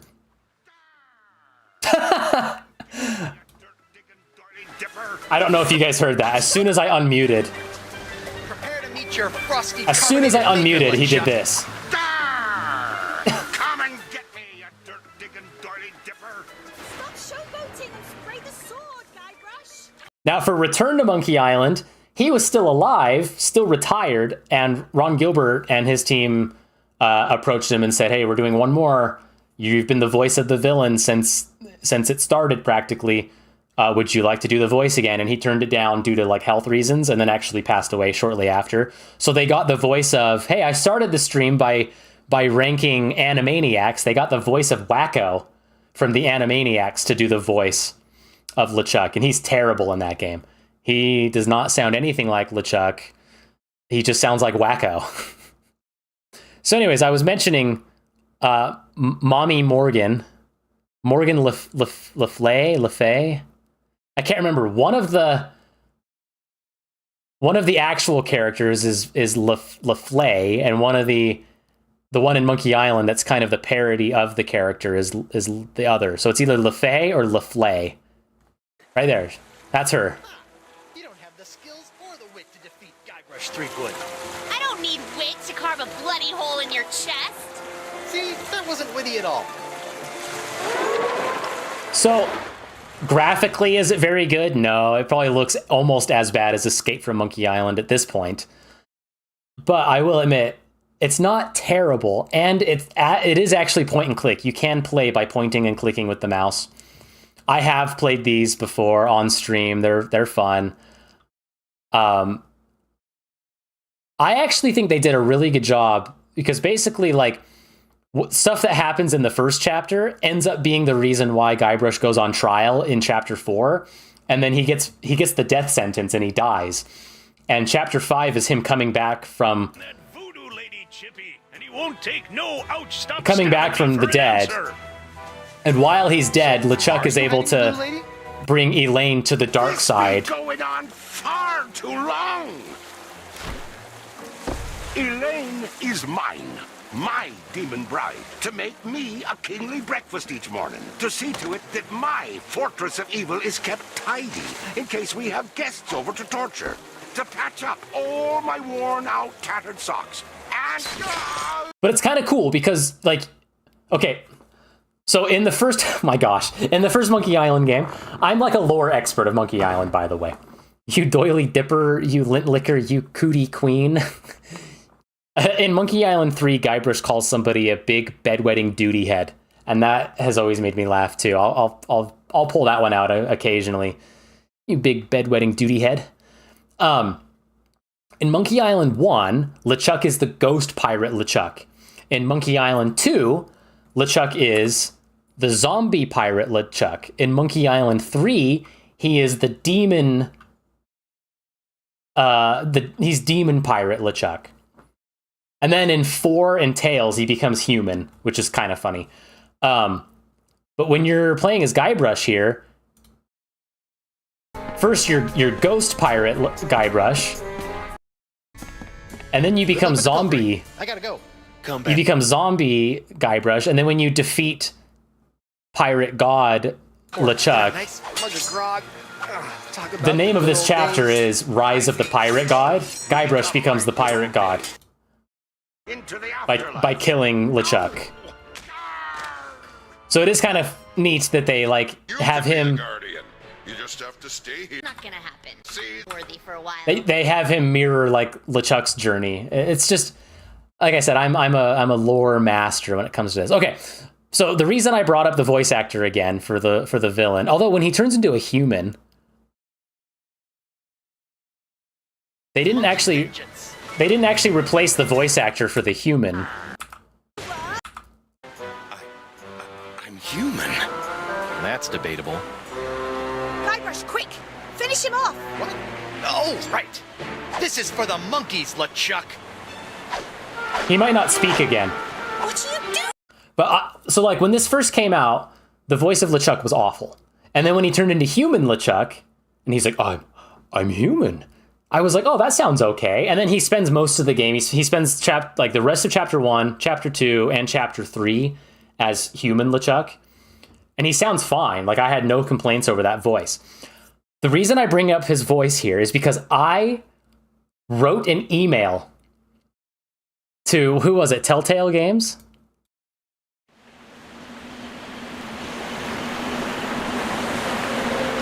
Well, okay, LucasArts, yeah. I'm pretty sure it was Telltale. I wrote an email to Telltale Games that said something along the lines of, you have to, whatever you can do, you cannot have whoever's doing the voice of LeChuck continue to be the voice of LeChuck. You have to recast him. You have to have somebody else do it. And I said, have it be the guy that does the voice of Murray, the talking skull that we saw briefly in Curse of Monkey Island, right? Even he would be a better option. Or better yet, just put a bunch of voice effects on the guy that does the human version of LeChuck. He sounds good enough. And the guys at Telltale actually responded to my email. And they were like, okay, we hear you. You're not the only one saying that the voice is bad. You brought up maybe having the voice of Murray come back. We don't want to spoil anything, but you might hear that voice. And then they said, we're working on something, stay tuned, basically. And so then when chapter 5 came out and then they bundled all of chapters 1 through 5 together, they had replaced the voice with the actual voice actor. So again, I'm not saying I'm the only one that actually emailed, but I do remember writing an email and then getting people from Telltale to respond. And then when I was finishing my capstone, so finishing my undergrad degree in games, I remember one of I think it was the capstone class, actually had somebody come in from Telltale Games talking about how they got a job in the industry and talking about the kind of stuff that the companies are looking for if you want to try and be hireable. And when she mentioned, oh yeah, I worked on at Telltale from this time to this time, I was like, there's a decent chance that you worked on Monkey Island. So I asked her, I was like, hey, did you work on Monkey Island? And if so, like, was that fun for you? A lot of people don't know Monkey Island. And then I jokingly said, and when are we going to get Tales of Monkey Island Season 2? And she was like, oh no, I didn't work on Monkey Island 2. I joined shortly after they had kind of wrapped production on it. And then she said, And season 2 is probably never happening. It didn't do well enough. And I was like, yeah, I know. I didn't really need to hear you say it. But yes. We can't say anything, but you aren't wrong. Yeah, they didn't want to spoil that Murray was going to be in the game. So Murray does come back in the game. So they were like, "Oh, that's funny you'd mention Murray. No spoilers, but Murray might be coming back." And then they said, "We're working on it. We don't want to get our hopes up because it's not official yet, but we're working on it." And what they were working on was bringing the retired actor out of retirement to do a few lines of dialogue, basically. Which I guess he had enough fun doing the voice that while he was able to, he came back and did it one last time. I just wish he had done it one last time for Return. But Return, wow, you're getting some lore here. Return to Monkey Island is the equivalent. It's 3 stars. Tails is really good, actually. It's 3 stars. Return to Monkey Island, so the one I eliminated because I hate it. Return to Monkey Island is the equivalent of Sting's WWE run. For years, people were like, oh, Sting will never go to WWE. It's the antithesis of WCW. It's the antithesis of Sting. Sting is the franchise. He is WCW. He is the icon. He's even been full-time wrestling the last 10 years in total nonstop action wrestling, the phoenix that rose from the ashes of WCW, and he went to WWF and jobbed to Triple H twice. Why? If you had just stayed away, that would have been part of your legacy, to be the most over guy that never went to WWE. Right? Why? Why did they come back to Monkey Island and spit in the face of the fans? Why? So which Monkey Island is your favorite? Oh, dude, I already ranked it, brother. That was on PC, boy. I guess you'll have to tune in for the head-to-head to know which one's my favorite. LeChuck's Revenge could be up there for sure. Here, you know what? Since you're talking about it, let's just go to the special editions. So these are under PC Man, technically, because the special editions came out much later. But I did play the originals on my Windows 95 and Windows 98 machines that my family had. Maybe you don't want to spoil it. I already said it on stream. When I ranked Curse of Monkey Island 4 stars, I said I already know this is my #1 game of all time. So Curse is my favorite of the franchise, and it's my favorite game for lots of reasons. But I like to think that the whole remaster and remake trend practically started with this game. Now, had there been remakes and remasters before this? Yes, but I don't think there was the deluge of remakes and remasters quite like we've had since 2010, 2009. After this game. I think this game was really the one that did it. Now, again, this game has a really goofy art style. And it's pretty rough around the edges. Like, they tried to replace the 9 verbs with a verb coin, but the verb coin is still too many verbs. It's still too confusing. And in fact, some puzzles... Sorry, it's pretty loud. In fact, some puzzles are easier to play it in classic mode because you can switch back to the old graphics. And then switch back. You can go back to the old one and then switch back to the new one. Unfortunately, this one doesn't have the option to play it with classic graphics and voice acting and new sound and new music. Whereas Monkey Island 2 Special Edition has the ability to play with the old graphics and the old control style with all the voice acting and the new music and stuff on top of it, which is, it's the way to play the second one. This one, you have to switch back and forth. It's the only way to get through it. And the one puzzle that you really do have to switch back and forth, if I can skip to it, is when you have the grog mugs. And you have to get, what's his name? Otis. You have to get Otis out of jail. It's nearly impossible to switch the grog, because the grog eats through the metal mugs.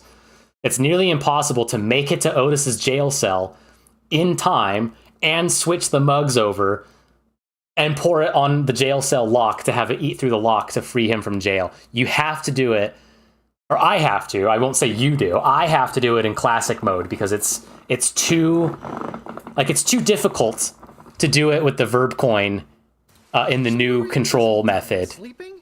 Hey. But here you go. Probably bloated up like a fattened pig. His eyes being eaten out by crabs. There he is again. He came out of retirement to lend his voice to the remake and remaster of this because the original didn't have voice acting. Yes, sir. The damn flowers took me forever to figure out. And then something in the shipyard. Oh my gosh, the shipyard! When you have to convince Stan that you can live without that particular piece of junk. Right? Where is when you have to buy a ship from Stan? I'll bring the ship and the papers. I just want to say that I really feel like we got to know each other today. I mean, I really felt some... Right? You have to get enough money and enough credit from the storekeeper.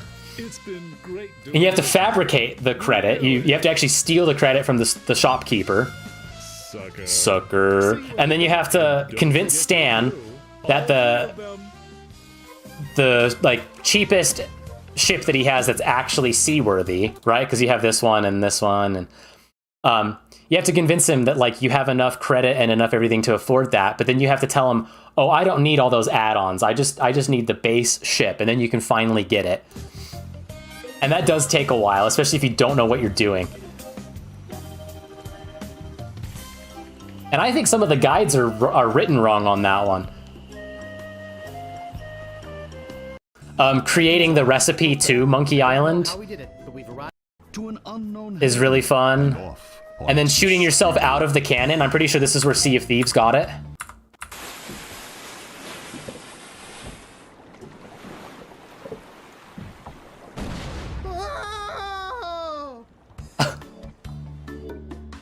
But I think you can tell that like they did this on a shoestring budget, and they did it with a game that didn't, because they didn't add any more like animation frames. They didn't add any more to it. They just replaced all the sprites with new sprites, and then replaced all the music with updated music, and then put voice acting in.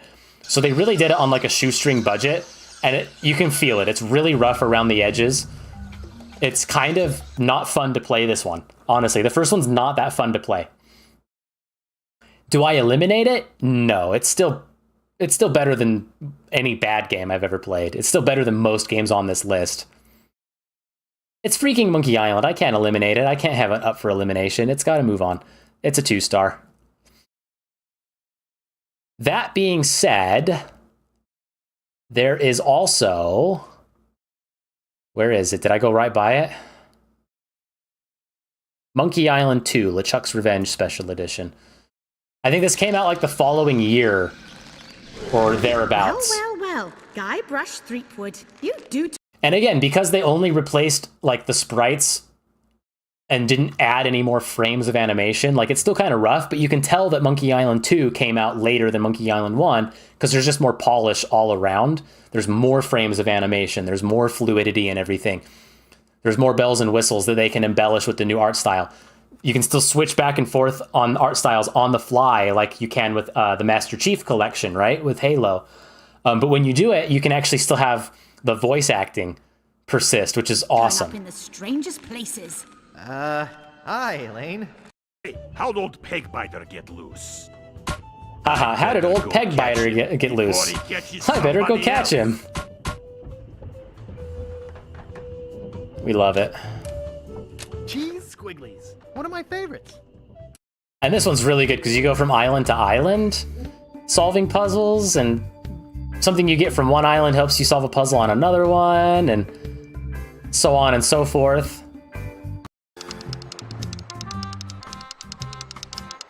Let's see, where's the... Oh yeah, check this out. I'll be back to relieve you at 11. His name's Walt the dog. Don't try to escape or anything. Walt will chew you to bits. Walt Disney. Okay, look, he's the dog with the key. And you can grab a bone and you go, here, doggy, doggy, right? Just like Pirates of the Caribbean, the ride. And where did this game get the idea for that? From the ride, Pirates of the Caribbean. Watch me flip it right into my pocket. They don't call me the Bone Master for nothing.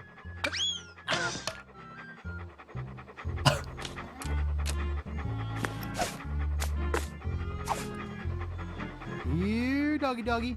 Here, boy.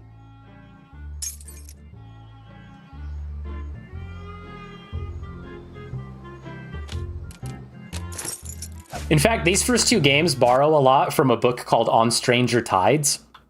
And Pirates of the Caribbean actually had a movie called On Stranger Tides.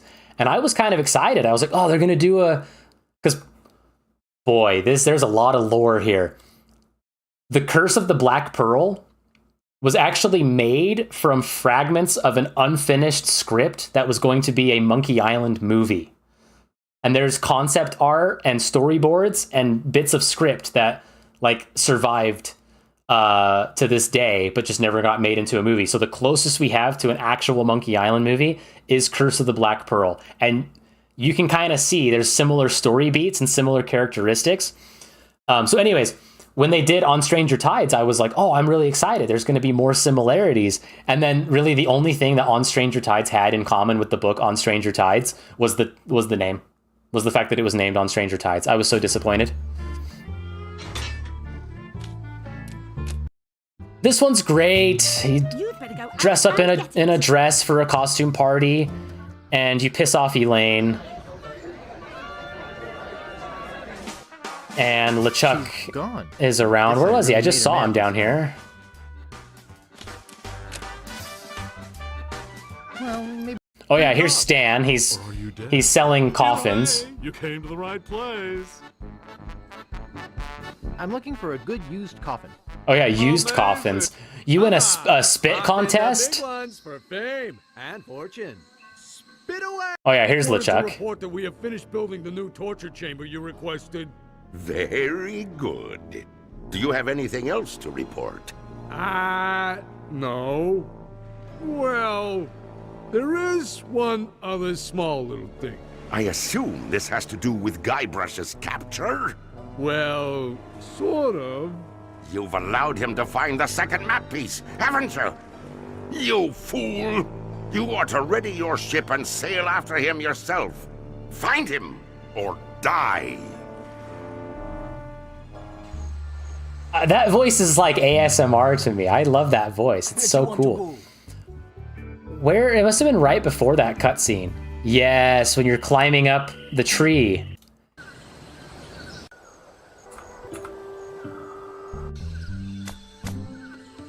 This game starts to get really trippy, by the way. And so often, so Zavor, when you were like, oh, I played the first one. I don't know if you remember me saying, like, you should play the second one. Please play the second one. It's way better. Please play the second one. I just want somebody to be able to talk to about these moments, because this game starts to get all kinds of crazy from about here on out. Oh no, it's the reinforced one. He already did it. Oh man, so when does he do it before that? Ah, right here.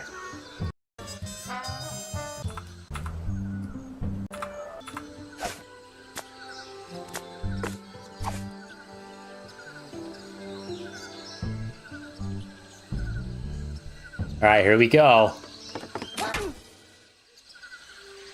He knocked himself out.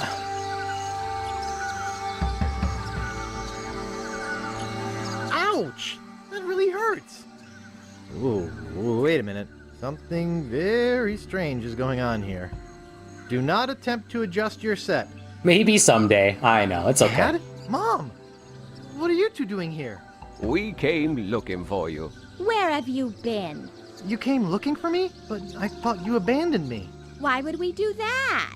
We are such loving parents. Yes, we are. So what do you two want? We have some information for you, son. Really? Great! What is it? Well, we're going to give it to you in the form of a song. Oh, okay.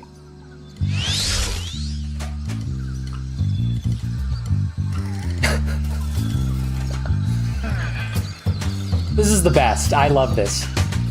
The headphone's connected to the rib bone. Rib bone's connected to the leg bone. Leg bone's connected to the hip bone.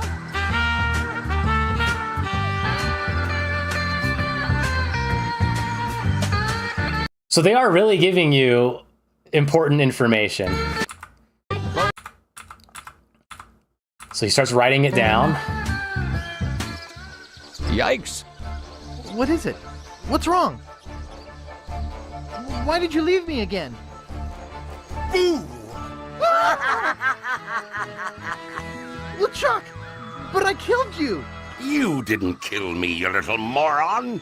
I was already a ghost when you met me. You just destroyed my spiritual essence. A favor that I will now return.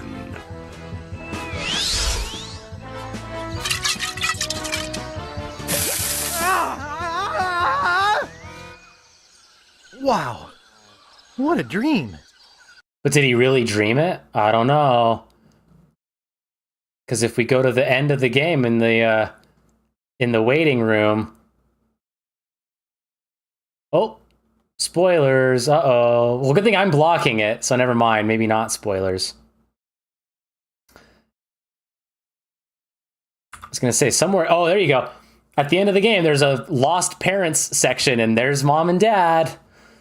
The head bone's connected to the leg bone. What in the world did I come into this stream?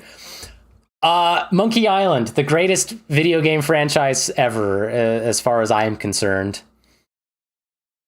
So this stuff is amazing. The whole game, you're trying to find the treasure of Big Whoop, and Big Whoop is a voodoo treasure that it's the only way to free you of LeChuck and finally end him once and for all and move on from him. And you find Big Whoop, and upon finding Big Whoop, like, there's Big Whoop.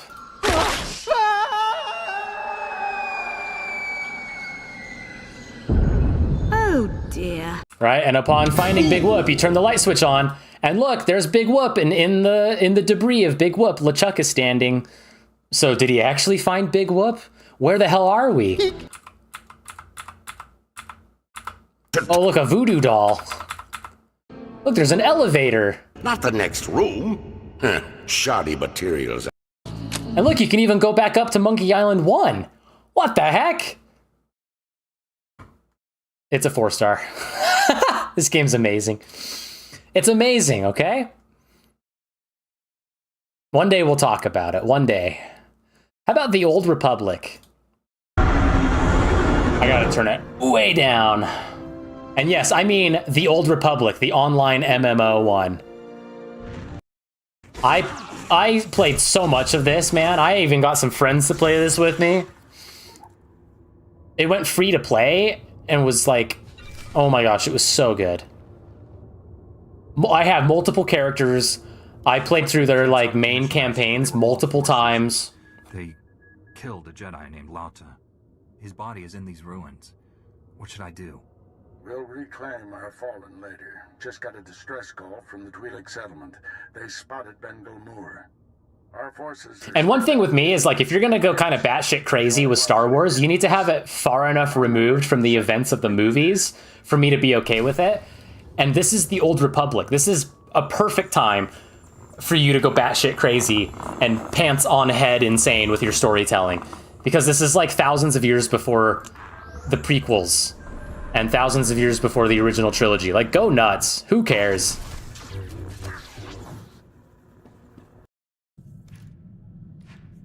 I remember, like, grinding to get certain items and then selling them on the in-game marketplace to then buy premium items that I wanted for my characters. I remember playing this during class at university and not paying attention to the class. I paid attention to the game, obviously. Sure, anger's bad. Why cross off everything else? Anyone tell the troops they can't enjoy shore leave? Would we have a government if senators couldn't throw wild parties? They almost treat us like children. Pretty far past almost, don't you think? Oops, I meant to skip, not pause. And because it's online, like, it was really fun to have a group of friends get together and then, like, clear out some of these areas, fight bosses, get really good loot. I mean, just think World of Warcraft, but with Star Wars, right? Just think of that kind of experience. With a campaign, a storyline for your character that's entirely voice acted. That's nuts. Odds if I keep the enemy focused on me. Do not be overeager. You're the only one who can face the Emperor. I don't even know if this is, like, still around. But, you know, like, again, other than the fact that, like, if you've played MMOs and you enjoy MMOs, I think you know where I'm coming from. This one was like I said, I compared it to World of Warcraft, which arguably is World of Warcraft like the better game? Yeah, probably. Is World of Warcraft on my list? No. Did I play a lot of World of Warcraft? Yeah, off and on, but the one I really got into was the Old Republic because it was Star Wars. So I don't think I can eliminate it for that, honestly. I think it's 1 star. It's got to have a chance. And if I can play it, it might show up on stream, man. It's really good. Okay, here's one. I might have to really illustrate a point here. So I'm going to put the BRB text on and have some music play while I go grab something. So it's just a very quick break, I promise. It's just to illustrate a point here that I think will be fun to illustrate. So here, remember I was talking about the music?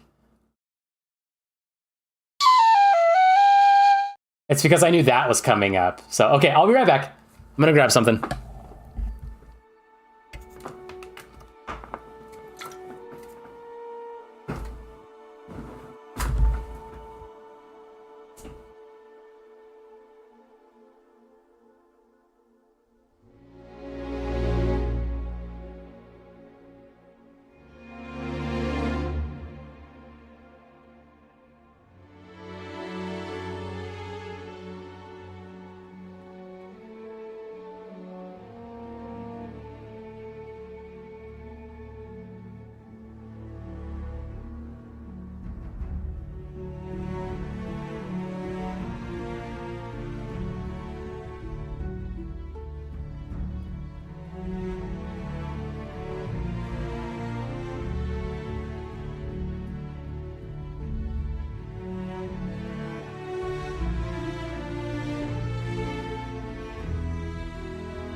So, ooh, Starfield music, super loud. Okay, I grabbed a couple of things, okay? So, there's these books called, I wonder if that's going to show up, called Fighting Fantasy. Does that show up? Fighting Fantasy books. This one is Vault of the Vampire. It's by Steve Jackson. Steve Jackson and Ian Livingston. Ian Livingston, I presume. Just kidding, that's Dr. Livingston. I believe Steve Jackson ended up forming, like, Square Enix or something. And both of these guys created, like, Games Workshop, I think, and, like, Dungeons & Dragons. So this is, like, the precursor to Dungeons & Dragons. It's a choose-your-own-adventure, like, RPG game book. But what's cool about it is you actually, like, create a character, like, you have, like, stats. And then based on your stats, you have different encounters. Okay?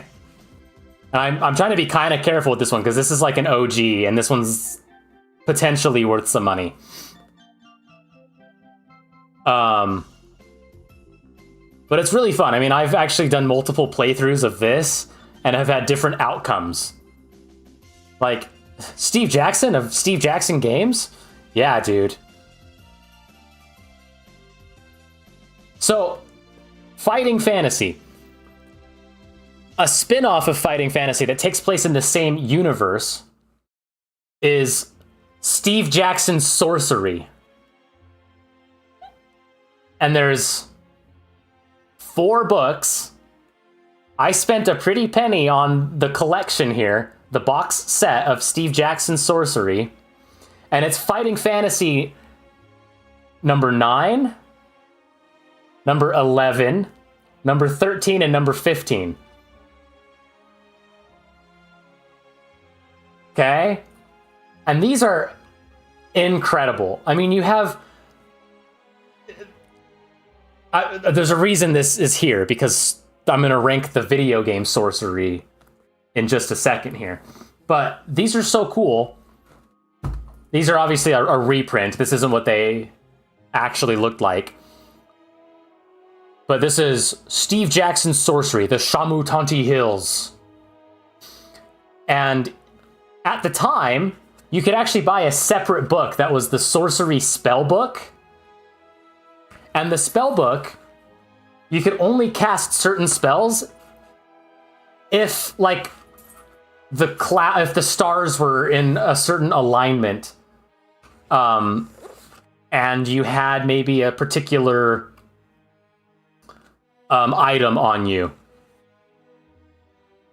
So, like, I think one of them was like, this spell may only be cast upon the yellow sun jewel. Once cast, the jewel begins to glow brightly. So, like, sometimes you had to have certain items. What was the one? Oh, that one costs 1 stamina point. There was one that was like, if you had, like, magical pebbles, that you could cast a spell and, like, you would throw the pebbles and they would turn into little bombs.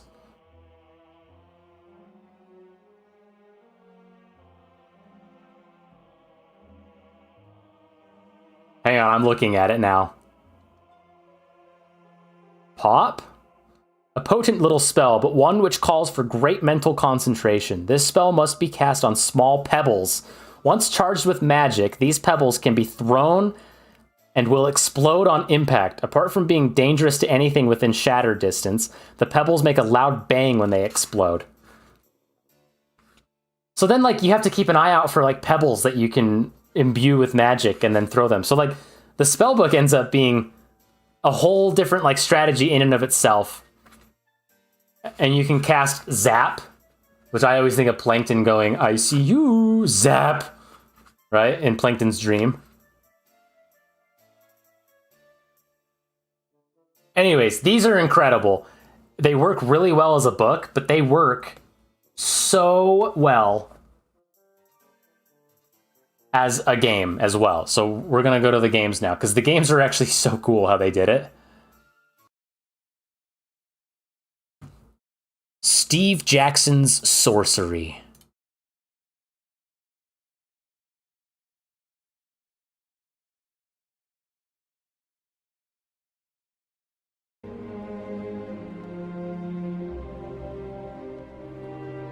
So there's like the map of the region,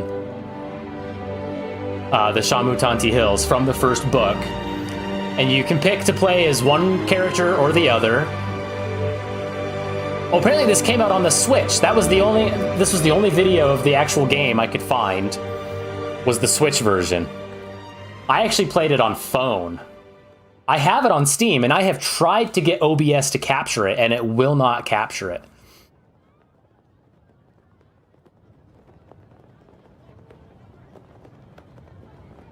But, like, you can go through and you move, like, your little player piece around the map. Oh yeah, here you go. The stars in this place allow DOP to be cast. So here's your spell book. Holy smokes, that was loud. So you cast... Only certain letters can be cast at a time, and only certain sequences of letters can be cast. All based on context.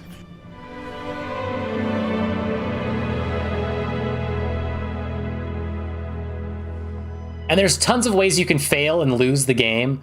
There's tons of ways you can, like, maybe not tons of ways you can get through one particular puzzle, but like there are multiple ways of progressing.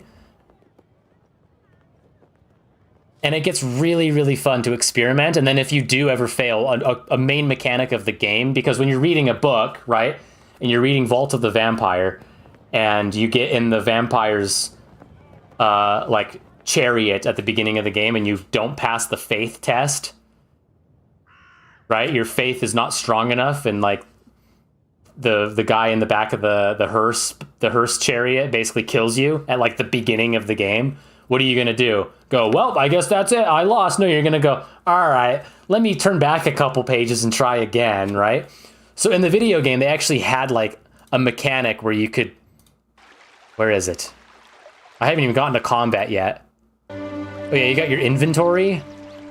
And eventually you have, like, tons of items in your inventory. But you actually had the ability to turn back time a little bit. You have your spell book. You have items. You can pray to whatever god you have at the time. And some gods will hear you and actually, like, give you direction or give you health or give you, you know, ways of helping you, whether that's super apparent up front or later apparent.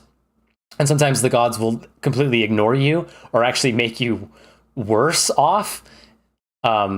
It's kind of funny. And then there is combat in the game. So let's see, let's go to where there's some combat. Now, when you're doing the book version, you're supposed to play it with a pencil. I'm not currently in this one. I'm actually currently in another one. So I have, like, the bookmark is also my adventure sheet. So it has, like, my player stats, my potions, my gold, my items, and then all of my encounters and the stats behind the encounters. But you're supposed to have a pencil. You're supposed to have some dice, and then you like roll and see how well you do. In this one, they gamified it a little bit more in that you're wagering. Like, you have a certain amount of attack power, and you're, like, wagering a certain amount of attack power. But if you wager too much, and this person's able to block it, then you aren't able to wager enough in order to block. So sometimes you actually intentionally take damage so that you can wager more of your attack power, since he used so much on his block and on his attack. So there you go, he had very little to block with.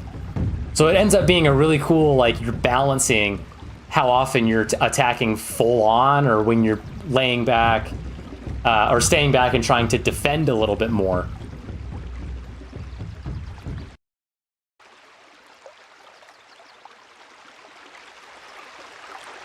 And personally, I think it'd be really fun. I think it'd be really fun to play this game and be like, you know, oh, you come across an orc. The orc seems like he wants to have a conversation with you. And you walk up to the orc and you go, hello, orc. How goes it? And the orc says, I need you to help me. I need materials from the woods. And you say, golly gee willikers, orc, I will help you. Or you come up to a goblin and you go, hello, goblin. It looks like you're stuck. Do you need me to help you get out of that trap? And the goblin goes, yes, please.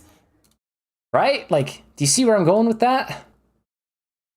It would be fun to play this on stream and actually, like, put together enough voices that it's like, that it's real good. I hope that worked. I always say, oh man, I hope that worked, and then I'm never sure. But I'm pretty sure everything worked there. Let's see. We are on that one. So, should have worked. Anyways, these are incredible. And this is just the Shamutanti Hills, which, yeah, I think you can beat in not 25 minutes. I think you can beat it in like an hour or two. But the final book has like a time traveling mechanic. And so you have to like go to certain areas on the map, and then you have to like set that area to a certain time period in order to interact with the correct thing, in order to be able to interact with the correct thing somewhere else at a different time. Like, it ends up getting kind of bonkers. And in the game version, it's even more bonkers because they kind of gamify a few of those things. But I mean, there's a reason why that final book here is like 3 times as big as the other ones, right? It's almost as big as these ones combined, right? There is a reason for that. So again, it's a lot of reading. I'm sure Steve Jackson's sorcery, I'm probably not selling it very well, but these are incredible. These are so much fun. These are 3 stars, easily. Easily 3 stars.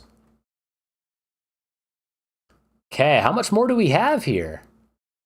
Not much. Oh, we heard Mountain Blade when I left. It played the little quest complete. Right? It played that. So how about some Bannerlord? Bannerlord is way good.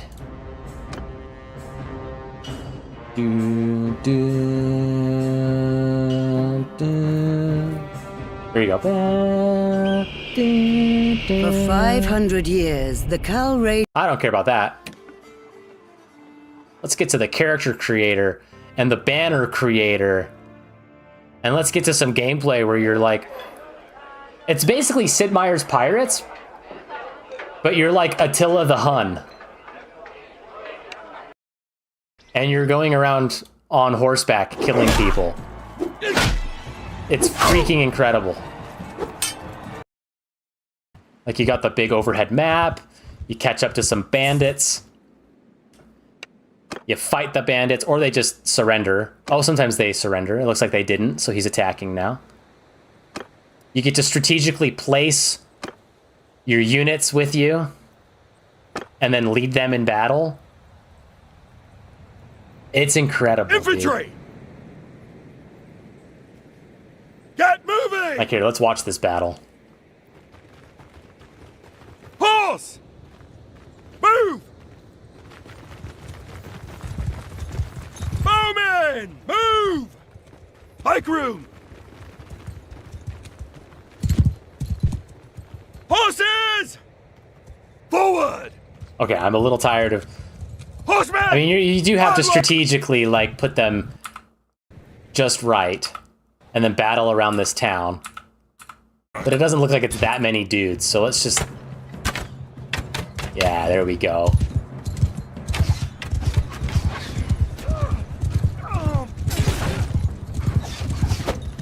Oh, you missed.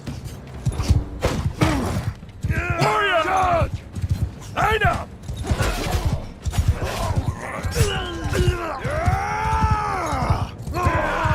Okay, that was a real easy battle. We gotta get like a big one. I wanna see a big one. Because you can do like town sieges, and it's completely bonkers.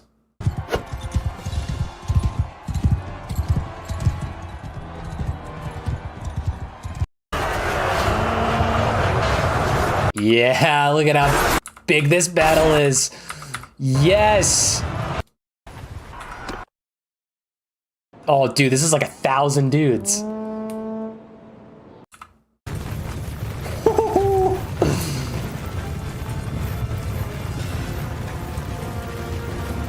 Yeah, this is the stuff, man.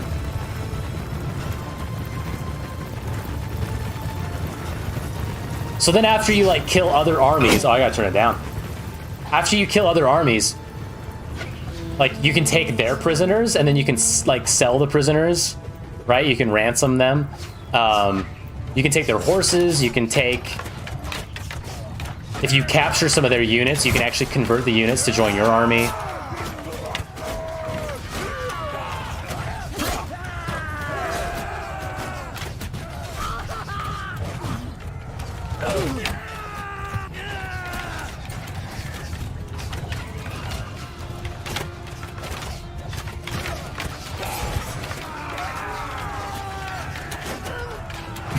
This is awesome.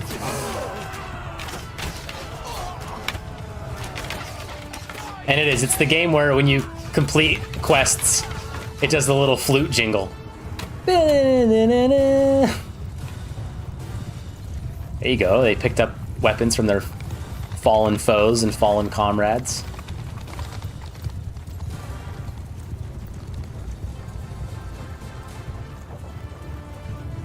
You can capture their horses and either use them or sell them.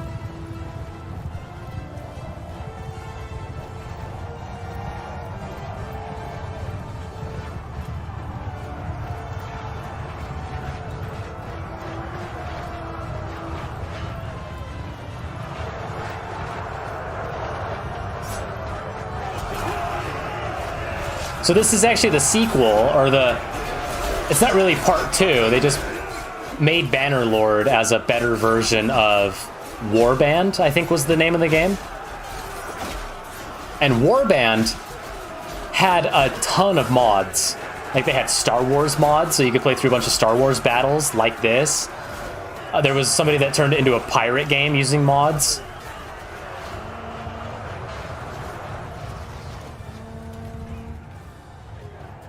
And I really played this like when it launched, and I was like, this is incredible. But then it was like, oh, they're making mods, they're making expansions, they're making all kinds of stuff for it.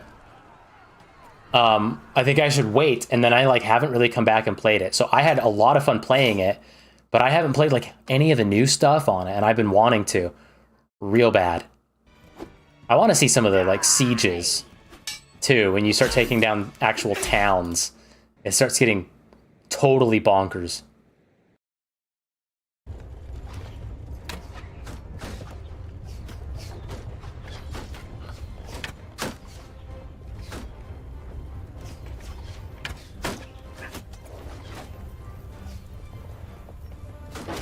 Yeah, dude. Let's get... Do they ever get into the town? Oh yeah, they're climbing the ladders. It's funny that all the units have like this light green, semi-transparent icon above their heads, because from certain angles, I think it just looks like the units must be stinky. The armies must be stinky. Yeah, see, they get inside.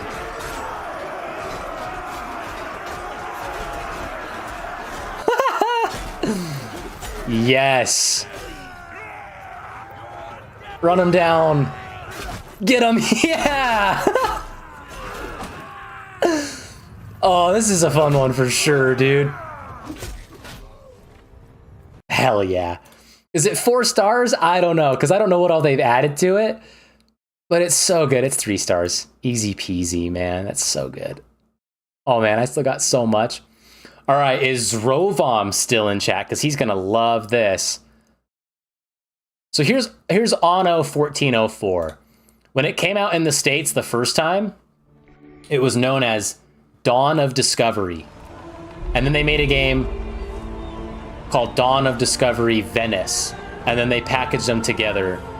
And now they have Anno 1404 and Anno Venice as like the history editions. They remade these as Anno History Edition. Basically, they're city builders. Ah, what a stroke of luck. The goods crate is intact.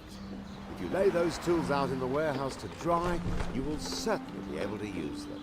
Now, here's the thing. This says, oh, you can't see that. This says this is the campaign long play. I don't think I have ever once touched the campaign of an Anno game. I don't care. What I like to do is open up a brand new map with, you know, randomly generated islands and oceans, and I like to sail to one with a ship, put down a warehouse and a dock, and then just start building my town, either aesthetically or for a certain commodity or item or whatever. And when you do a big like playground map, you can set your victory condition. So normally my victory condition is on Anno 1404 is to build a cathedral, because the cathedral needs stained glass, it needs stone, it needs all kinds of things coming in from different islands and different areas of the world, the old world and the new world, to combine and create the cathedral. And in order to even have the cathedral, you have to build up a large enough town to have the population tier and the tax tier to support a large cathedral instead of just a church, right? Because like here's a church, boom, done, right? But this game is super comfy because it's the Discovery era. So it's the old and the new world. It's the Occident and the Orient. And I think the Orient and the music...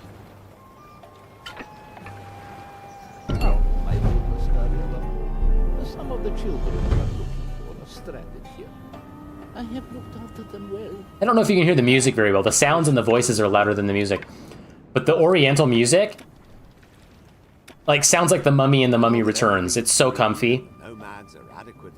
When you generate a big map to play, like, free... I mean, it's not free play mode. You can still fail. You can run out of money. you can have your people revolt and leave your island.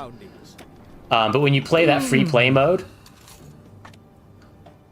where was I going with that? Oh, it divides the map so that one side of the map is the Occident and the other side of the map is the Orient. And so it's all on one map. And it's only the two. It's only the Occident and the Orient. There's different leaders. Like, that's why you keep seeing people come up here and talk to you.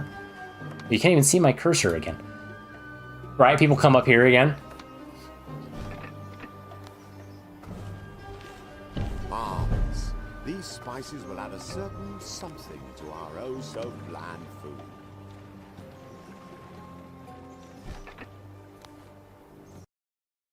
But then there is combat. Yeah, you have like ships, and you can actually protect you in this formidable task. You can actually go and fight other ships. You can zoom in a lot too. Whoever's playing this isn't zooming in a lot. And like for a game that came out in like, when did this game come out? I'm gonna look that up really quick. Got you and that Grand Vizier out of the way once and for all. It came out Your ship is the target. You will pay for this. 2009. So for a game to come out mid 2009, oh, that's quite loud. And like look this good, even when you zoom in, even today is like pretty spectacular, man. It's great. Guy Fawkes's fleet. Again, I don't think I've ever played the campaign. I've just played, in fact, when you select the mode I like to play, Lord Northborough's voice says, "Relax as you build an island and grow your population," whatever he says. But he says the word relax. And that's usually I played this game just to like kind of relax and build something that I thought looked cool. Very stress-free. Oftentimes not even really looking at like min-maxing. I mean, obviously I'd look at, okay, my people say that they need dates and goat milk and spices, right? Like, obviously I'd pay attention to that so I could keep building more and more stuff. But like if I built the most optimized city layout where the firemen could get to every house in case a fire broke out, or the church covered every single house so everybody had a way of worshiping, like I didn't care. I didn't care if I had to knock down 2 more houses to put another church in to get a little tiny area that I missed because I was unoptimized in my build. I really didn't care. I always just wanted to build what looked nice or what worked for that particular moment, right?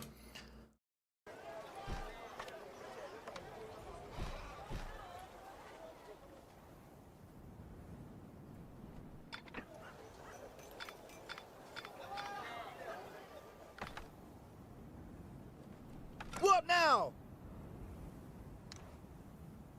And then a lot of times you could like, so when you do that kind of free play mode, you could like you could enable if there were natural disasters. So the Venice one had a volcano. Like you could have a volcano erupt.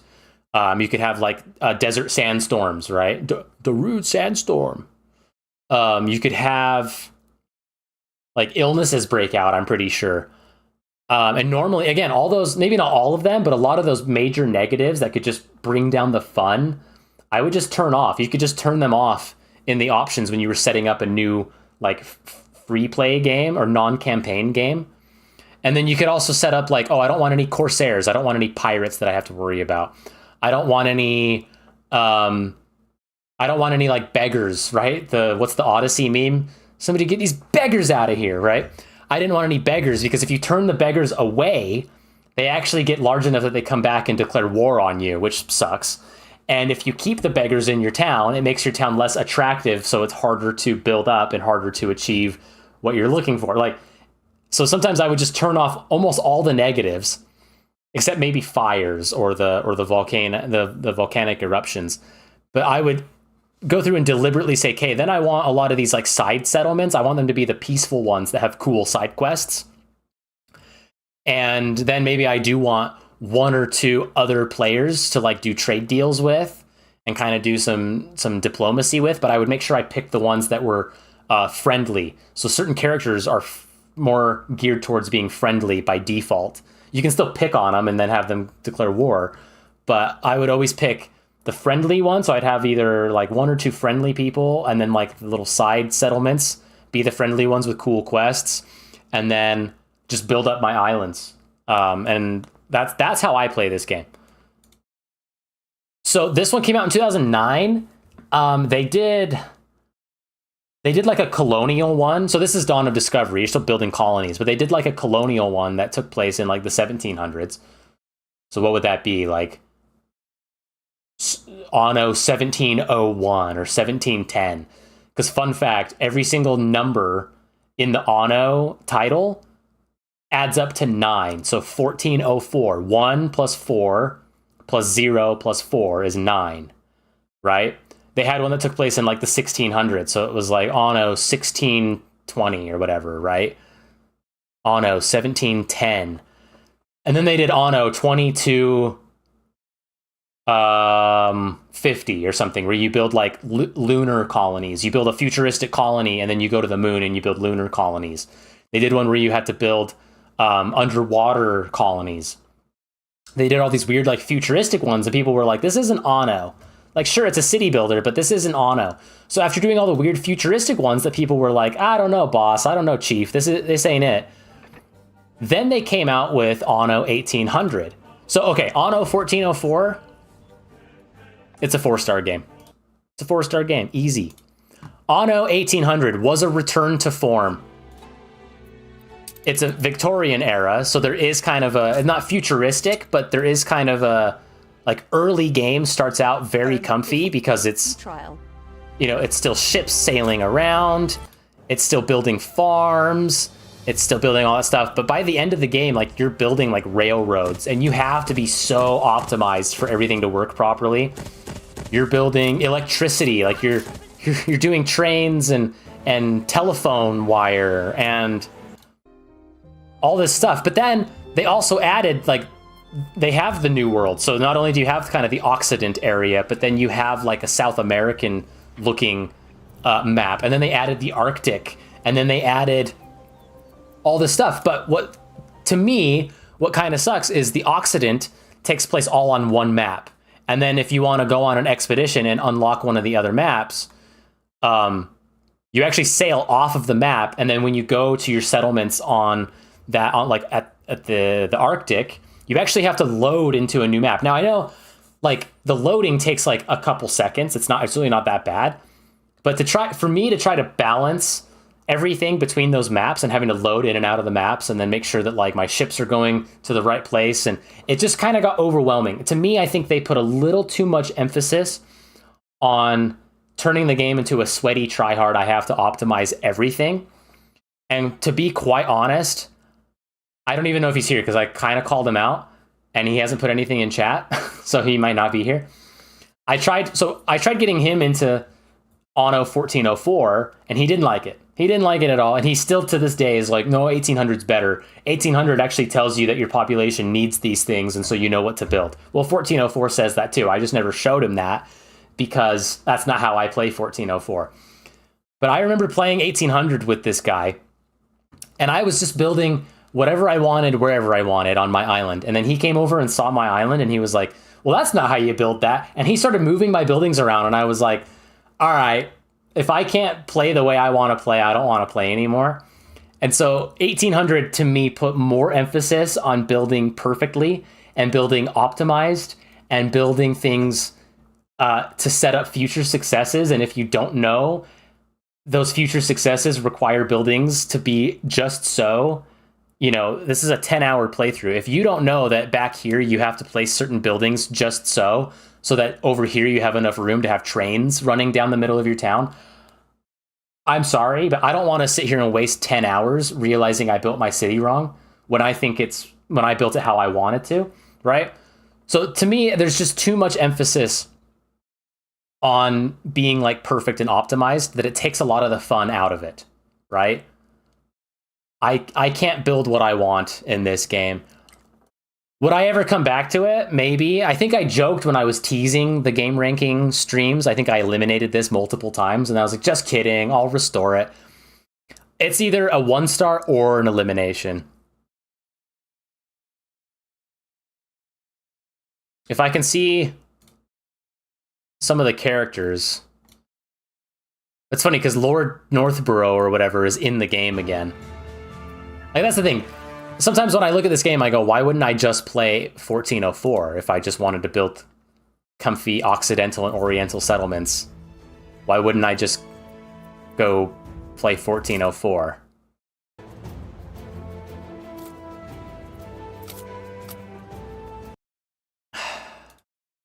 It's either eliminate or 1 star. I think it's eliminate. I'm sorry. I was hyped when it came out, and then, like I said, I played it, and the more I played it, the more I was like, oh man, you do have to be a little bit more efficient and optimized. And then that one time where the person I was playing with actually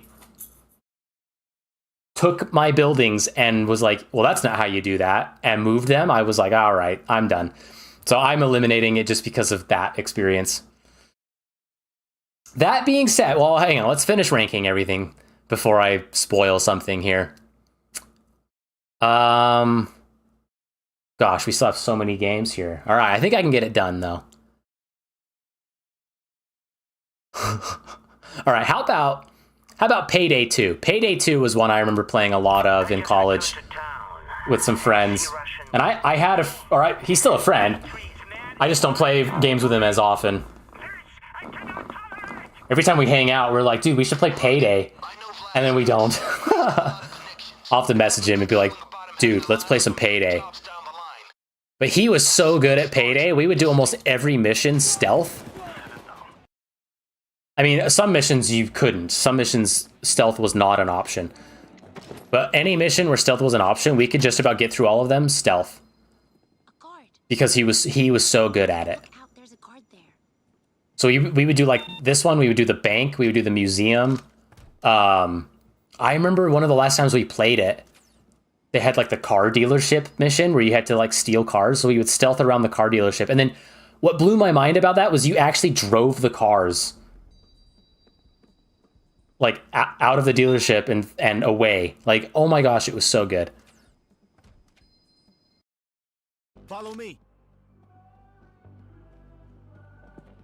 Yes, this mission. We did this one so many times. I loved this one. No phoning, no texting. And I love somebody has to like man the phone. So when the phone rings, you actually have to pick it up and you have to be like, basically like Han Solo, like, yep, everything's fine here. Just a slight weapons malfunction. We're fine here. How are you? Like, and it even gets that silly sometimes when you're like screening the phone call to make sure that more police aren't being called. And then you're normally like making sure that as people walk by the bank that they're not gonna call the cops. Like, it's so good.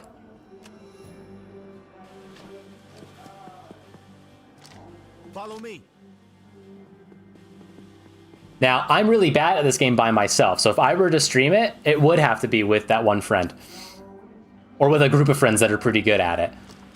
Not saying that, oh, they do carry me, but I'm not saying I would have to be carried. I would want to play it that way. Where we were like a well-oiled machine.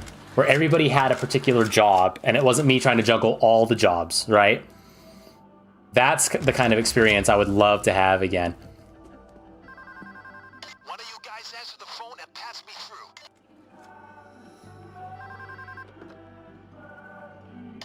Everything is fine. This is the bank. What do you want? Hi, I just saw a show and the bank got robbed. And I want to move my money to a bank that doesn't get robbed. I'm putting you through to our CEO. Please hold. I don't know if you can hear that, but basically the phone rings and they're like, hey, patch me through. Somebody pick up the phone so you can patch me through. Because if nobody answers, then it becomes suspicious and they send more police that way, right? And basically it was a person that said, hey, I was watching a TV show and in the show, the bank got robbed. So I'd like to move my money to another bank that doesn't get robbed. Like, they do start to get pretty silly. But anyways, is the car dealership one on this? I remember the museum was tons of fun.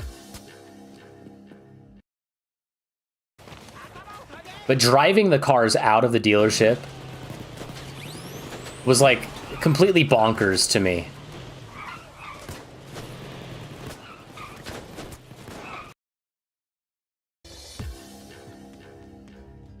And they made Payday 3, and I don't think it did well enough. Like, I actually think they realized that trying to fix and support Payday 3 was futile, and I think they've gone back and they've put more content into Payday 2 again.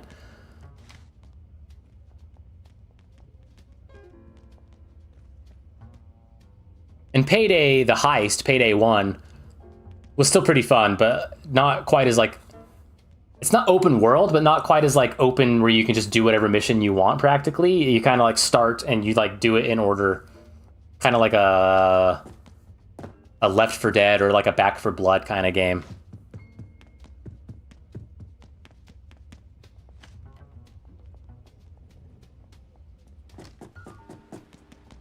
This is a cool mission too, man. Holy crap.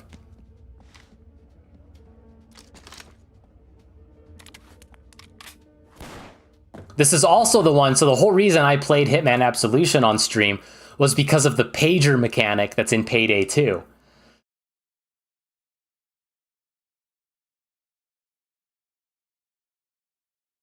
Oh man, could I get some of those old jabronis back to play Payday 2? I'm gonna give it a chance. I feel like giving it 1 star is actually kind of... I'll give it 2. I'll give it 2. 1 star's too harsh. I'll give it 2. And I'll try to get a group together if it is indeed moving on. How about... Okay, I just mentioned Hitman Absolution. How about Hitman Absolution? I played this on stream and I went, is it as good as I remember? Does it actually have the pager mechanic that I was trying to remember? No, that was Payday. Supplied information and secrecy. Getting into the greenhouse will bring you close to the gardener. He will get suspicious, but you can use your instinct to trick him. Here's the thing. Keep using instinct until you... After revisiting Blood Money, after playing Hitman Trilogy and Hitman Freelancer for countless hours, literally countless hours, but you should keep a lookout for other gardeners. After coming back to Absolution, after playing those two again, I now understand where people are coming from when they were so harsh on this one initially. Does it still hold a special place in my heart as like the Hitman I played a lot of at a certain time in my life? Yes. I liked it. I really liked it. And I thought the humor and the different ways you could take down targets was all very, very good. I thought this level was super impressive because you could play this on, as the kids say, on a literal potato. And you didn't have any frame rate drops with all of these characters walking around. It had Club Vixen, which is like still one of my favorite things of all time. Wherever that is. Isn't that after all of this? I don't remember where Club Vixen is. Yeah.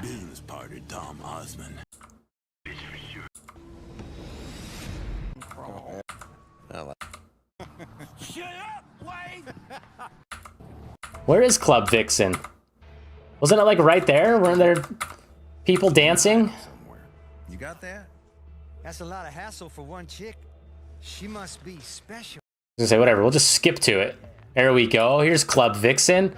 All right. Right, but it's got like... Bro, you're still going? Yeah, you weren't here. I just eliminated Anno 1800. Oh, that's right. You could expose the wire and take this guy out while he takes a leak on the electrical wire.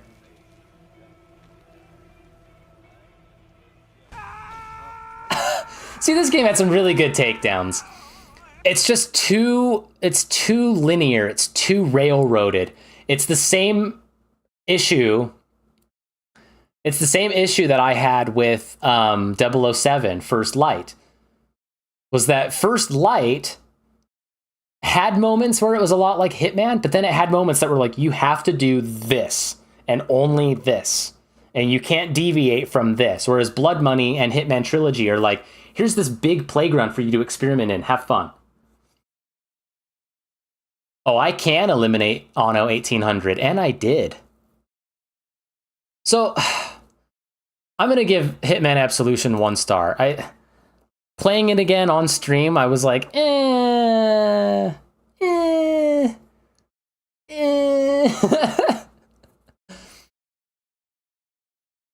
I mean, I guess I could. I think I was almost halfway through playing it. I guess I could do one more stream and just beat it.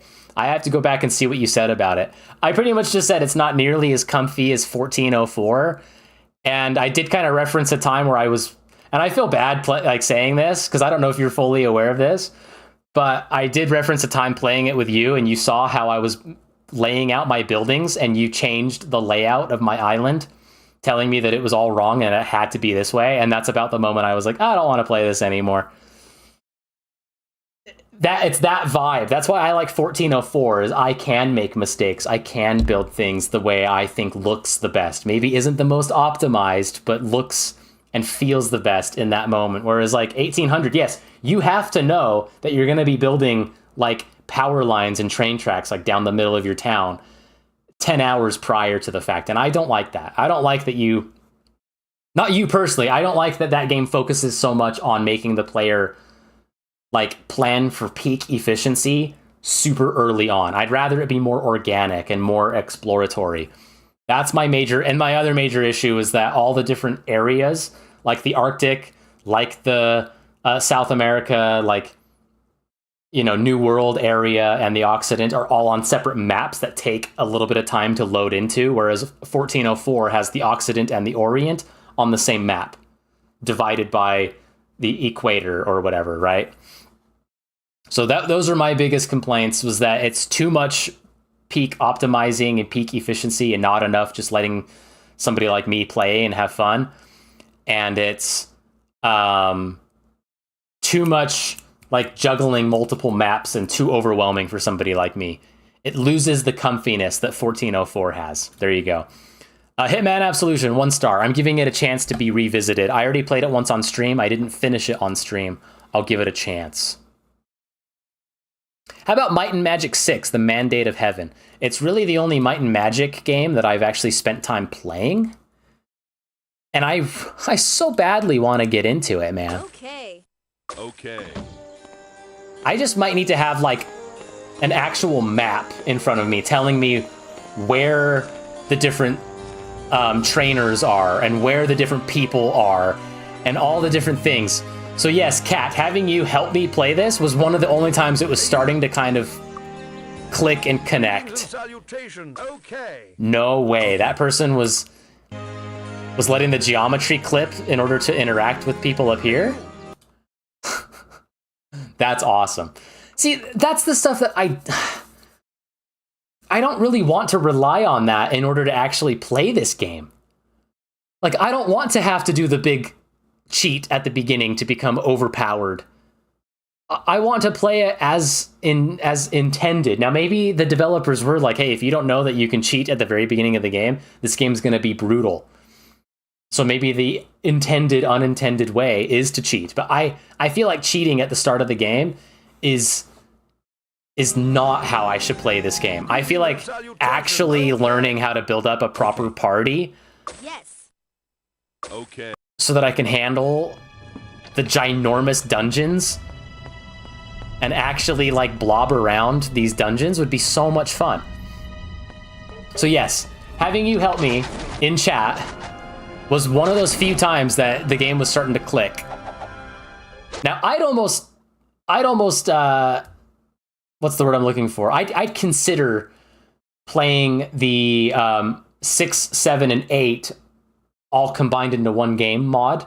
The reason I haven't done that is because it doesn't have the cutscenes and a lot of the like narrative exposition in that mod, unless they fixed it or unless there's a way of adding it to it. I just noticed it seemed to miss a lot of that. Yes, it had all 3 games in one game, but it also was missing like the why. So again, for somebody like me who's never played them before, I would like to see the why in addition to all the cool stuff. But I think that mod uses 8 as its baseline, and I think 8 is a little more modern in its control scheme, just out the gate, so it's a little easier to play. Maybe I'm totally wrong with that.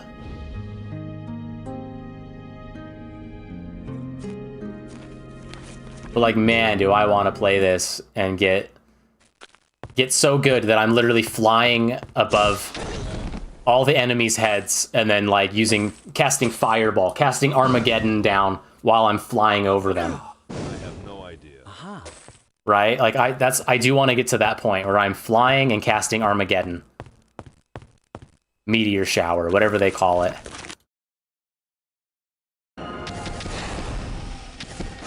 So this one's on here simply because it's the one I've tried the most amount of times to get into.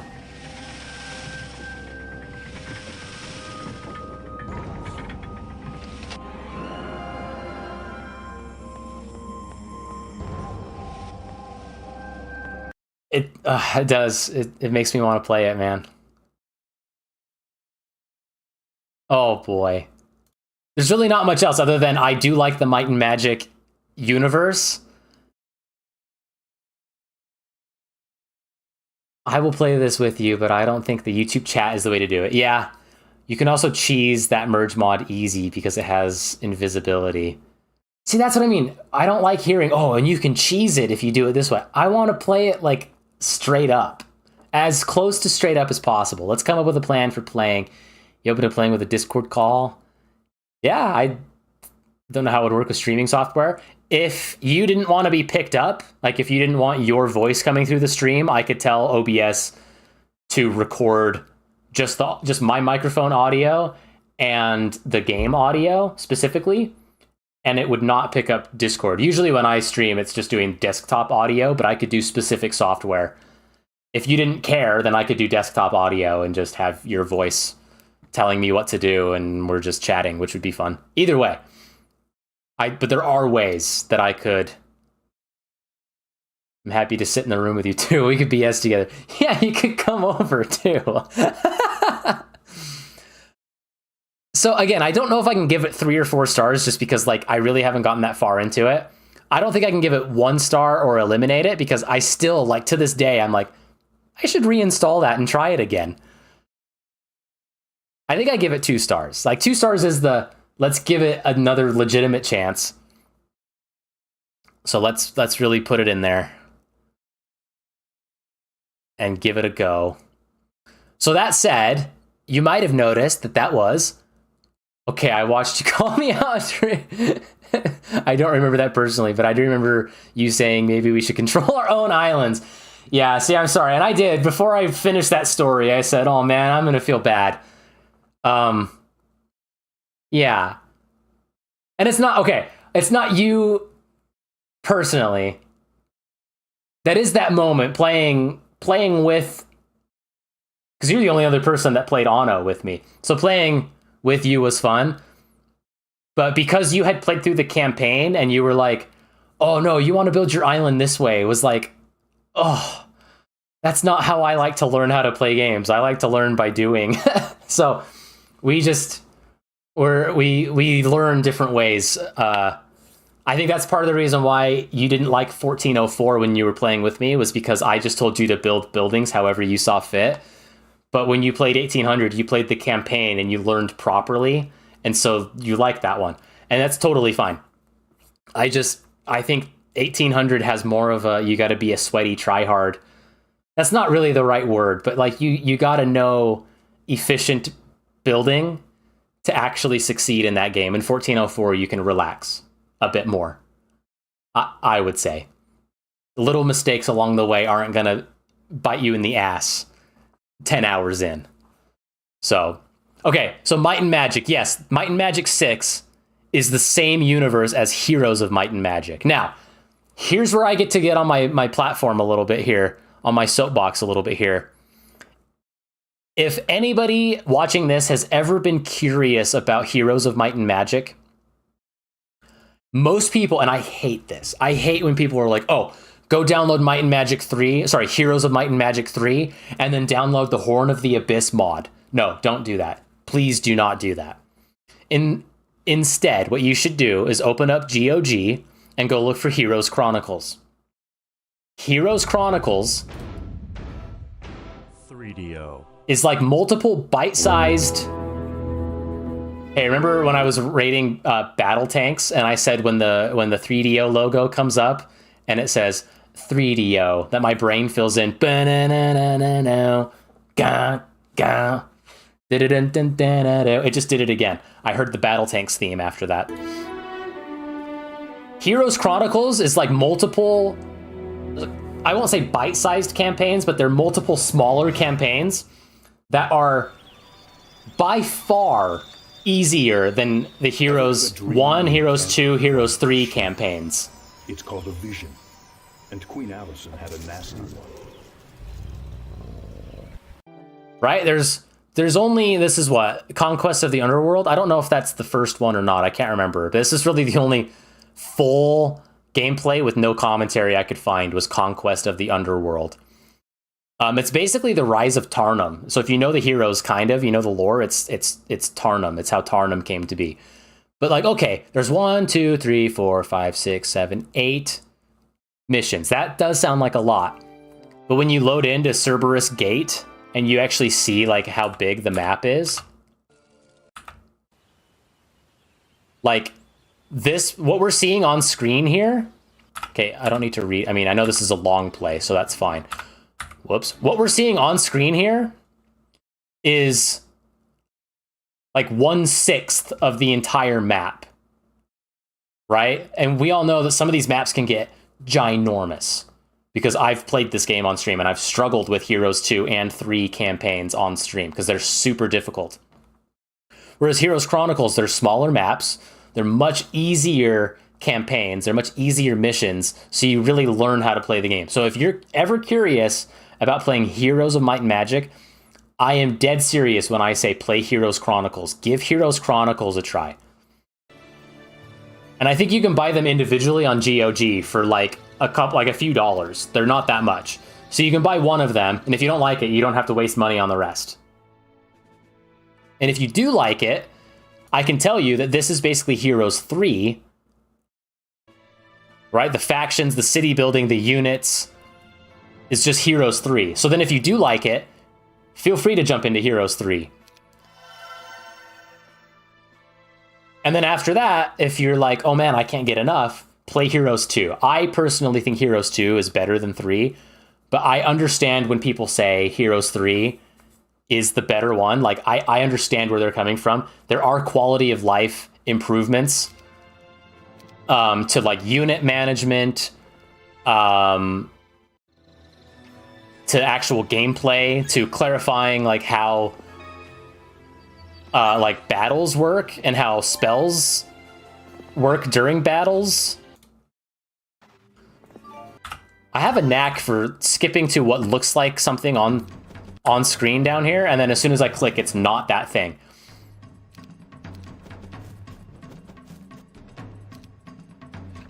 Like Heroes 2 still has all the information you need. It's just, it's an older game. It's a little more clunky to find all that information.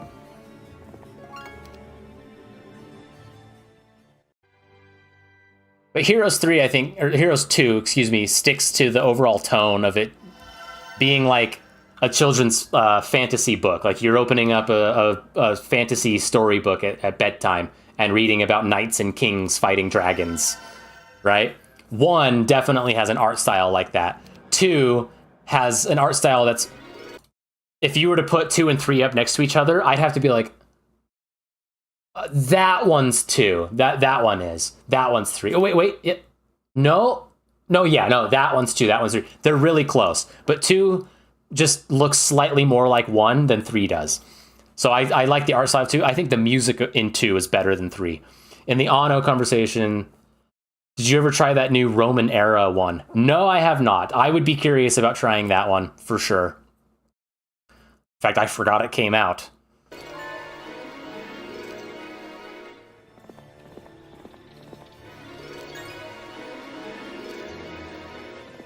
So really good. Let's see, how long does it take this person to beat a chapter? Does it take them an hour? I was gonna say, I feel like that's too long. I feel like you can beat this first one in like half that time. But maybe not.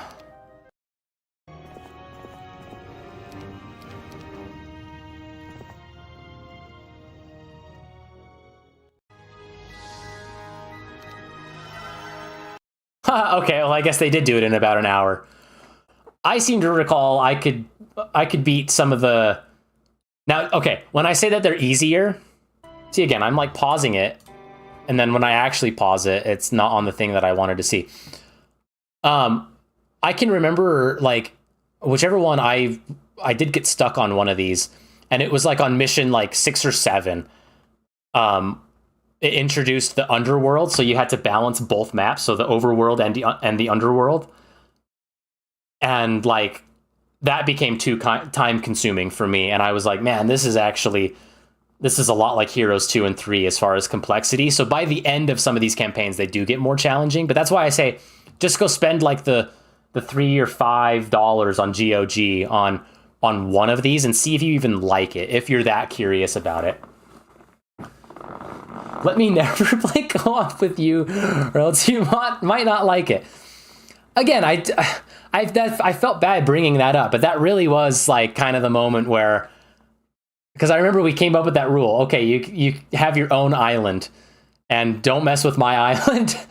But yeah, that was kind of where I was like, I'd just rather play 1404 because I don't feel like I get punished for making small mistakes. 1404 has better music too. And a better setting.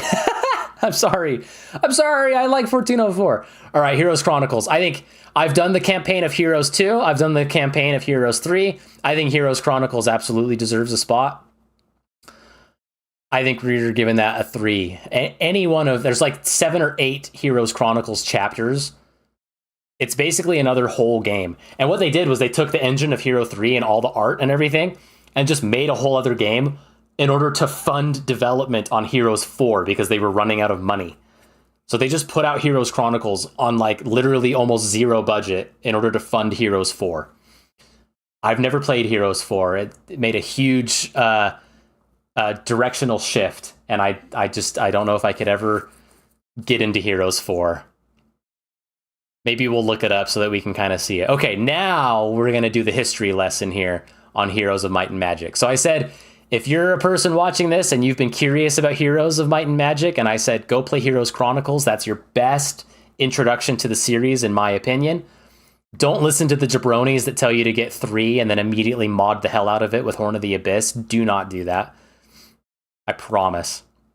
It's going to be way too... It's like people that are like, oh, you've never played Skyrim? Well, go ahead and download Skyrim, but make sure you download a whole terabyte of mods. And it's like, why? Can't somebody just play the game and decide if they like it first before they start modding it? Right? Okay, Heroes of Might and Magic. The first one.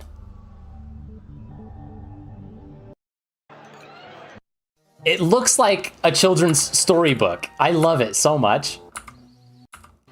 Like, where's the opening cutscene? There's not really a cutscene. They just literally, like...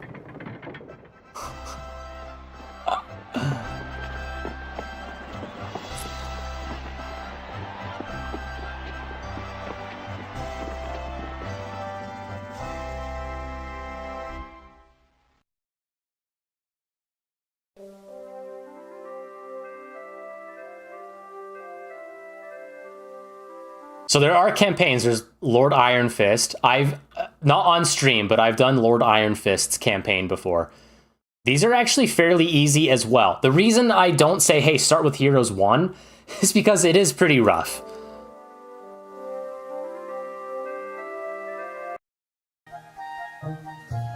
Oh, and you can't play as necromancers. There are no necromancers on Heroes 1, as far as I can recall. There is a group that has necromancer-type units, but you don't actually raise skeletons. You don't recruit skeletons. You have, like, I think gargoyles and different things. So it was actually 2 and 3 that they added the necromancers to it. So that's part of the reason I always say 2 and 3 are better than 1, is I can play as Sandro the necromancer. Looks like it was drawn in Microsoft Paint. Well, yeah, it's still pixel art. It's still kind of old and goofy looking, but you can see what they were going for. The color choice, the... like, let's go to a battle. Yeah, so like in the battles, the sprites... Yeah, the eagles pee on you. I don't know if you could see that. The golden showers from the eagles.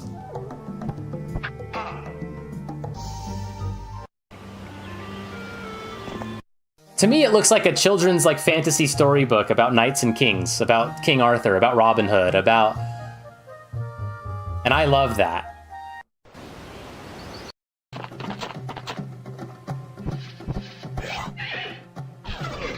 Or like medieval drawings on like tapestries and stuff. It kind of looks like that. This is a castle and we have many tapestries. But if you are, what does he say, Scottish lord, then I am Mickey Mouse. How dare he? And he punches him. Right? Indiana Jones. Unicorn down! The unicorn just exploded into blood. That's awesome.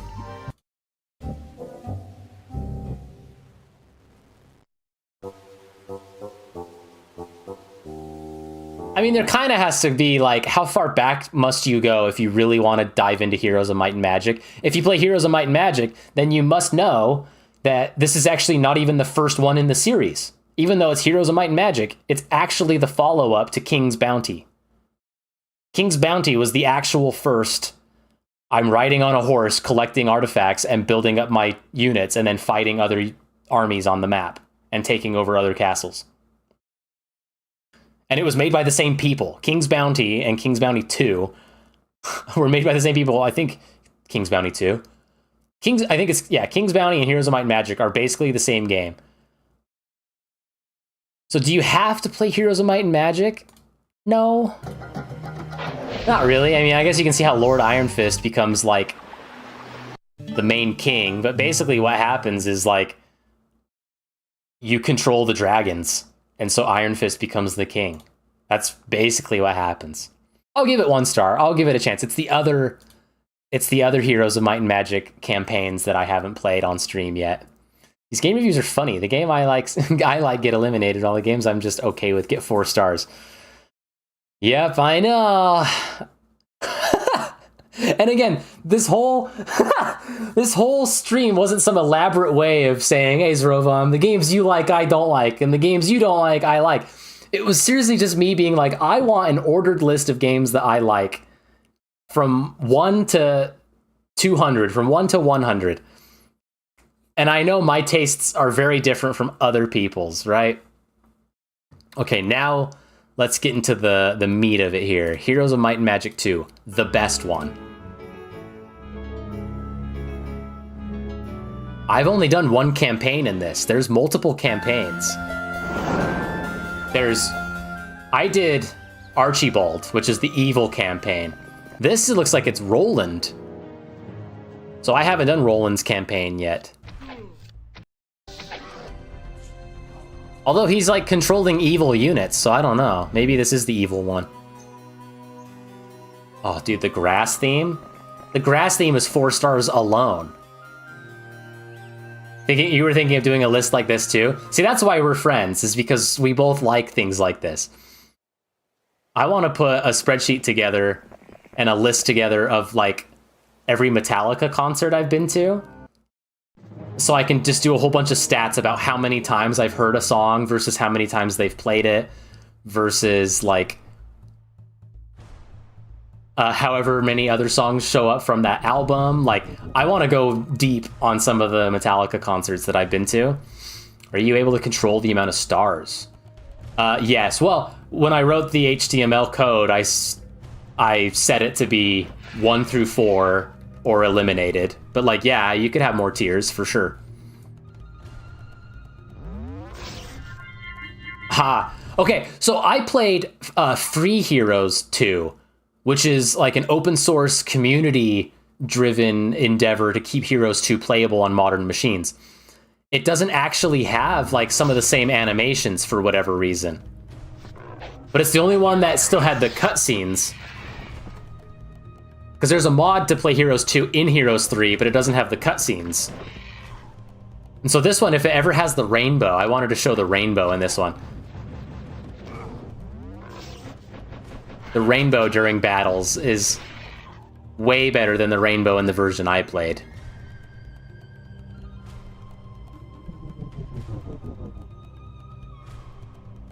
I don't know if it's gonna show it. You wrote the code? Whoa. I thought this was just a website. No, did you not watch my short that said I made an HTML app?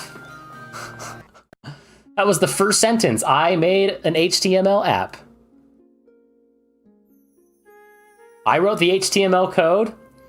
I made a .bat file to run the HTML and the local server at the same time, because the only way I could get these YouTube videos to actually embed and play properly on my HTML app was to run a local server. And then the local server also allows me to like store all the images and the game ratings and the videos and come back to them later. So can I come back to it on a different device? The way it's currently set up, no. But if I'm on the same device, it has all of my progress stored locally. I just have to run it through a local server, which uses Python. So Python and HTML are how this is possible. And then a Windows .bat file to run everything at the same time.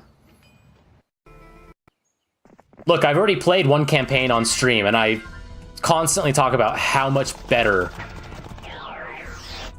the second one is than any of the other ones, which is a hot take, I know.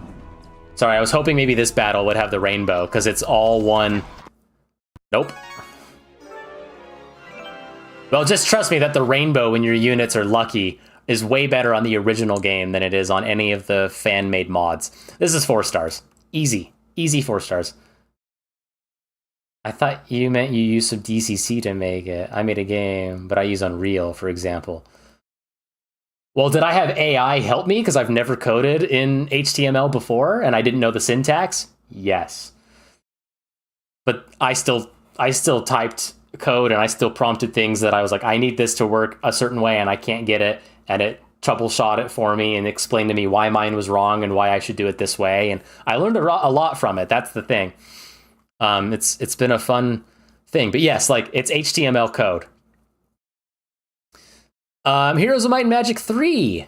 Again, the one most people say is the best one, and I can understand it. I definitely can understand it. Sometimes I find myself playing 2, and I go, oh man, I wish I could split my units the same way I can on 3. Or, oh man, I wish I could have... is it 5 units? Oh, it's 1, 2... Wait, you have a hero. So hero... 1, 2, 3, 4, 5, 6, 7 units, whereas I think on 2 it's 5. So like sometimes having an optimal, okay, here I am talking about optimal. There's probably another reason why I don't really like 3 so much, is to have like an optimal army, you have one, like you have everything. Whereas on 2 you can have, like you can pick and choose and you can stack your army with like hundreds and hundreds of skeletons and still win, even if it's just hundreds and hundreds of skeletons. You don't have to worry about like being the most efficient to get to your tier 7 unit to make sure you have your tier 7 glass dragon in your army, right? But that being said, you still have 7 units that you can have in your army. You can have 7 different slots. And there is so much more content in Heroes 3. And the whole, I mentioned this when I was talking about Civilization, the whole fog of war, like getting around and exploring the map for the first few turns, nothing beats that. And since Heroes 3 has so much stuff on the map, Heroes 2 has a lot too, but Heroes 3 has so much more stuff on the map, I do think early on exploring is a lot of fun, and then the actual game is like almost overwhelming. 2 is like, you're exploring and it's a lot of fun, and then when it comes time to actually like battle and win, I can just barely handle that. It's still comfy enough. So there you go. Maybe the reason why I like some of these games is because my brain can't handle how difficult some of these games truly get, and so I like the simpler one where I'm less punished. Maybe that's what it is. And that's why when people are like, oh, you gotta download Horn of the Abyss. Horn of the Abyss, like, adds stuff that, like, fans thought should be added to the game. It redoes like a lot of the stats for certain units, because apparently some units were overpowered, so why don't we severely nerf that unit, but then let's make a whole new faction that has severely overpowered units. It's like, can we not have like a fan mod that's like apparently the only way to play this game? Can we just play the original game, please? So that stuff bothers me too, and it's more gatekeeping. Like, if you're playing Heroes 3, oh, you're not playing Horn of the Abyss? Well, you're not playing Heroes 3. Shut up. Shut up, I am playing Heroes 3. You're playing Horn of the Abyss, brother. And the board game started out as Heroes 3. I point that way because it's literally right there. The board game started out as Heroes 3, and then the last 2 expansions they did for the board game were Horn of the Abyss rule rewrites and faction expansions. And I was like, I got one of them because I will admit Horn of the Abyss added a pirate faction. And so to play as like pirates and pirate skeletons and have different pirates and pirate captains, and it is kind of fun, but like, I wish I could play as the pirate faction without the rest of the Horn of the Abyss stuff. Again, I'm on my soapbox here, really complaining, but Heroes 3 is really good too. I don't know if it's 4 stars like Heroes. I don't know if Heroes 3 is 4 stars like Heroes 2 is. It's got great music too. Yes, it is. That's what I mean. They're like neck and neck. It's just a personal preference. Okay, you said Heroes 4. Okay, I will pull up Heroes 4. Because that might actually be a really good illustration here of why I've never played Heroes 4. Heroes of Might and Magic 4. We'll go to videos. And I don't want somebody else talking, though. I mean, not that it really matters, but 3DO. 3DO. There it was again. Okay, hang on here. We're getting it. I know you can't see it. Okay, here it is. So it all looks the same. Oh, there you go. Heroes of Might and Magic 4. It all looks the same until you get into the game. And now suddenly it's isometric. Yes, you're still building towns, but it's like isometric. And then the actual battles are like isometric battles, and your hero is actually a unit too, and you can, like, your hero can die.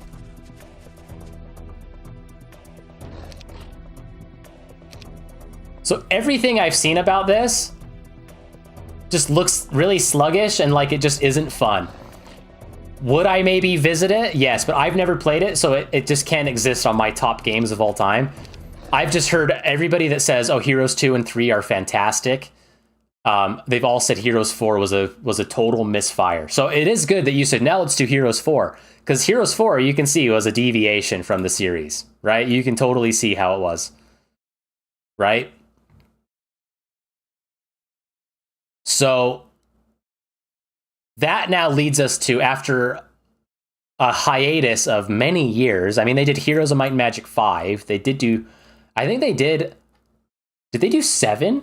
How many Heroes of Might and Magic games are there? Let me look that up. I'm pretty sure they did 6. Yeah, did they do 7? Heroes of Might and Magic 7. That looks like the last one. That was 2015. So it took 10 years for another one. Let's see, Wikipedia. Would Wikipedia say anything?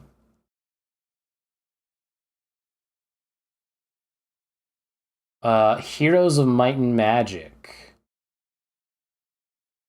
Yeah, 7 was the last one until they did Olden Era. And 7 was 3D and all kinds of stuff too. So that's why when Olden Era came out, or was announced, again, this is kind of like, I would compare this to Anno 1800 in that the series had deviated so much from what made it so good.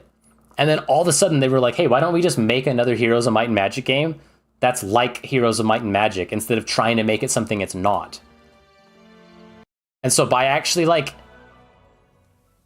By actually having it look like Heroes of Might and Magic, and having like the battle screen. Oh, see, I keep doing that. Having the battle screen look like the battle screen, and having the map exploration actually look like map exploration.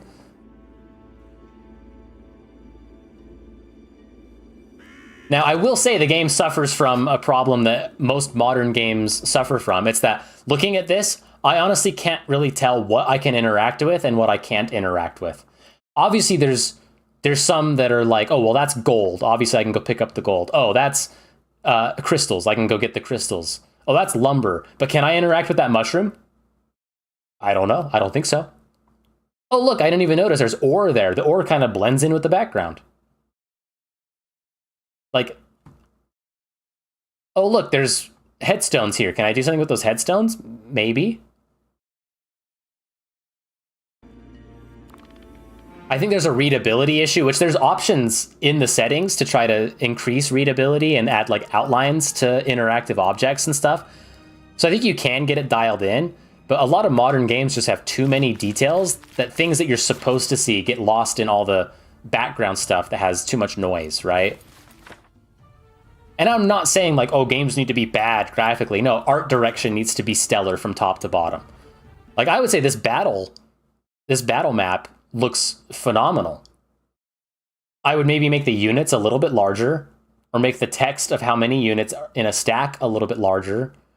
But I would say this overall screen, now I'm cutting off, like you can't see the order up here clearly. You can't see all the information down here clearly. I'm cutting off certain things just to get the app to actually look okay on stream here. But like at a glance, this battle screen is the best in the series. It's just that the exploration map is not very good. Oh look, they added outlines, so there you go. So you can dial it in.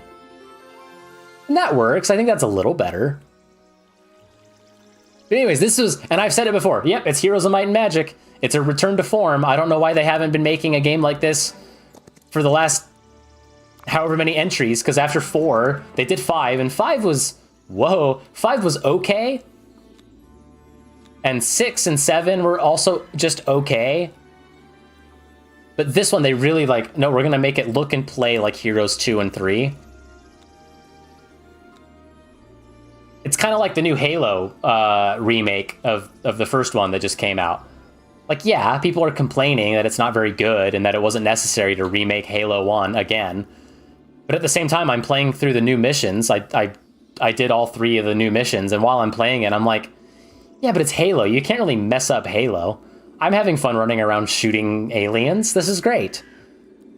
Right? And so this is like, oh man, this is finally like Heroes of Might and Magic. And this particular formula, you can't really mess up. So even some of the goofy choices that they made in like units and having split upgrade trees and stuff like that, like I can kind of look past, because as I'm playing it, I'm like, yep, this is Heroes of Might and Magic. And arguably the biggest thing that they got right, and I don't think this was actually initially the case, when they first announced Heroes of Might and Magic Olden Era, people were like, oh, I hope you get Paul Anthony Romero to do the music. And people reached out to Paul Anthony Romero, because he's actually pretty active on YouTube. He'll like live stream him playing piano of like Heroes music. Like he'll pull up the sheet music that he had in like the 90s, and he's like playing it on the piano just for fun, just for his fans. It's super cool. And so somebody was like, hey, are you going to be doing the music for the new one, Olden Era, that comes out soon? And he's like, no, they haven't contacted me. So then a bunch of the fans were like, whatever the company's name is that did this, Hooded Horse or whatever, they were like, you have to get Paul Anthony Romero. It won't be Heroes without the correct music. And so they actually got Paul Anthony Romero to do the music. And like hearing the sweeping piano scores with the orchestration is like, it's so him.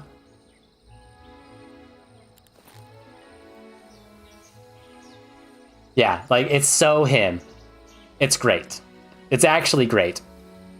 Is it 4 stars? I don't think so, but it's up there. Because again, you can't really mess up Heroes. And I do want to come back to this one, because I'm only like a few missions into the campaign. And I think they're actually doing more missions as time goes on. They're like adding to it. So, heck yeah. Okay, how many more games do I have? Unranked. Ooh, all right. Okay, how about this? Grim Fandango. I've been over here glazing point-and-click adventure games like Monkey Island. And then I eliminated Return to Monkey Island. How about Grim Fandango? This year, I think I'm entitled to a little pan de muertos. This game... The bread of the dead. If you thought Monkey Island had, like, outlandish, illogical puzzles, go play Grim Fandango. There were so many times... like, I skipped to this part, and I'm hoping it shows it. Like, you get bread, right? And then you have to go up to the top of the building, and in, like, the bird's nest is an item that you need. And you can, like, put breadcrumbs, like, next to the nest, and the bird will go chew on them and start eating. And I was like, okay, cool. I got the bird to go away from the item I need. I'll just go up to its nest and grab it. Well, as soon as you go up to its nest, the bird flies back to its nest and starts pecking at you. And I was like, what am I doing wrong? Apparently, I need something more than just bread. Well, it took me a while to realize that, like, I need to get a balloon from the balloon guy. Back off, suit. I'm practicing. To then put the balloon with the breadcrumbs so that the bird pops the balloon and scares itself and it flies away. Now, I'm not saying that's super illogical. Is that more illogical than Curse of Monkey Island, where you have to inhale helium, put the guy's gold tooth in your mouth with bubblegum, chew the bubblegum after inhaling the helium balloon so that when Guybrush blows a bubble, the bubble floats out the window, and then you have to go digging through the mud with the pie tin to get the gold tooth out? That's a little outlandish, I will admit, but that's also in the extreme difficulty mode of the game. You don't have to do all those steps in the regular difficulty mode.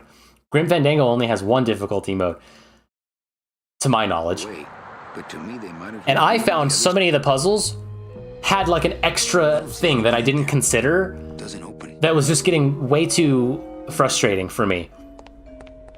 And I just wasn't liking the vibes very much either. I was just like, I don't know. So it's Tim Schafer's game. It's definitely a Tim Schafer game, that's for sure. If you know Tim Schafer, if you know Psychonauts and the kind of vibe he goes for, Grim Fandango is a similar vibe. Is it a similar thing to Psychonauts? No. Psychonauts is a platformer with mental powers, right? Grim Fandango is, you're basically a used car. You're not selling used cars, but you're basically a slimy salesman in limbo, trying to sell people into the afterlife, basically. And it's it's a cool setting, but it just didn't really jive with me. It didn't really work. The other reason why this game is on here is, despite me not really enjoying the game, it still is meaningful in that every single time I teach game classes and it comes time to talk about like how to pitch your game idea, we start talking about like the difference between a pitch document or pitch documents. And, sorry, he said lumbago, which made me think of Red Dead Redemption 2, which is not on this list, haha. Okay, I'm getting speech jammed, hang on. I gotta turn it down for me. I'm getting speech jammed. A lot of times when, like, students are pitching games, they don't know how to be concise, right? That's why we talk about the razor pitch, the elevator pitch. That's why Twisted Metal was on this list, right? It was because of the elevator pitch, the history of the elevator pitch. Grim Fandango was on here because when they were making the game, Tim Schafer made what's called the game design Bible, right? He made like the Bible of the game, which is like a giant binder, hundreds of pages, right? This huge book that has everything in it. It has puzzle solutions. It has sketches of what the area should look like. It has sketches of what the characters should look like. It has full dialogue trees. It has menu trees. So if you like are on the main menu and you hit settings and then you go into audio settings, it has like the different screens you'll see along the way. It has everything. Everything is in this giant Bible, right? And when you look at it, if you look at like either a digital copy of it online or something, and you look past the cover, it says Grim Fandango, the design guide, right? And then you open it, and literally it says, Grim Fandango is this, and then it basically it says, nobody's going to read past this page. And it's true. That thing is like this big. And unless you know, like, oh, I need to flip to page 357 because that's where it has all the dialogue for with the tugboat captain, right? Unless you're like flipping specifically to the point that you need to refer to make sure that what you're making in the game is actually following the direction, you're not going to sit there and like read through it and be like, oh, right? You're not going to do that. And it says it literally on, so I always show that, hey, when you're pitching your game ideas and it's not actually being made quite yet, but you're trying to get it made, you got to communicate your game in one page because nobody's going to read past that first page. In fact, the Grim Fandango Design Bible says on the first page that nobody's going to read more than that. In Tim Schafer's handwriting, it says nobody's going to read past this point, which was like tongue-in-cheek. He wasn't being totally serious, but it's kind of true. I don't want to read a whole design Bible for a game like this. That would be crazy, right? I would refer to the moments I need, right? It's kind of like when you're making a movie, like the script, all the lines of dialogue are in the center. All of the screen, like on-screen descriptions of the setting are on one side of the screen or of the page. And then all of the little editing things, fade to black, fade in, fade out, jump cut, montage sequence, like all those little editing descriptions are on the other side. So characters and their lines of dialogue are in the middle, so the actors and actresses can just keep their eyes in the middle and they know, oh, I'm in scenes X, Y, and Z, and I have these lines. And then the editor can be like, okay, I'm in charge of editing this particular sequence into a scene, right? And so they can just look at the one side of the script and be like, okay, it's cutting from here to here, it's fading into this, it's doing all these things. And then the set dressers and the people building the sets and the environments can look at the other side of the page and be like, okay, this is nighttime. Okay, we know how to light a nighttime shot. We have all the characters enter from camera left or whatever, right? Like they have all these things so that they can actually properly set up the set and run the camera. And then editing can edit what they need, and the people acting can say what they need to say, right? It's all in there. Nobody's actually looking through the script and reading it from beginning to end in one sitting and reading every single bit, right? If you're going to be an actor on a movie, they're shopping you a character, you're going to read what your character says, and you're going to kind of get a vibe for the story, and you're going to be like, oh yeah, I like that, right? Like Sean Connery famously was offered, oh boy, Gandalf. He was famously offered the role of Gandalf, and he turned it down because he was like, I don't get it. How do you not get Lord of the Rings? Well, I don't get it either. But like, how do you not get it? Well, maybe he didn't read enough of the script or something, but he probably didn't read that entire script. He probably just glanced over what Gandalf was supposed to be doing and saying, right? So same idea. When you're pitching a game, when you're communicating a game, keep it short, keep it concise. Don't have an over 6 hour stream just talking about the games you played over your life. I don't know how to be concise I know how to be concise when it matters. I'm very wordy otherwise. So that's the reason why Grim Fandango is on here, is it's an actually really good example of what a great design Bible looks like. And then when you open up the design Bible, it literally says, nobody's going to read past one page, which is the reason why when you're pitching a game, you want it to be no more than one page with your work in progress title, your razor pitch, your core mechanics listed out, bullet points, and maybe a little bit of internal art, whether that's concept art you've worked on or art you're borrowing from the internet. It's internal. It doesn't matter if it's copyright or not because you're not selling it. You're just using it to get people to be like, oh, I see what you're going for, right? Anyways, there's that whole spiel. So that's really why Grim Fandango is on here, is I've used it as like teaching material. And so it has a lot of merit for that. But unfortunately, I'm eliminating it from this list because I don't like the game. Okay, Jedi Academy. Fun fact, I already ranked Jedi Outcast, the game, the prequel to this game, right? I have played quite a bit of Academy. And in fact, with how much damage Disney has done to Star Wars now, I would almost say Outcast and Academy are the true sequel trilogy. There's 2 games, but they're the true sequels. Because Because you actually work alongside Jedi Master Luke Skywalker, and in this game, Jedi Master Kyle Katarn, whereas Jedi Outcast is Master Luke helping Kyle Katarn become a Jedi again after he nearly fell to the dark side and gave up the Force. Hell yeah, dude, I love it. So this one's fun. It has a character creator. You create your own character. You can become light side or dark side. It's pretty fun. Where's a moment that has like Kyle Katarn and Luke Skywalker? Like there's the Massassi Temple. That's where Luke sets up the new Jedi Temple after the events of the original 3 movies, right? The Rebel base is in the Massassi Temple on Yavin 4 in Episode 4, right? You should check it out. You're the one with the lightsaber, after all. Oh, here you go. I can't wait to be... Route assigning multiple students to one master. So, Route Theron, you will be assigned to Master Horn.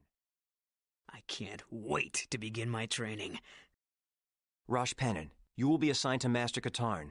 Jaden Kor, you'll also work with Master Katarn. Now, let's begin with your first lessons, and may the Force be with you. And there was nothing, but the area around the temple felt strange. And Kyle Katarn, oh, you can't see my cursor again. Kyle Katarn is probably, definitely my favorite non-Star Wars movie character. He is awesome. He is the best. He stole the Death Star plans for the first Death Star. He's not a Bothan spy, right? He's not, oh, many Bothans died to give us this information. That was the second Death Star. He stole the plans for the first Death Star. He is awesome. He is Han Solo and Luke Skywalker wrapped up into one, but also with Qui-Gon Jinn thrown in there because he nearly fell to the dark side. Dark side aura was gone. Troubling. Also, his voice actor is the same guy that does the voice of Johnny Bravo. Ready to get started. And Peppermint Larry from Flapjack. First off, just call me Kyle. Titles make my skin crawl.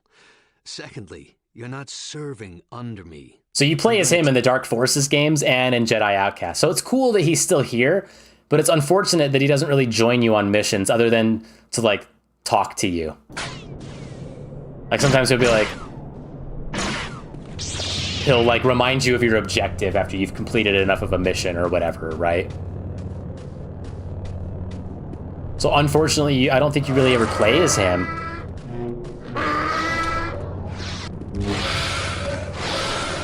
So, I don't think I can eliminate this one, though. I think it's 1 star. I gotta give it a chance. It is pretty fun. And again, the lightsaber combat on Jedi Outcast and Jedi Academy is the best lightsaber combat that's ever been in a video game. It's fantastic. All right, I'm going to sound like a hypocrite because I was just saying, if you've never played like Skyrim, you always have people that are like, oh, well, if you're going to play Skyrim, make sure you download all these mods. And it's like, why? Well, Fallout 4 is an okay game. But I will admit, if I were to play it on stream, oh my goodness. If I were to play it on stream, I would download a whole bunch of mods so that I could do what I lovingly refer to as the meat hotel. Because yes, you can build settlements and you can build all these camps. You don't have to. It's not required to build in order to beat the game. I think once you do like the couple of missions where it's like teaching you how to build, that's about all you need. What the heck was that?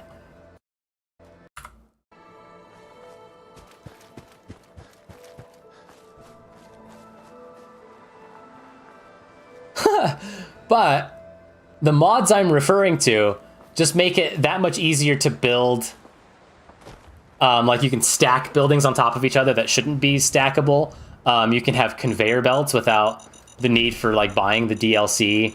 You can separate materials easier. So I'm not explaining this properly, but the meat hotel is basically you can you can attract, I think they're like raiders. They're not mutants, they're not ghouls, they're not anything. They're just like raiders. They're just wasteland raiders. You can attract raiders to your settlement by building like a raider trap. And the raider trap is just like a box with like a trap door. And you have to use like wood and metal and then like drugs. Like you have to put like, what's the Fallout drug that like, now I can't think of it, but you have to put like the particular Fallout drug in the trap, and then the raiders come in because they're looking for that drug. So it's basically like you're putting cheese in the mouse trap, and when the cheese, when the mouse gets the cheese, the door closes or the trap kills him, right? So for this, you put the drugs in the trap, and when he goes and grabs the drugs, the door closes, and then you have a raider trapped. And when you open the door, you can fight the raider and get like his leather armor, get his nail gun, and recycle all the stuff into more materials to build more things. Well, what's funny, no, not a stim pack. That's the healing one. There's one that's like actually drugs in the game. What's really funny is to craft this particular drug, you must have fertilizer and plastic on hand. So plastic and fertilizer makes this drug. You can create fertilizer by using this mod that allows you to break down human flesh into fertilizer. You can break down weapons into metal and plastic. You can break down armor into leather, metal, and plastic. So you can start the ball rolling by having one of those traps give you one raider that you can then use that raider to create more drugs, to put in more traps, to get more raiders, to then have stacks of traps.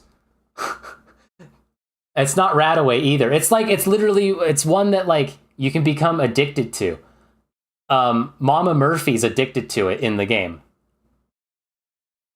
I guess I'll just look that up. Fallout 4. What drug is Mama Murphy on?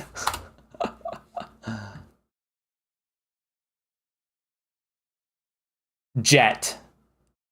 There's Jet. Psycho is another one. Mentats. I don't think it's Mentats. Maybe Buff Out. I think it's either Jet or Psycho that I'm talking about. So the drugs, Fent, yeah, pretty much.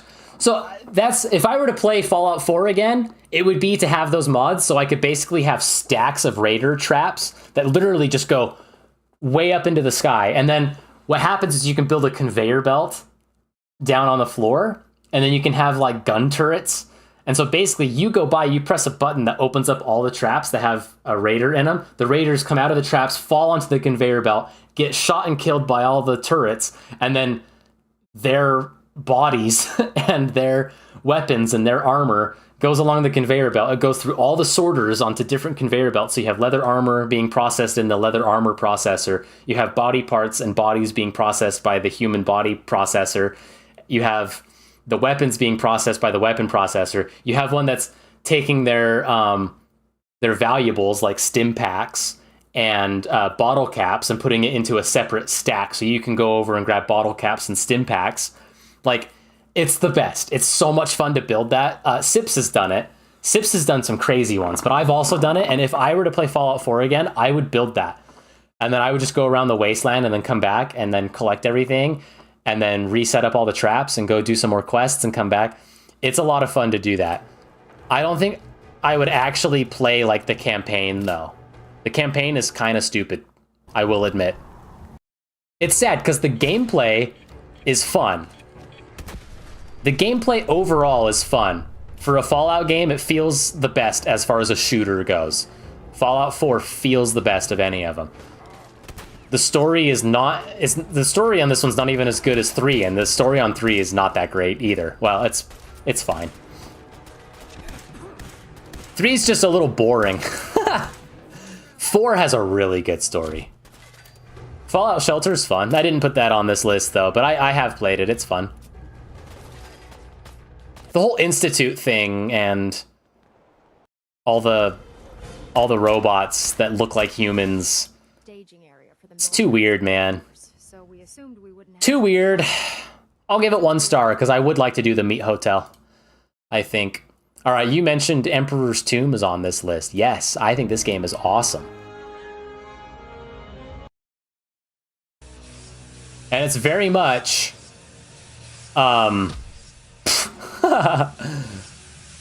it's very much Infernal Machine, but better.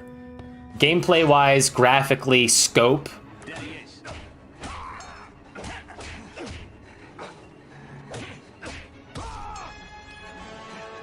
It's what Infernal Machine should have been, but the technology just wasn't there between PC and Nintendo 64 at the time, right? But this was Xbox and PC, so much better. And much more cinematic, too. Yeah. Which voice actor do they have? It's not the same one, is it? I think it's the guy that did it in... I'd have to hear him. Does he talk, ever? I guess I could go back to the beginning where I'm sure he's talking.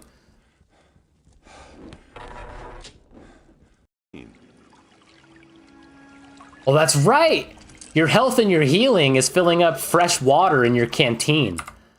That's awesome. Use this water to fill up my canteen.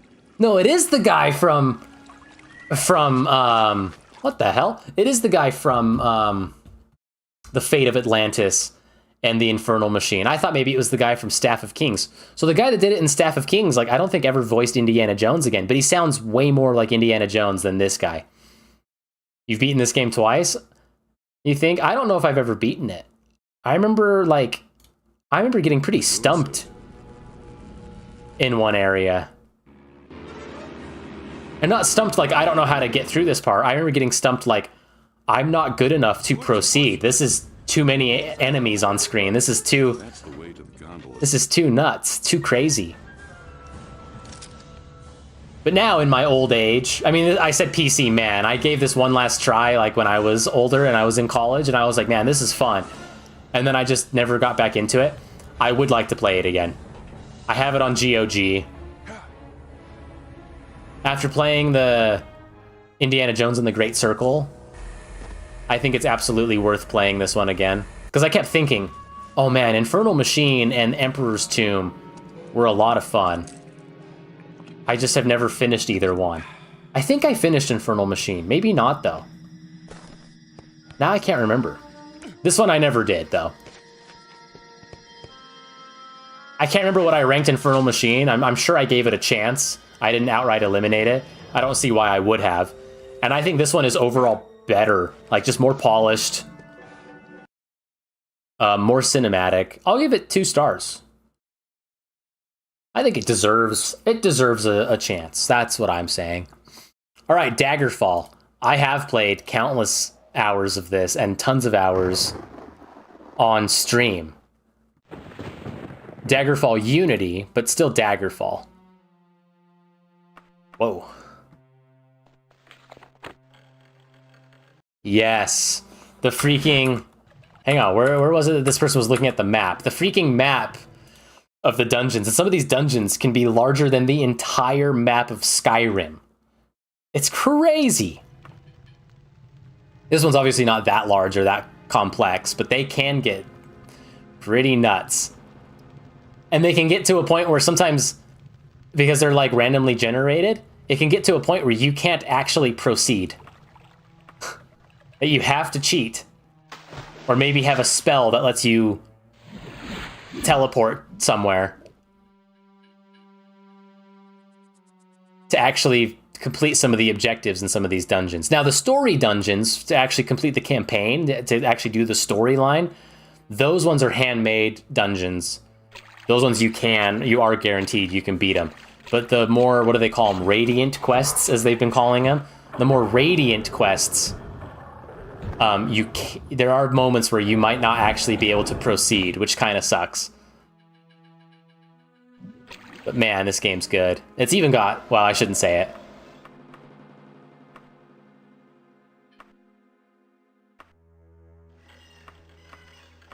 This is just like, hey, you roll a character and you just play until you're either bored with that character, or you come back to it and you go, man, I made a strong character, and you just go around and do more quests, more Radiant quests. And like, you just like, you don't have to play the story. You just go around and do it whatever you want. And it's so much fun.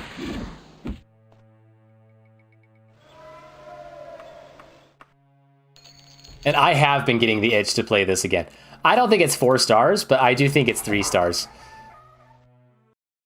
I mean, that's really quick, but like, it's Radiant quests. You just travel to a spot, you play for a little while, you go back to the quest giver, they reward you, you get better gear, you occasionally do a story quest, and you just play. It's like I swear it's the largest, if not it's one of the largest maps in a video game ever. The map of Daggerfall, like the in-game map is like larger than like the United Kingdom combined. Like England, Scotland, Ireland, Wales.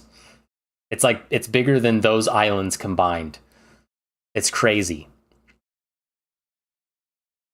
Now, I'm not saying bigger means it's better. No.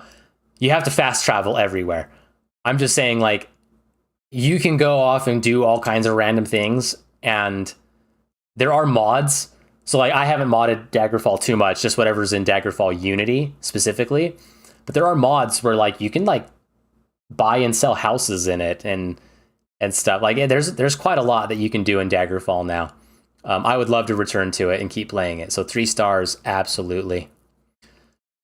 All right, I guess let's do it. Nancy Drew, one of the heaviest hitters on this list. And this is just Nancy Drew. This isn't one particular game. This is the series. I am so glad that I discovered this series of games.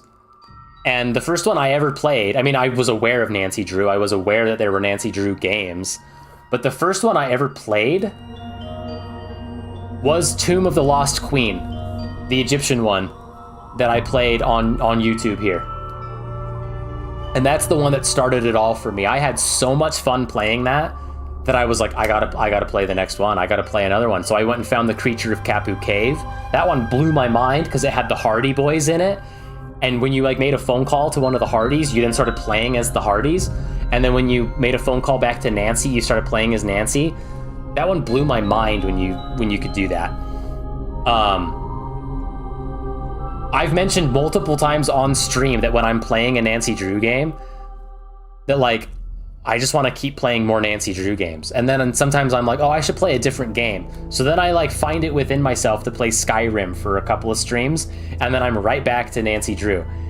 Or I don't stream for a week or two, and then I come back and I go, honestly, it's because all I wanted to do was play Nancy Drew, but I don't want to become the Nancy Drew guy.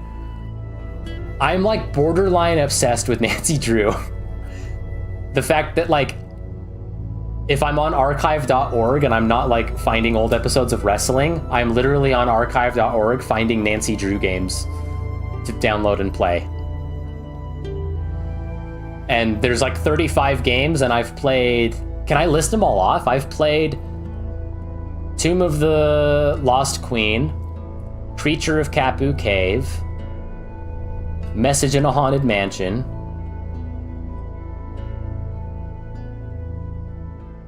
Secret of the Old Clock,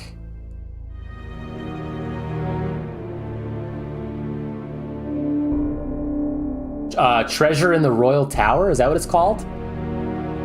White Wolf of Icicle Creek.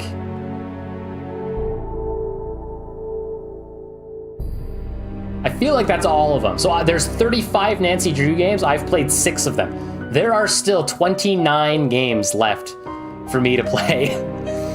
But there's plenty of Nancy Drew content to go around, that's for sure. But some of my favorite... Oh yeah, there you go. Treasure in the Royal Tower. TRT. Oh, you can't see my cursor again. TRT.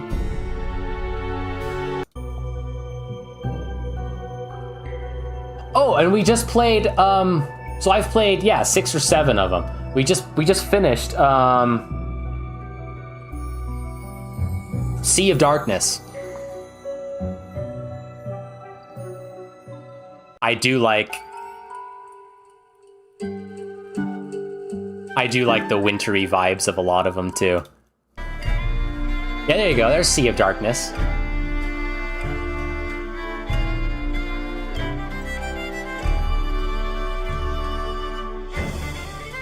I mean, oh, dude. They're so good. It's 4 stars. They are. They're way good, man. They're so good.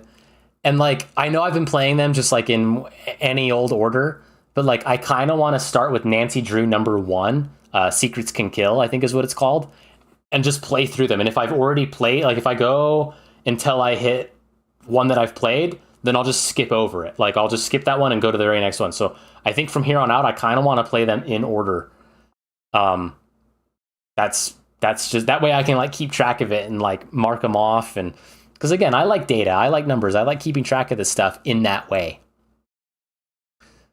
They're fantastic. I don't know, I can't say much more about Nancy Drew because I say it every time I play it on stream. And I also say it when I'm not playing Nancy Drew on stream, where I go, I'm just kind of getting the itch to play Nancy Drew. Ooh, I was sitting here trying to decide what game to play, and all I wanted to play was Nancy Drew. I've said that at least a couple dozen times on stream. All right, well, that's funny. It leaves Crusader Kings 2 and Crusader Kings 3. Crusader Kings 2. What a fantastic game.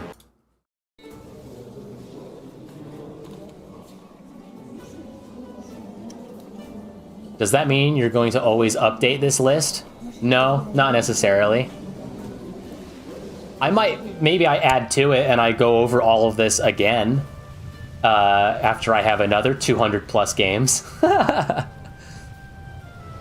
no, like Nancy Drew is on here as one entry for all of the games because every single game, I've played 7 of their games and all 7 of them have been top tier, I enjoy it very much games. So Crusader Kings 2. What other game can you play that allows you to poison the food of your own child and kill them? What game allows you to go batshit insane and take all of your clothes off at a dinner party and start howling at the moon? What other game allows you to go on a hunting trip and severely injure yourself trying to fight a deer and make sure you don't come back empty-handed? In what other game can you become a cannibal and try to keep the fact that you're a cannibal a secret until you meet other cannibals and then you start blackmailing the other cannibals to get what you want? Because if they had their secret come out that they enjoyed human flesh, it would ruin them. Crusader Kings is such a slow game. I guess. But like... Okay, I already ranked Europa Universalis 4 very highly. EU4, in my opinion, has like perfect nation-to-nation diplomatic interactions, as well as warfare and building up your military and building up like your provinces. Crusader Kings has that to an extent. It has kind of a basic version of that. The depth all comes from characters interacting with characters. And when you can like seduce people and cheat on your wife and have a child out of wedlock, and then you try to get your bastard son because your bastard son is your only son and your inheritance laws don't allow you to actually like hand over your lands when you die to your daughters, you have to either legitimatize your bastard son or change your inheritance laws. Like, no other game has this. No other game has the interperson court intrigue moments like this. Plotting to kill someone, plotting to make them your friend, only to stab him in the back, figuratively or metaphorically, or literally. That's the word I was looking for. Metaphorically or literally, right? No other game has this to this extent, and then in a giant war strategy game. You remember falling asleep to this game when I was trying to show it to you.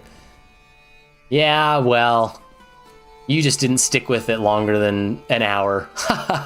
Just kidding. I know. Now, you might be asking, how could they improve upon this game? Well, they added so many DLCs to this game that you can like play in China, you can play in Japan, you can do Crusader Kings and do castle intrigue, court intrigue, but in like China, in Japan, in Africa, in anywhere that's on that hemisphere, right? Europe, all the way to that hemisphere. Obviously, you can't do America because it's Crusader Kings, right? Oh yeah, I didn't even mention, you can do the Crusades in this game. You can fight the Crusades on any side that you want. You don't have to be a Crusader. You can be any part of the Crusades. It's awesome. You can get excommunicated by the Pope because somebody blackmails you and tells the Pope, hey, this guy's a cannibal. And then you get excommunicated, and then you have all the Catholics declaring war on you because you're a heretic. Like, it's awesome. This game's awesome. So they added tons of DLC over the years with more stuff that you could do, more bells and whistles. And it is good. Now, I am kind of saying this in such a way that I'm trying to illustrate a point. I'm going to give Crusader Kings 2 1 star. Wow. Why is that? Because Crusader Kings 3 is arguably the most complete Paradox interactive game upon launch that they've ever made. Normally, Paradox makes a game that's half done, and then they nickel and dime you to death for years, and you end up spending hundreds upon hundreds of dollars just to get the complete game. Crusader Kings 3 pretty much had all of the core mechanics that Crusader Kings 2 had at that point. Was it missing some things? Yes, because they still started adding DLC and expansions to it and charging an arm and a leg for the full experience. But out of the box, it was like, well, why would I play Crusader Kings 2 when I could just play this one out of the box and it has basically everything that you could do? They also went all out with the character screens, and like your like children inherit physical traits of mom and dad. And so then when you start inbreeding, your children start looking like they're inbred. And I don't just mean they look more and more like mom and dad. No, like they start becoming deformed when you start inbreeding. If you have a child out of wedlock, like your child will look more like the other person. And so it starts to really stick out like a sore thumb that you have like a bastard child. The character meshes are like dynamic in that they actually grow older and things change about them as they get older. So like the actual system in place to have the characters age, and like as they get older, like they're like the males, their noses will get bigger, their beard will get longer, their hair will get grayer. The women, gravity affects them more as well. Like it's actually pretty bonkers. And then with mods and with the character creator, you can actually, there's a ruler designer. You can create your own character and play as your own custom character. Right out the box. But like, yes, you can search for wives and marry them. And you can marry people that have claims on lands and gives you potential alliances. It's just marriage simulator. It's medieval dating simulator. You have to make sure that your children are married to powerful allies. You have to make sure you're married to powerful allies. You have to make sure that nobody's trying to kill your wife so you don't lose your powerful ally, while you're trying to kill somebody else's wife so that you have an opportunity to go to war because now that broke up their powerful alliance. You can go insane, like I said, and start howling at the moon. You can become a cannibal. You can form your own religion. You can form your own nudist religion, and every single adult character, I will specify, every single adult character is completely stark naked. Yes, there is nudity in the game. There was no nudity in Crusader Kings 2. Crusader Kings 3 took everything Crusader Kings 2 did right and made it even better. And what's great is the base game was a very complete feeling game. It was awesome. We got to skip to like some warfare though. We got to see some war. We got to see something happening here. Yes. Let's go see the war for one province here.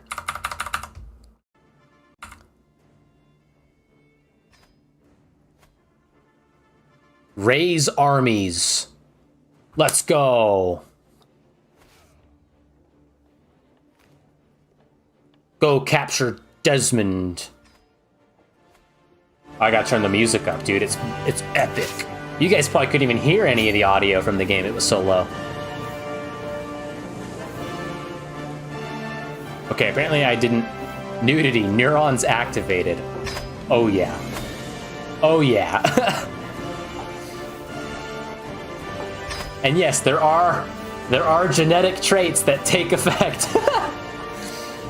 It's a lot of fun to randomly run into somebody who's from a nudist religion in the late game, and you're like, whoa, put some clothes on. Put some clothes on, Grandpa.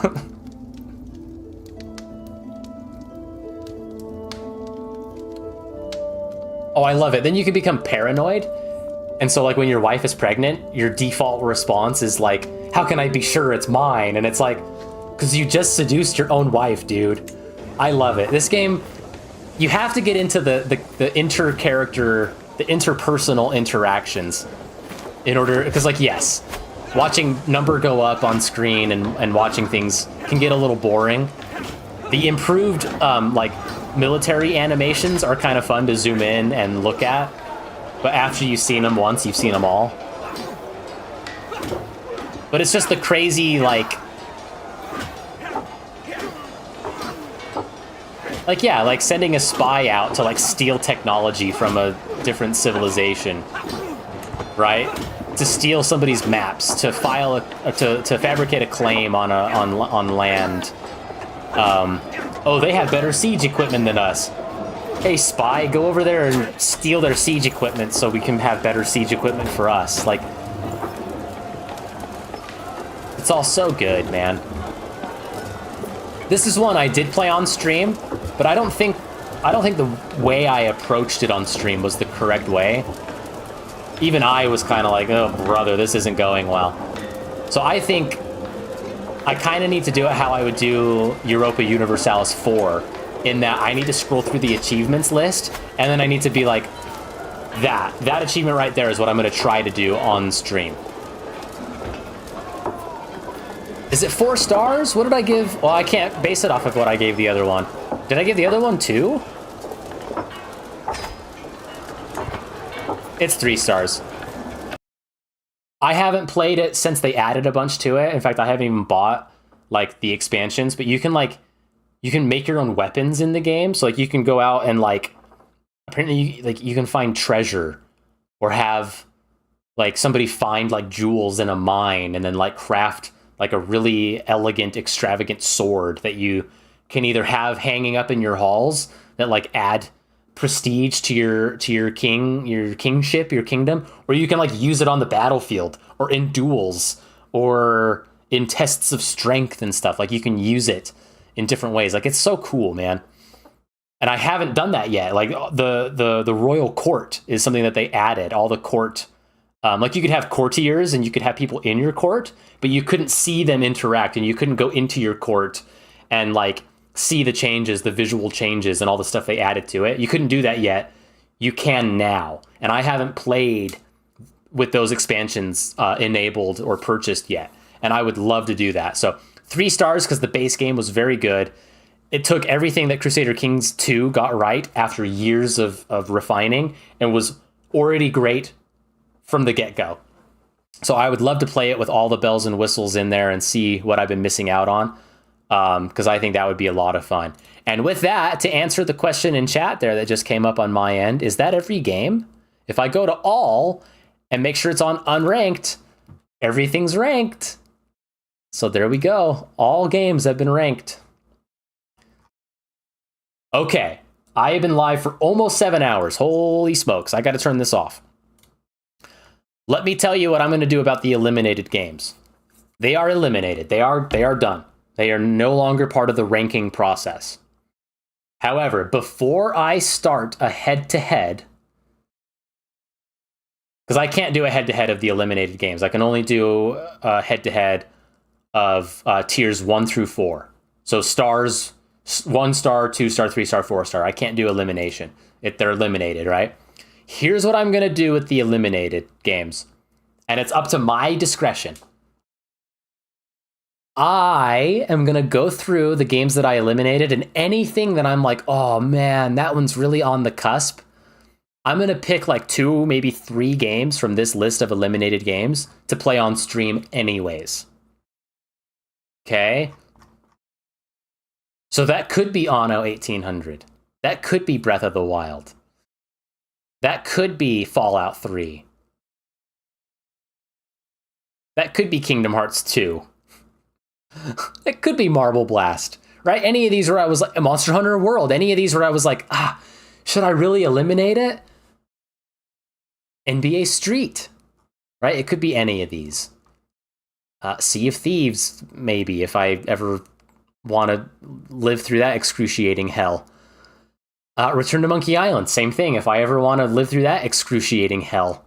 Did you eliminate the original GoldenEye game? No. That is the goofy-ass Daniel Craig Wii game that they made.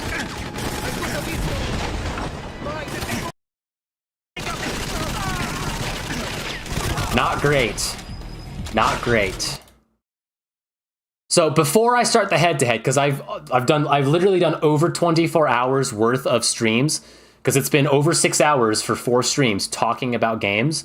I do want to at least play a handful of games that I've eliminated, just for fun. Because some of these I've been like, oh yeah, this was a fun game. Oh, I gotta eliminate it, but I still... Like Monster Hunter World, I think, is one of those that I would probably play for a little bit on stream and just give it another chance. And maybe if I do that and I end up going, actually, that game's pretty good, I can always go into the game and restore it and give it a new rating. Like, I could. So I might go through this list and, like I said, pick like 2 or 3 games, and we'll play them on stream before I actually finish the head-to-head. And when I do the head-to-head, that's when we're going to go back to having our music playlist. So I do have the music playlist here. Let's go to the... Let's go to the next song here.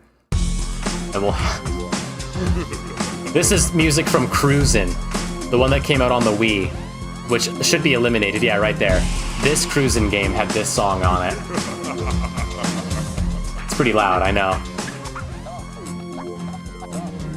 Yeah, maybe Anno 1800, or maybe I try the Pax Romana one. Maybe I try that. Right? The old Roman Latin one. So, okay, well there you go. Over 24 hours later, and the games are ranked. It's crazy. Oh. And now we get Europa Universalis 4 music. Fantastic. All right, so those are the eliminated games. Let's take a look at my top tier games of all time. Arkham City, top tier game. Anno 1404, top tier game. Cruisin' World, top tier game. GoldenEye, the best. Revenge, top tier. Ocarina of Time, it's the Citizen Kane of video games. Monster Hunter Tri, the best Monster Hunter game ever. Skyward Sword, the best Zelda game. Gauntlet Dark Legacy, top tier Ludo Kino. Curse of Monkey Island, I know that's my #1 game. I don't even have to guess. I know that's literally #1. It goes Curse of Monkey Island and then everything else after it. Monkey Island 2 might be #2. It might be the second game. Oblivion, we all know I love Oblivion. Kingdom Hearts 1.5, nearly a perfect game. I love that game. The Alice in Wonderland area is the best. I love it. EU4, we're listening to a song from it right now, and it's getting loud. And as soon as this music started, I did this. I went, oh man, oh. And when I have that reaction, you know it's a top game. Sid Meier's Pirates, mwah, great game. Tier 3, these are like the still pretty damn good.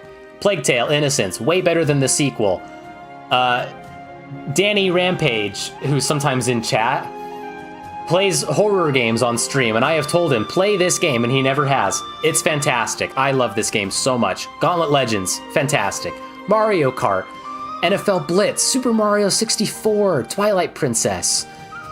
There's Jedi Outcast, Battle for Bikini Bottom, Simpsons Hit and Run, Halo 2, Far Cry 5, Crusader Kings 3, Oh man, there's a lot of 3-star games. Have you thought about making a movie list like this? I would love to do that. It would take a lot of time to put the movies in that list. There are things like Letterboxd. I could do Letterboxd. Hypnospace Outlaw. I can't wait to play that one on stream. It's fantastic. Tier 2. These are games that could move on. Harry Potter, Morrowind, Might and Magic, Fallout 76, Blue's Clues, NBA Street, Volume 3, Cruisin' Exotica, Cruisin' USA. And then Tier 1, this is where the biggest head-to-head. This is going to be tough. A lot of these games are going to go head-to-head, and it's going to be real tough to eliminate games after that, so... Awesome. Well, I could see... How would I search for this? How many games are in here? I guess I just have to count them. I'll get a count for the next stream. The next time I stream, I'll tell you what the count is so far. And what the head-to-head's gonna actually determine. So, for now, that's where I'm gonna leave it. So I'll let the music keep playing. Gosh, that seriously was a 7-hour stream. 6 hours and 50 minutes is how long I've been live. You did like Sid Meier's Pirates? Dude, it's great. And it's not even the Microsoft DOS one. It's the remake they did years later. The 2004, 2005 one. It's still such a good game. I love it. Oh, well, here's a way I could do this. So if I go Control F, I'll do it right now. If I do, not unranked, if I do, we had 230 games on the list, right? 230 entries. If I do eliminated, there are only 78 games eliminated. I'm no math whiz, but if I do 230, subtract 78, that equals 152. So yes, the head-to-head is going to help me narrow it down to my top 100 games. Very good. Well, I'm so excited to do that. That's going to be a lot of fun. But I will revisit some games on stream that have been eliminated. Maybe Banjo-Kazooie. Who knows? Who knows? But, dude, F-Zero music? We love it. What's next after F-Zero? Heroes of Might and Magic.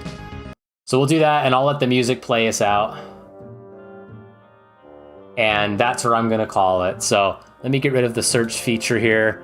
And I'll put it on my top tier games here, just so you can kind of see the first few top tier games. Oh yeah, there we go. We got to get Crystal Monkey Island and Arkham City in there on the same screen. Okay, thank you for being here. Well, I would say we're roughly halfway through the whole process, because the head-to-head is going to be another series of streams. So I'm going to let the music play us out. So I'm going to disappear. Bye, thanks for being here. No, Batman Vengeance is not on there. I think I would hear the Heavenly Trumpets before I see you play Banjo-Kazooie again. Yep, you're probably right, so. Okay, bye!